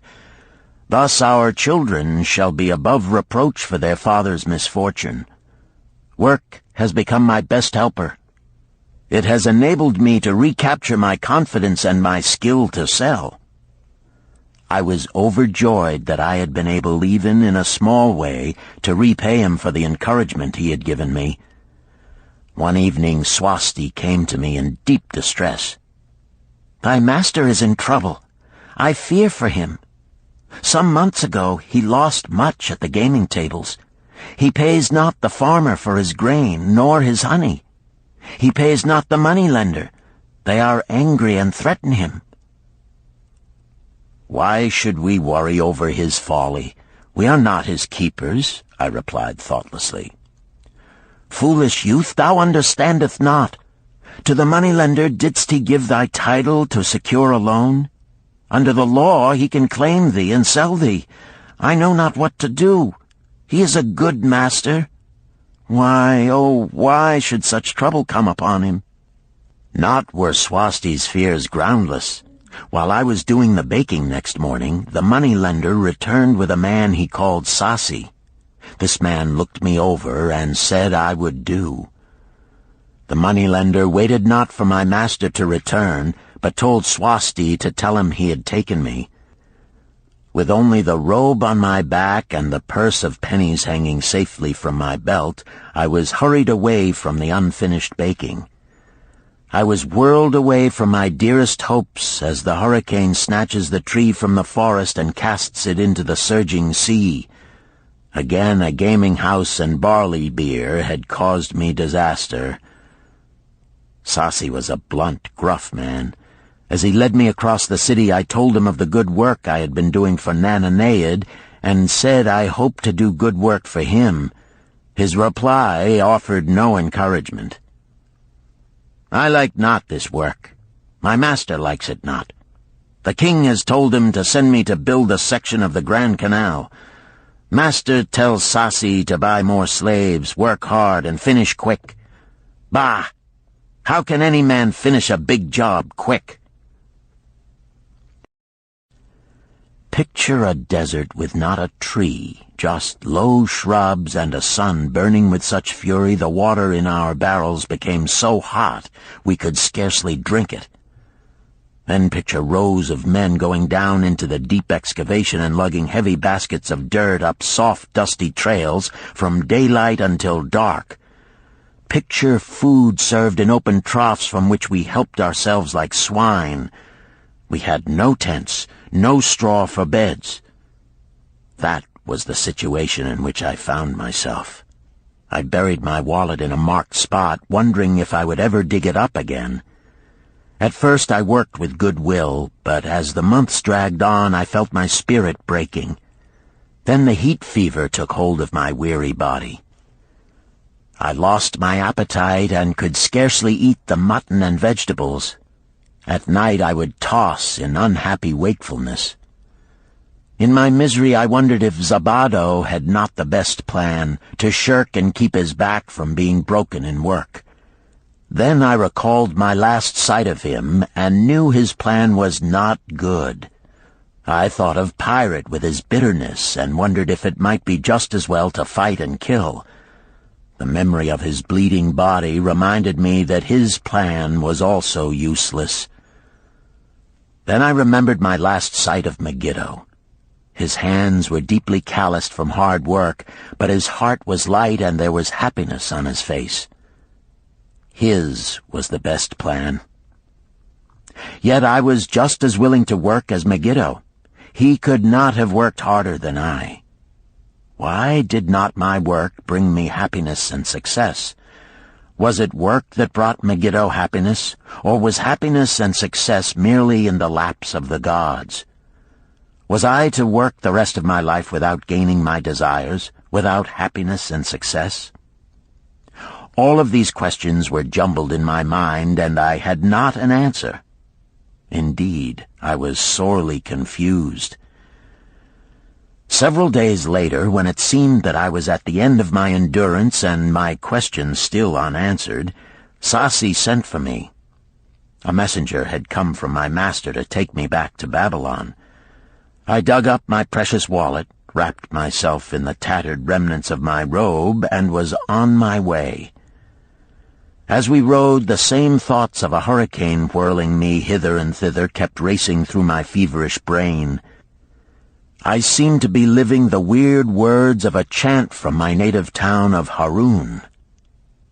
Besetting a man like a whirlwind, driving him like a storm, whose course no one can follow, whose destiny no one can foretell.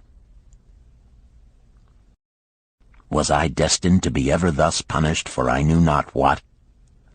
What new miseries and disappointments awaited me? When we rode to the courtyard of my master's house, imagine my surprise when I saw Erid Gula awaiting me. He helped me down and hugged me like a long-lost brother. As we went our way, I would have followed him as a slave should follow his master, but he would not permit me. He put his arm about me, saying, "I hunted everywhere for thee. When I had almost given up hope, I did meet Swasti, who told me of the money-lender who directed me to thy noble owner.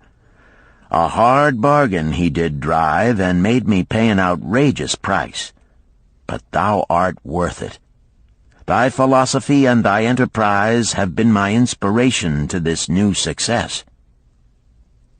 "Megiddo's philosophy, not mine," I interrupted. "Megiddo's and thine. Thanks to thee both, we are going to Damascus, and I need thee for my partner." "See," he exclaimed, "in one moment thou wilt be a free man."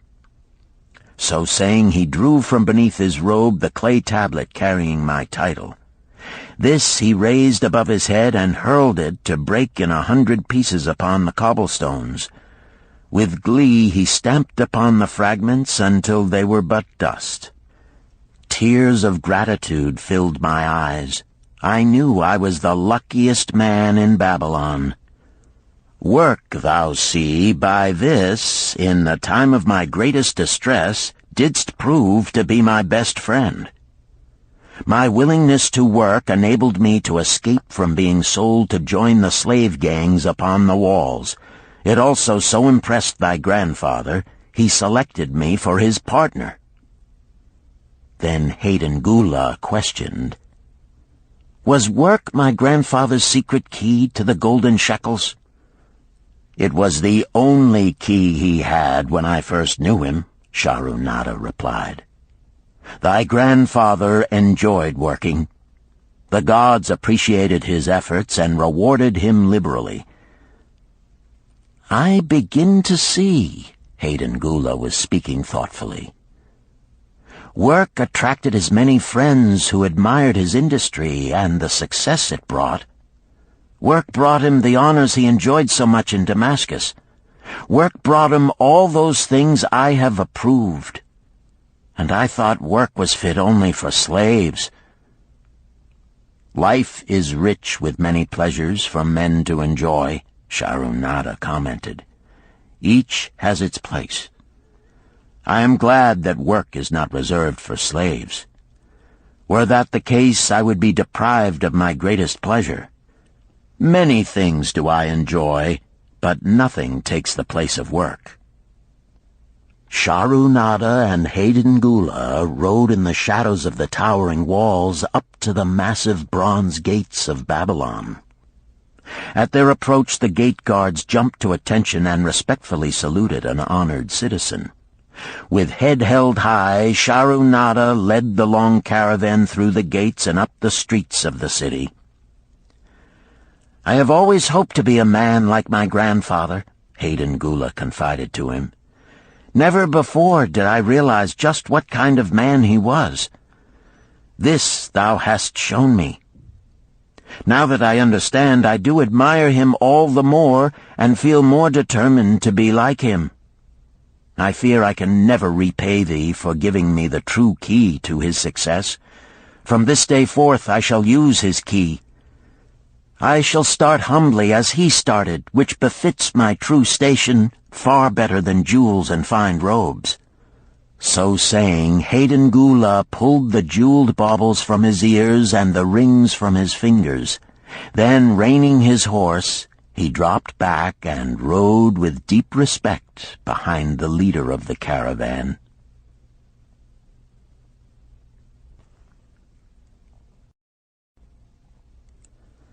Chapter 11. An Historical Sketch of Babylon. In the pages of history there lives no city more glamorous than Babylon. Its very name conjures visions of wealth and splendor. Its treasures of gold and jewels were fabulous. One naturally pictures such a wealthy city as located in a suitable setting of tropical luxury, surrounded by rich natural resources of forests and mines. Such was not the case. It was located beside the Euphrates River in a flat, arid valley. It had no forests, no mines, not even stone for building. It was not even located upon a natural trade route. The rainfall was insufficient to raise crops. Babylon is an outstanding example of man's ability to achieve great objectives using whatever means are at his disposal. All of the resources supporting this large city were man-developed. All of its riches were man-made. Babylon possessed just two natural resources: a fertile soil and water in the river. With one of the greatest engineering accomplishments of this or any other day, Babylonian engineers diverted the waters from the river by means of dams and immense irrigation canals. Far out across that arid valley went these canals to pour the life-giving waters over the fertile soil. This ranks among the first engineering feats known to history. Such abundant crops as were the reward of this irrigation system the world had never seen before.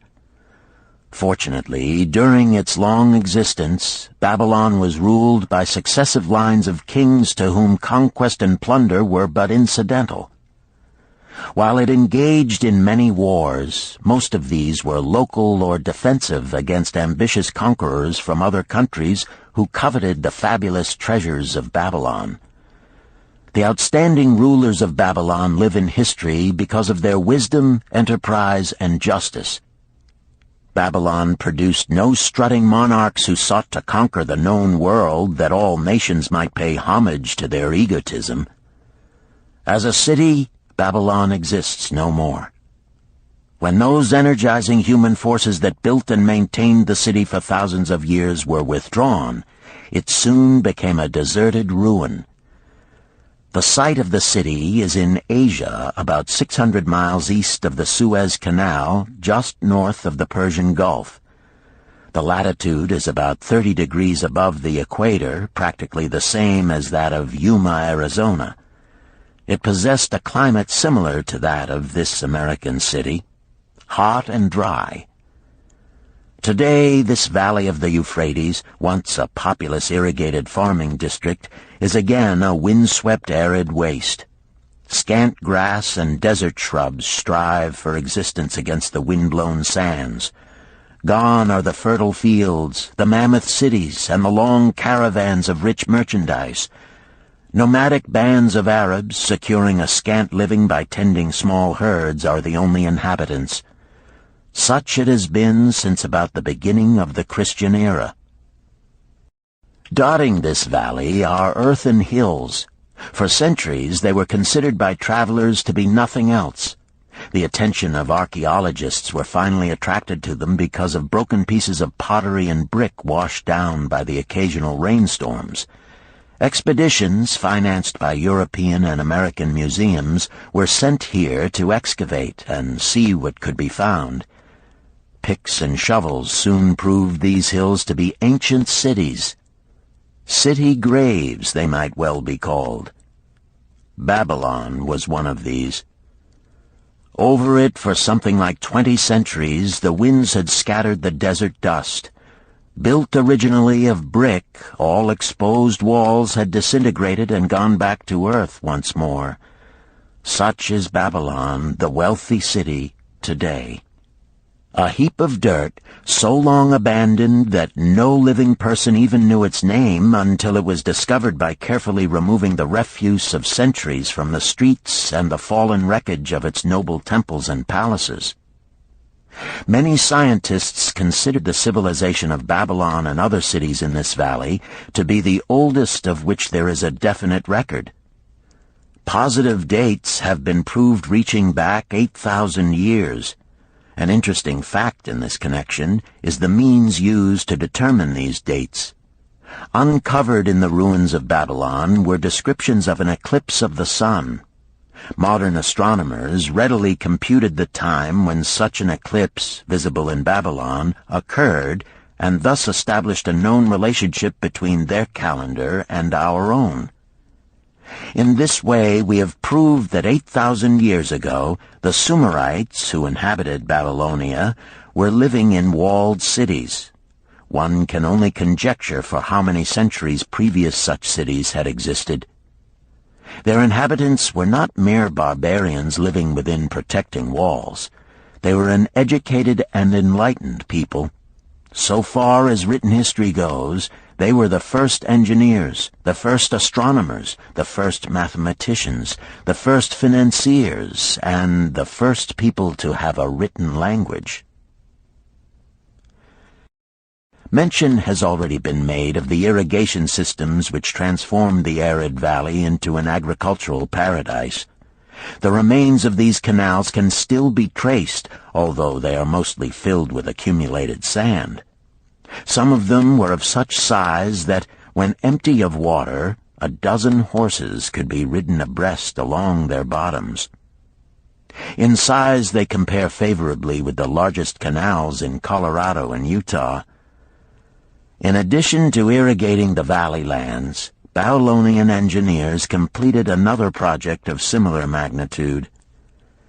By means of an elaborate drainage system, they reclaimed an immense area of swampland at the mouths of the Euphrates and Tigris rivers and put this also under cultivation. Herodotus, the Greek traveler and historian, visited Babylon while it was in its prime and has given us the only known description by an outsider. His writings give a graphic description of the city and some of the unusual customs of its people. He mentions the remarkable fertility of the soil and the bountiful harvest of wheat and barley which they produced. The glory of Babylon has faded, but its wisdom has been preserved for us. For this we are indebted to their form of records. In that distant day, the use of paper had not been invented. Instead, they laboriously engraved their writing upon tablets of moist clay. When completed, these were baked and became hard tile. In size, they were about 6 by 8 inches and an inch in thickness. These clay tablets, as they are commonly called, were used much as we use modern forms of writing. Upon them were engraved legends, poetry, history, transcriptions of royal decrees, the laws of the land, titles to property, promissory notes, and even letters which were dispatched by messengers to distant cities. From these clay tablets we are permitted an insight into the intimate personal affairs of the people. For example, one tablet, evidently from the records of a country storekeeper, relates that upon the given date, a certain named customer brought in a cow and exchanged it for 7 sacks of wheat, 3 being delivered at the time, and the other 4 to await the customer's pleasure. Safely buried in the wrecked cities, archaeologists have recovered entire libraries of these tablets, hundreds of thousands of them. One of the outstanding wonders of Babylon was the immense walls surrounding the city. The ancients ranked them with the Great Pyramid of Egypt as belonging to the 7 wonders of the world. Queen Semiramis is credited with having erected the first walls during the early history of the city. Modern excavators have been unable to find any trace of the original walls, nor is their exact height known. From mention made by early writers, it is estimated they were about 50 to 60 feet high, faced on the outer side with burnt brick, and further protected by a deep moat of water.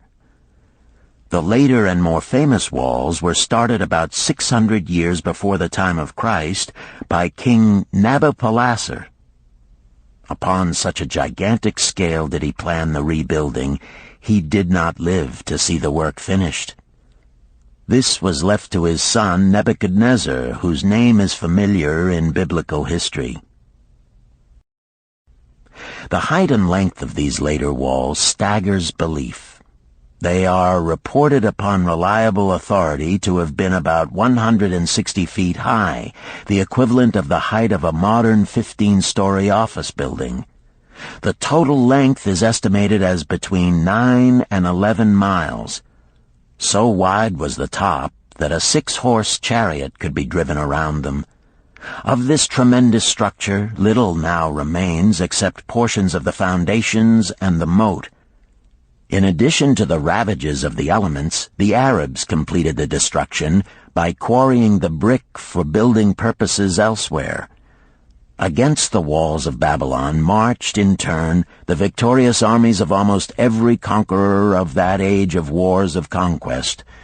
A host of kings laid siege to Babylon, but always in vain.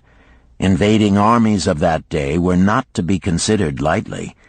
Historians speak of such units as 10,000 horsemen, 25,000 chariots, 1,200 regiments of foot soldiers with 1,000 men to the regiment.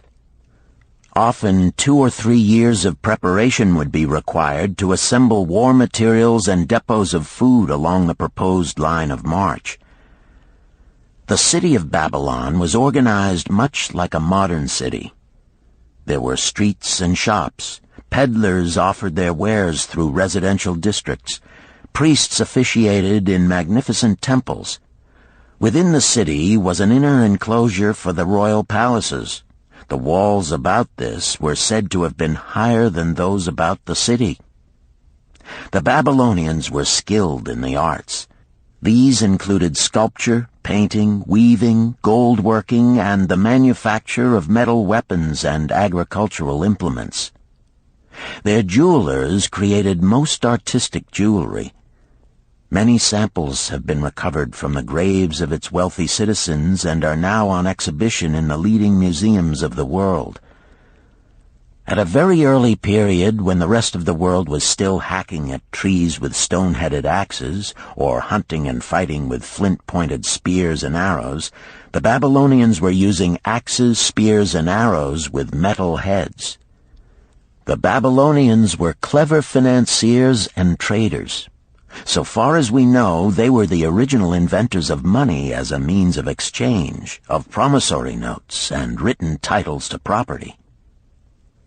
Babylon was never entered by hostile armies until about 540 years before the birth of Christ. Even then, the walls were not captured. The story of the fall of Babylon is most unusual. Cyrus, one of the great conquerors of that period, intended to attack the city and hoped to take its impregnable walls. Advisors of Nabonidus, the king of Babylon, persuaded him to go forth to meet Cyrus and give him battle without waiting for the city to be besieged. In the succeeding defeat to the Babylonian army, it fled away from the city.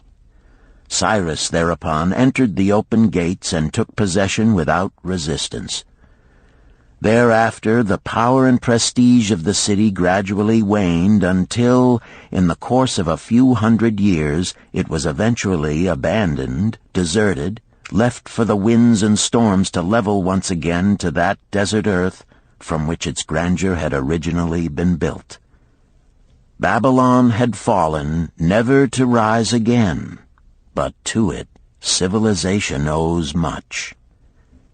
The eons of time have crumbled to dust the proud walls of its temples, but the wisdom of Babylon endures. The End.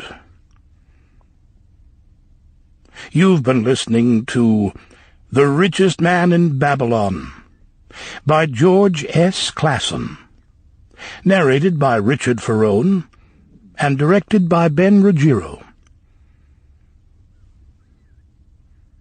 If you've enjoyed this book and this performance, Recorded Books recommends The Art of War by Sun Tzu, narrated by Joe Mantegna. This classic of military strategy includes a detailed introduction and commentary on the history of Chinese warfare and military thought. We also recommend Nickel and Dimed by Barbara Ehrenreich, narrated by Christine McMurdo Wallace. Nickel and Dimed reveals low-wage America in all its tenacity, anxiety, and surprising generosity. A land of big boxes, fast food, and 1,000 desperate stratagems for survival.